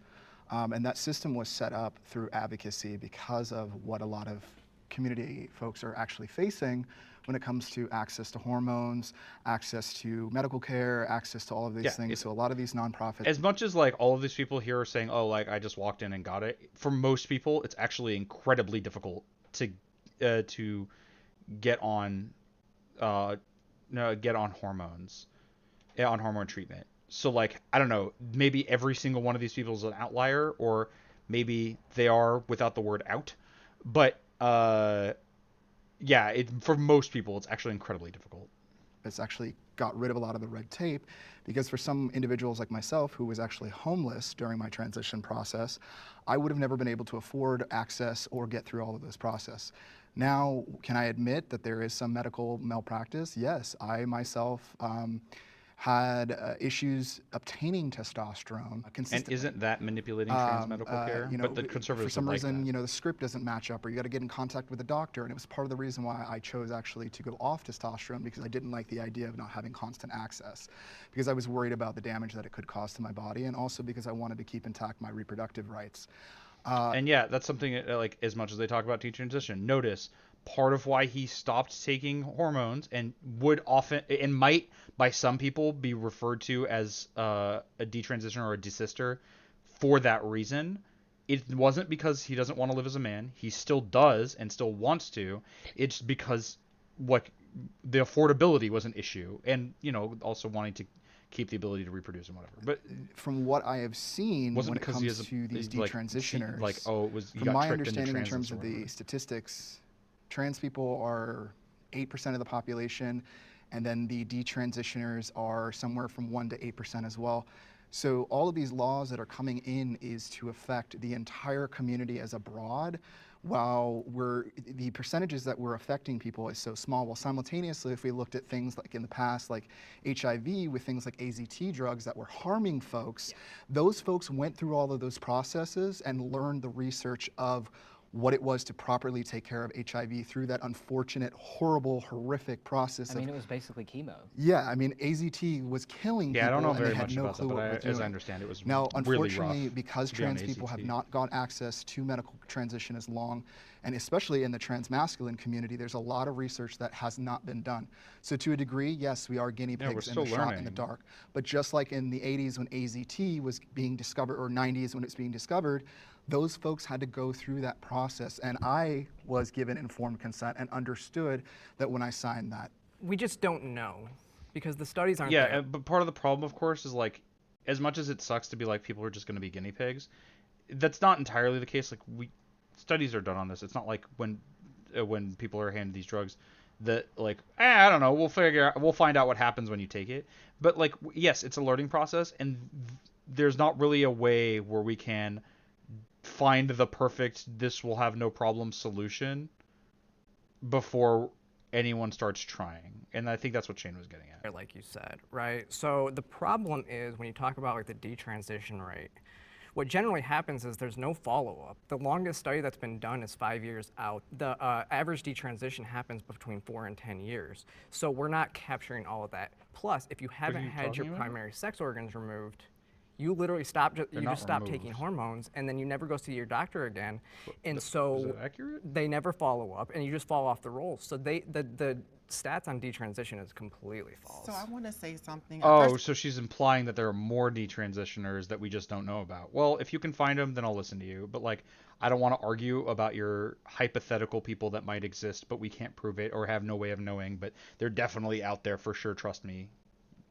I want to empathize with everyone here when it comes to healthcare system, because it's not always for us. I don't think that doctors are manipulating trans care. I think they're still learning about trans care. Very and true. to your point, there is not a lot of research because the research is still new and fresh. You know, detransitioning is a thing, but truth be told, detransitioning is actually rare when it comes to not just wanting to be trans anymore. Now, the underlying factors within that is healthcare. She's right. I wish she just. It would have been very powerful to follow up with the actual thing that's causing a lot of detransition being financial difficulties, which is pretty relevant because, like, even if there are a lot of detransitioners, like, even if we can agree with Sarah and believe her about, like, there's this group of detransitioners that we don't know about and it's, you know, a huge number, trust me, TM, like, okay, but why are they detransitioning? That's pretty relevant. And if it's because of financial concerns, then it doesn't matter. Right, like the problem isn't that they were transitioning. The problem was the nature of healthcare being gatekept behind money. Which I actually heard a trans man who is famous talk about. you know very well. I agree with what You're y'all are talking about- saying because these issues are very, very real. But also, I think it's really because doctors are still learning about our experience. So I just have to say some things that were brought up about detransitioners, which I found just a little bit ironic, right? Because for a community that is 1% or less of the general population, we can never seem to find it within ourselves to find empathy for it, even if it is the 1% of our there is community, which is empathy, but you detransitioners, shouldn't and look for the at that and say, horrific therefore, medical the broader group malpractice, should get abuse, dicked. mental and spiritual turmoil. Yeah, like, but remember, we shouldn't look at the detransitioners and say, therefore, the broader population should suffer. That's the difference, because with trans people being 1% of the population, which I don't think is the case, by the way, wasn't the someone else cited a number of 8%. It's hard to know, partially because it's been so hard to be trans for so long that a lot, like, some people would have preferred to be trans but weren't allowed to. You know, it's hard to know. But the point is, like, even if it is a small percentage of the population, what they're asking for isn't to harm the rest of the greater population. It is to stop being harmed for their existence. You know. Well, they go through. It's like, so we want the rest of the world to say this 1% matters, but our 1% doesn't matter. That's the first not that thing. it doesn't matter. The second thing is, it's not as if they detransition because of, just like you said, the loosening of all the restrictions to get on these drugs. It's like, that's not a good thing. Gatekeeping is a good thing. Like making sure the right people are getting on these drugs so there aren't regret cases, there aren't botched cases. That's the problem. You'll never have 0% regret rate. Never, for anything, literally anything. And that standard serves only to say, well, if we can't get there, then you can't do it at all. And exactly like Alexander was saying, pulling up the ladder behind her, just saying, you know what, I got mine, fuck you, everybody else. That's what we have to go towards, because right now we're going down the slippery slope of anyone can get on it. Every single person here, I'm pretty sure, just stated that they went in and walked out in an hour or less to get their hormones. And that's a huge problem, especially a child. Because of things that have happened to me, I can see a 15, future where transitioning for adults is banned. Like, Yeah, I can, see, that's what I mean. because Like, they're everything opposed. that's Yeah. going on with kids. Yeah, I think most of us are. See, that's what I mean. Like, they're not pro-trans. They're already fine. They're already on the other side of it. They're good now, so they're okay with everyone else getting shafted because they know it won't hurt them anymore. Against a ban on stuff like that. Obviously, Yeah, we're all sitting obviously, here for a reason. I think I had the common ground though, because everybody here kind of also admitted that we don't have the research, and so when we don't have the research, and I'll tell you, I think that adults can do what they want, but I think we don't push forward with transitioning children Notice the shift until in we topic have the again. research. We do the Yeah, now it's like, it's just find any excuse to restrict some amount of it, right? She can't argue anymore about restricting adults. So now we have to not allow children to transition in any way whatsoever until we do the research. Well, how do you do the research if they can't transition? Yes, the research has to be done on someone. Now, I'm not saying that means we should stick 4-year-olds on HRT. What I'm saying is that, like, the research should come and we should act with the best knowledge that we have now, which seems to be, which seems to be gender affirming care, social transition, possibly puberty blockers for children. And in some cases, it can be okay for top surgery or whatever. But notice that's not what the conclusion she was getting to. The conclusion she was getting to was, well, don't allow it at all until we have research. And the implication, of course, is that, like, because that seems reasonable when you're talking about children. It's not. It seems more reasonable when you're talking about children, but that applies just as much to adults. And so she ends up right next to Andrew saying, "Yep, I guess maybe we should just make it so you can't transition as an adult either." Research. Pull And up this the is ladder actually what behind us. GenSpec pushes as well. GenSpec organization, they push to get more research on it. So we absolutely know what this does. Because even the WPATH guidance, the latest guidance from WPATH, everything that it says even about puberty blockers, it cites a study and then it says we don't know. To your point That's about probably misinterpreted. I like most of the time when a conservative references some study, they're either misunderstanding or lying about the contents. They very often say the opposite of what they're saying. Like puberty blockers, by the way, are not a recent thing that is being used. They've been used for decades. They've been used mostly on people who have a precocious puberty that sets on too early for their medical well-being. So we have actually a lot of information about how they work and what they do. There's probably some some study that she's talking about that says like we don't know about one specific thing, or like maybe like with trans people 50 years out who have been on puberty blockers, we don't, because like no shit, that the use on trans children of puberty blockers is fairly recent. She's probably pointing to one specific thing we don't know, but then saying like, oh, we don't know anything, so therefore we shouldn't do any of it. Gaining research. How do you expect the medical community to gain access to research if we're just preventing these folks to actually Hell go yeah, through any of Shane, the hit it up. processes to learn the scientific method Exactly of what is what I was happening? Just like it with AZT drugs, where we learned that that was actually harming us, and now we have things like Biktarvy. Yeah, so it's the same way as we have with any research. You have a very select, very heavy gatekeeping crew that We you're do that, allowed to, by the way. That happens. create these studies around. And you need a good checklist to be like, these people show all the actual signs of gender dysphoria. They are having like very strong distress, Why is in that every necessary? state that's passed. Wait, hold on. Literally, why is that necessary? Because we're just talking. She was talking about like what effects these hormones have on people. Why does it matter if you have gender dysphoria to know what effects it has on a person? It's just more gatekeeping. It's just more like, how do I keep people also out? has provisions except for in the most extreme Because what she's talking about is like in the world she's imagining, right now we don't have enough research. We'll never have enough research for her, by the way. And so we have to do a bunch of research while preventing everyone else from transitioning. The only people who can get into these studies are, like she said, a very small, controlled for group that have to have actual gender dysphoria. Who gets to transition in this world? She thinks she would have been let into this study and like she would have come out the other side as like cool or whatever because she has actual dysphoria or whatever. But most people would be incapable of transitioning and be hurt for it. Conduct studies on.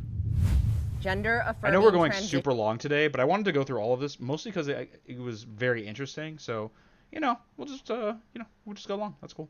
All right, gender affirming transition is suicide prevention. Is suicide prevention. Yep. Yeah, we're gonna get all. Yeah, notice like we had exactly one prompt, where anyone from an opposing side was there. Usually there's like a little bit of a mix, and this is one of the 6 questions, 2 of them were ones that liberals would agree to. It just like this isn't massive, but I just want to point out the little ways that Jubilee weights the scale. It gives the conservatives more time to talk, a lot more time. Additionally, they have like media trained and like Blair White has 1 million+ subscribers on YouTube. Sarah over there is writing helping to write legislation against trans people or whatever. Andrew is like trying to be the next like, hey, give me the grifty bucks, I'm an anti-trans guy or whatever. And then we have a few people. Like, I don't know who these people are. We can look, I guess. We didn't look at Blossom. Oh, like Sasha, it's just, well, I guess it's just not a functional link. All right. Yes, YouTube. I'm okay with going to other places. Just let it happen. It's all Instagram. Blossom has 18,000 followers. Alexander had like 22,000. Let's see. 1,300 followers for Shane. Like, these are just some people. And then Sasha here has almost 170,000 subscribers. Okay, like he has a lot more of a following. But like, notice the difference between the scale of like media training you can expect from these people. And this is like the ways obviously that Jubilee weights the it's a known thing scale. that trans youth are at greater risk of suicide and just suicidal ideations, which are horrible and will plague you and like ruin your life and make it awful.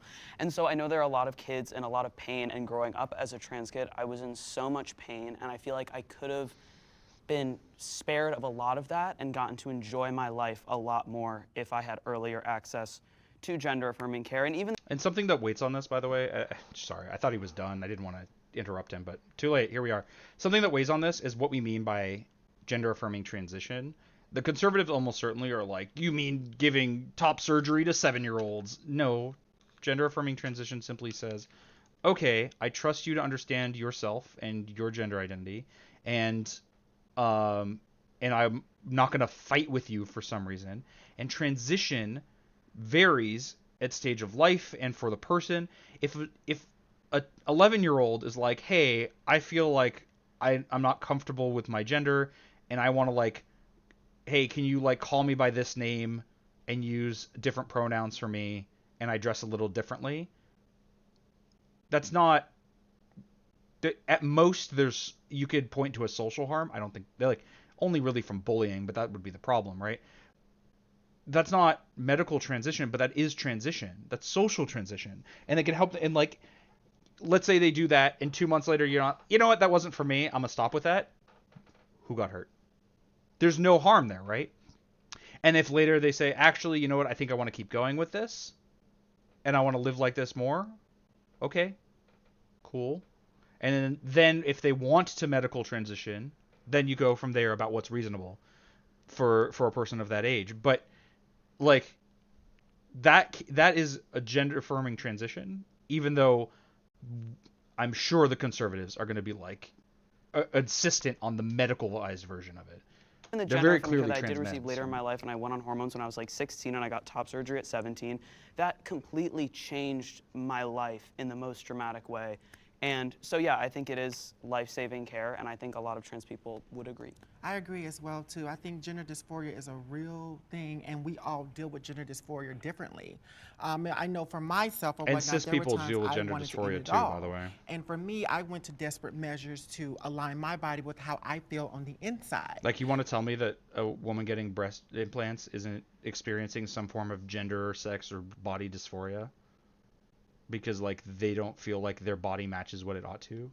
This is not exclusively a trans experience, but it's a thing that the people only attempt to gatekeep for trans people. And for some of us, especially living in the South, we don't always have access to hormone care. So some of us have to go to the black market. We have to do things to our body to be able to align us to where we are not willing to commit suicide. I don't think that's the only way. I think And there a are huge other way of preventing it, like I said, is just a parent being supportive.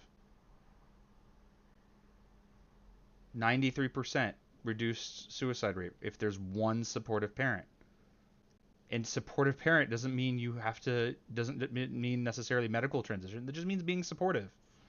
That's gender affirming transition. And yes, it is actively, demonstrably, factually suicide prevention.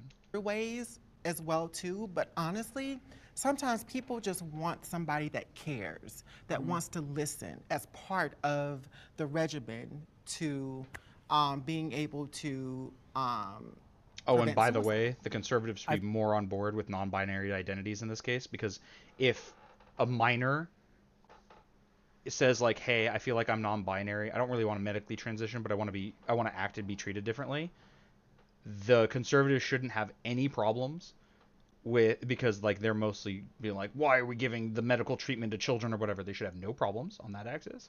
It's just a social thing. And why should you be shitty to your kid? Like, but of course they do have problems with it, right? They don't like non-binary identity, and they don't like being supportive. I've chosen to not medically transition in my bottom half, let's put it that way. But, and this is the first time I'm actually saying this out loud, but I am having facial feminization surgery. So Blair, hey Blair, Alexander's having facial feminization surgery. That's an aspect of medical transition. Do you think non-binary people are trans now? That was an incredibly, ridiculously difficult journey, even as an adult who has a really good job and access to really great health care. But I still had to go through so many hoops, and I was still denied by insurance. And in my own personal life, I've also struggled quite a bit with mental health, and a lot of that really relates to the certain parts of my body. Like, I always hated my body when I was younger, and I didn't understand why.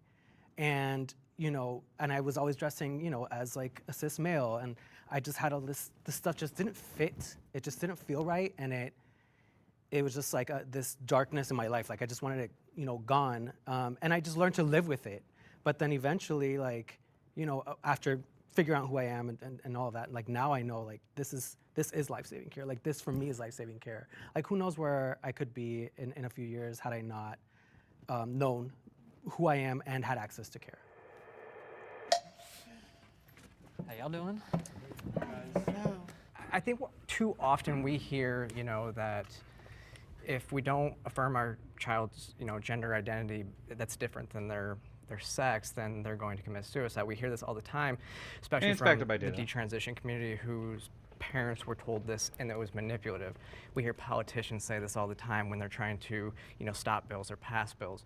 The problem with that is that's the same line that abusers use. So when you're in a relationship, if you're going to leave somebody and they say, if you leave me, I'll kill myself, that is not that is an all abusive the situation. same. What? And it's not. Someone using the threat of suicide to manipulate you as like a tactic to get them to do what you want is not the same thing as pointing out the statistical evidence that support is crucial in someone not committing suicide. It's not coming from the people.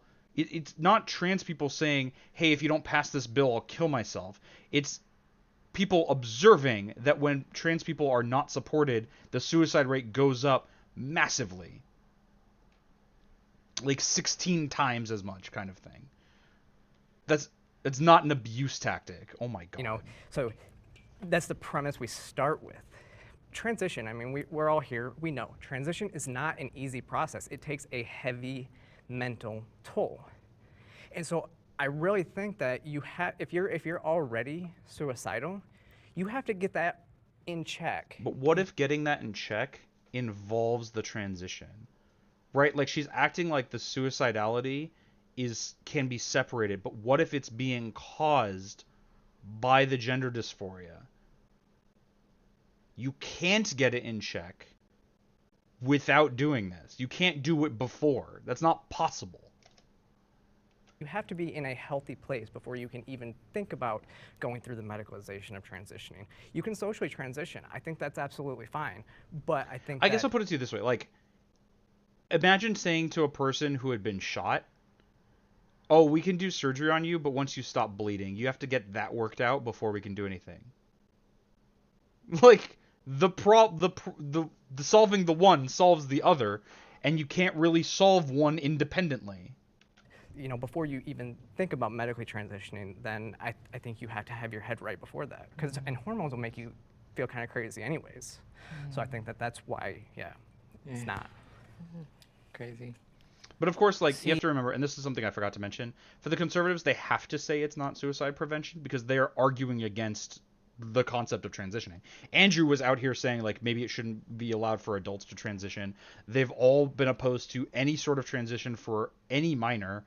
They're opposed by implication to the fact that they got the hormones that they got, even though they like where they are now. Like, it needs to not be suicide prevention, otherwise they're culpable for all the people who commit suicide because they didn't have access to this care that the conservatives fight against. When it comes to gender affirming care, I appreciate everything that gender affirming care has done for me.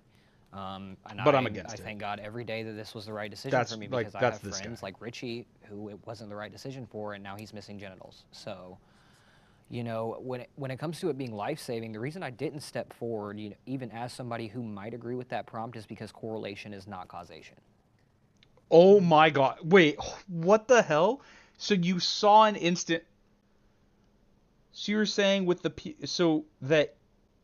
okay, I guess he's saying the instances he's seen where a person who, like, even himself got gender affirming care and it helped him, and that did help him not become suicidal, that's just a correlation. It could have been from something else. So therefore it's like, I'm not going to agree that it's definitely... By the way, there's data out there. It's not just like, you can only know from that one experience, therefore who knows, and therefore it's not. Because remember, he didn't say maybe it is, maybe it isn't. He didn't come forward and be like, I think maybe, but it's not causative, I can't prove it. He's saying, it's not suicide prevention. This is why this guy's definitely... I don't know. I feel like this guy's definitely on the grift train. What do you mean by that? Just because something is related to another thing does not mean it directly causes it. Okay. True. There's a little thing called a self-fulfilling prophecy, right? And sometimes when we create a narrative, it can kind of take on a life of its own. So I know there's a lot of talk about suicide statistics in the trans community. And interestingly, almost all of those statistics come out of LGBT activist organizations who have an incentive to put those numbers out what? to... That's like, would you understand? Okay, so the ridiculousness of this is just like, yeah, obviously, because anti-trans groups aren't going to be like, yeah, well, we know this is causing more suicide and it's good. They're not going to present that data.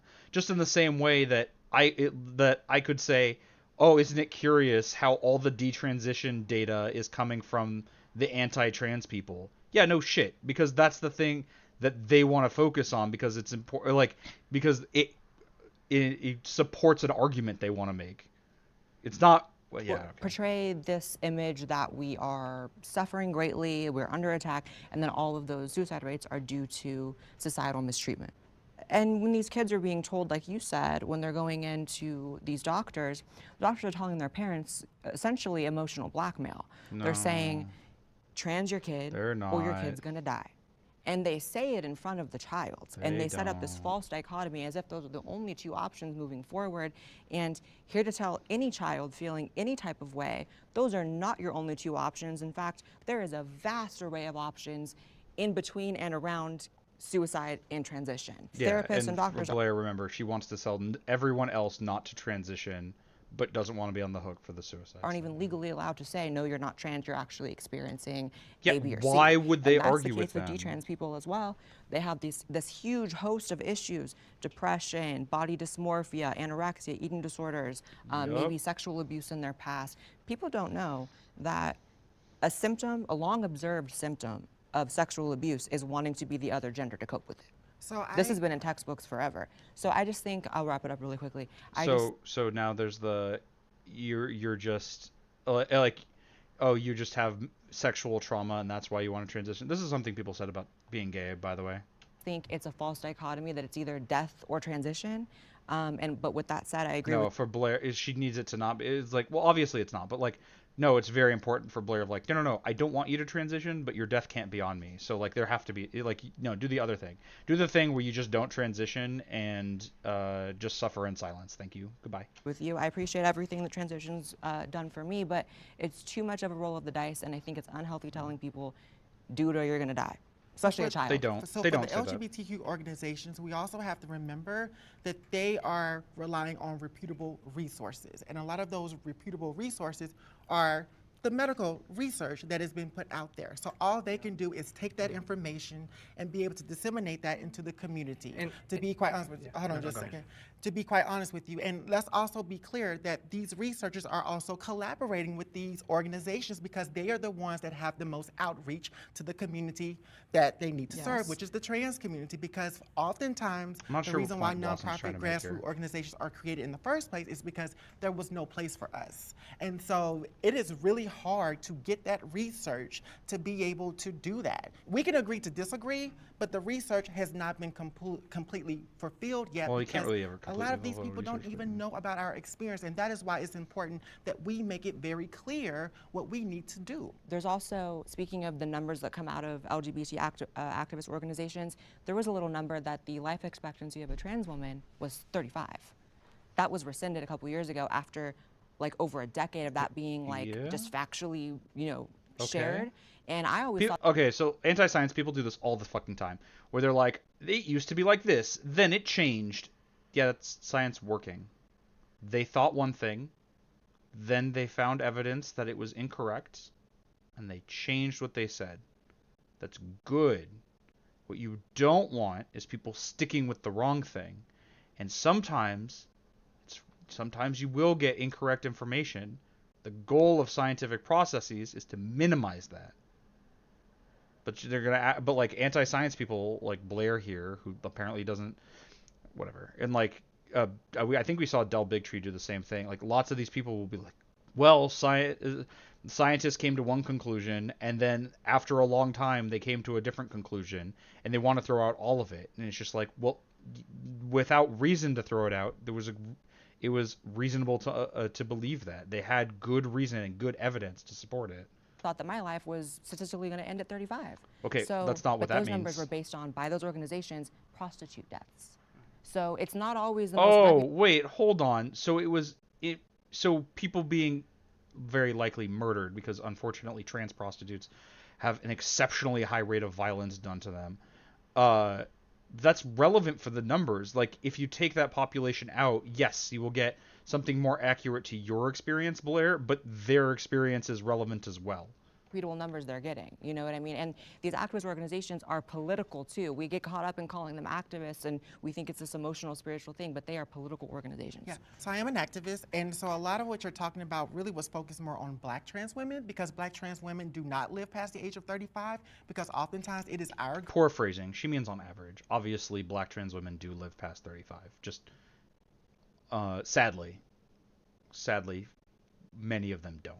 group within the trans community that is often murdered, we're often harassed, we're often discriminated against, and so a lot more of that focus has had to be around Black, brown, indigenous folks, because oftentimes the research goes missing for us. They sourced it from prostitutes, though. That was the source of the But stat. see, the thing is, though, even The when we source, talk about okay, so I would bet anything that this study was not exclusively on prostitutes, and if it was, it wasn't saying that's the number for everybody all the time. There's no way. prostitutes, trans women have to sometimes participate in sex work to survive. But they based it off cis prostitutes. Sorry, But- I'm done. It was Wait, just, it was Wait, false wait, info. wait, what the fuck? They based it on cis prostitutes, but said it was for. There's no way. She's got to be lying. Like, she's saying this. There was a study based on cisgendered prostitutes that put a life expectancy at 35, and then they said that that is the life expectancy for trans women. I do not believe her whatsoever. Like, again, like, conservatives more than anyone are the most likely to lie about the studies that they've encountered. I would bet anything that she's misrepresenting and misconstruing almost every part of that. So from what I understand is a lot of that focus has always been around Black trans women, because we do not get to see the age of 35. You are in a place, when I say privilege, you're in a place of privilege where you do not have to worry about the harassment and the discrimination. Well, she probably that does, I but not to face. the same I extent. face as a Black She does, by the way. Even if, like, on a day-to-day she doesn't, she's a conservative. She associates herself with a lot of people who are happy to be absolutely vile to her face, and I've seen it happen. She has videos on her channel that you can look at right now where it happens. She does face harassment, but it's from people like her.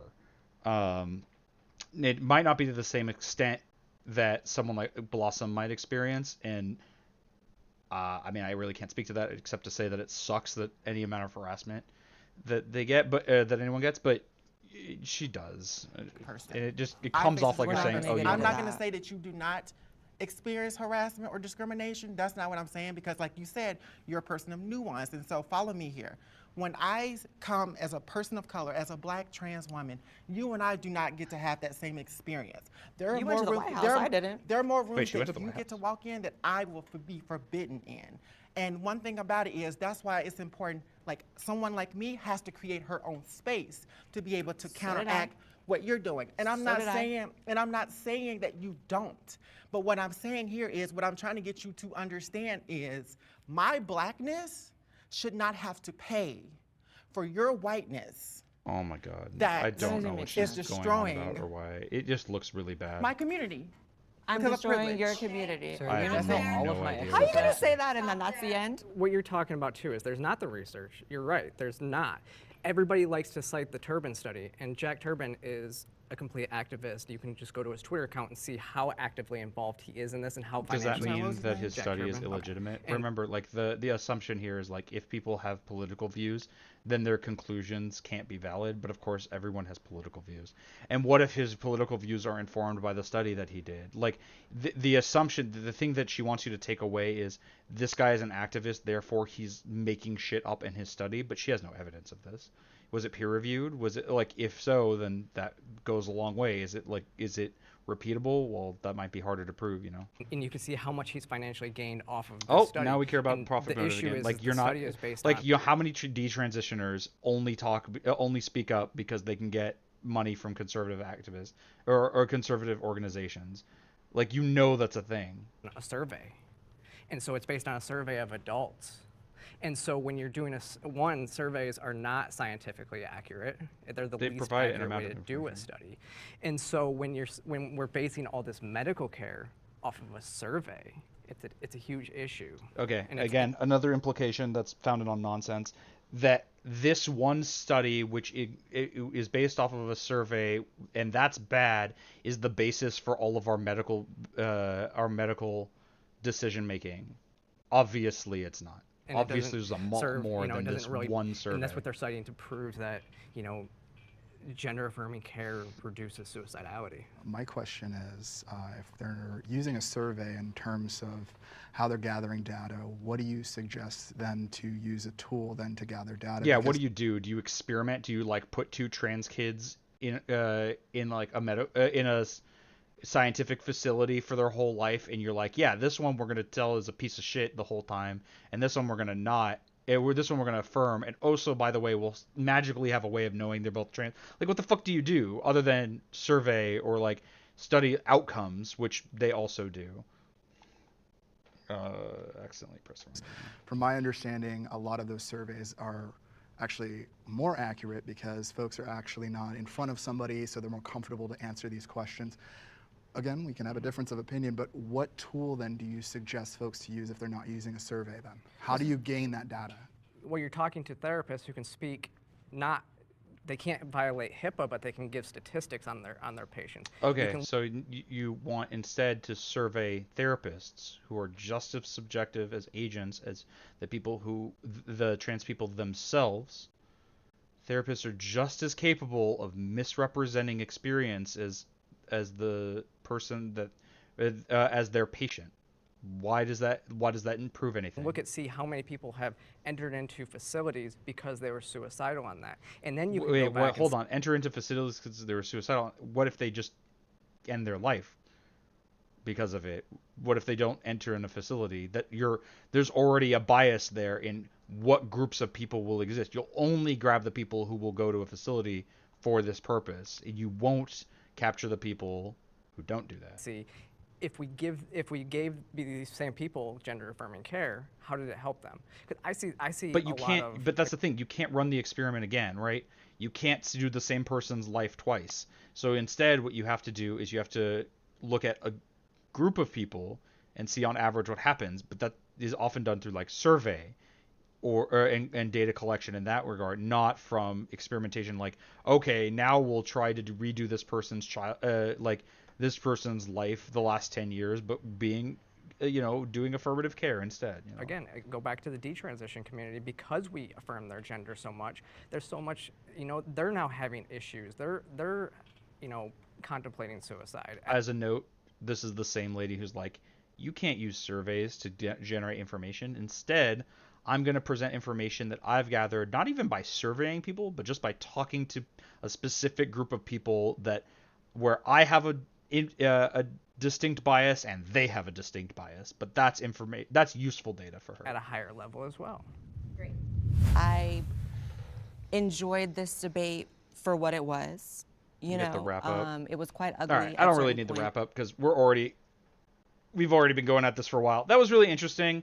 I liked a lot of the people that were on the liberal side. It's funny because like Blossom came out the gate really strong, and I was like, oh, she's gonna hold it down. But I think she lost her like, I don't know. She seemed to be presenting worse and worse over time, and like coming across a lot more like the liberal stereotypes. And it sucks because like a lot of what she was saying was reasonable, but just the way she wasn't it wasn't as strong a showing as it was in the beginning. Alexander, though, came up a lot. Like, it just took a while before there was any clips of them talking, but once they started to, I was like, oh, shit, all right, I like this person. Same with Shane, same with Sasha, and did really well. Oh my god, with the conservative trans people. Like, some of them, they didn't really talk very much, but, like, Blair White, obviously, like, the most self-hating trans person that's ever been. Let's get her. We got a person who writes anti-trans legislation, or helps with that at least. I don't know who this Jessica person is, like what her deal was, but and then Andrew, who's like, yeah, we shouldn't allow transition at all, even though I've transitioned. Also, look at my multiple banned accounts, and my name on Instagram is the like was like the conservative trans guy or whatever, like obviously trying to just to get the grift bucks or whatever. Well, that was interesting. I'm glad we went over it. I'm exhausted though. So we are gonna close off stream. Thanks everyone so much for watching. Don't forget that follow button, like, comment, subscribe, all that good stuff. I hope you have a great rest of your day, and I'll catch you next time. Bye.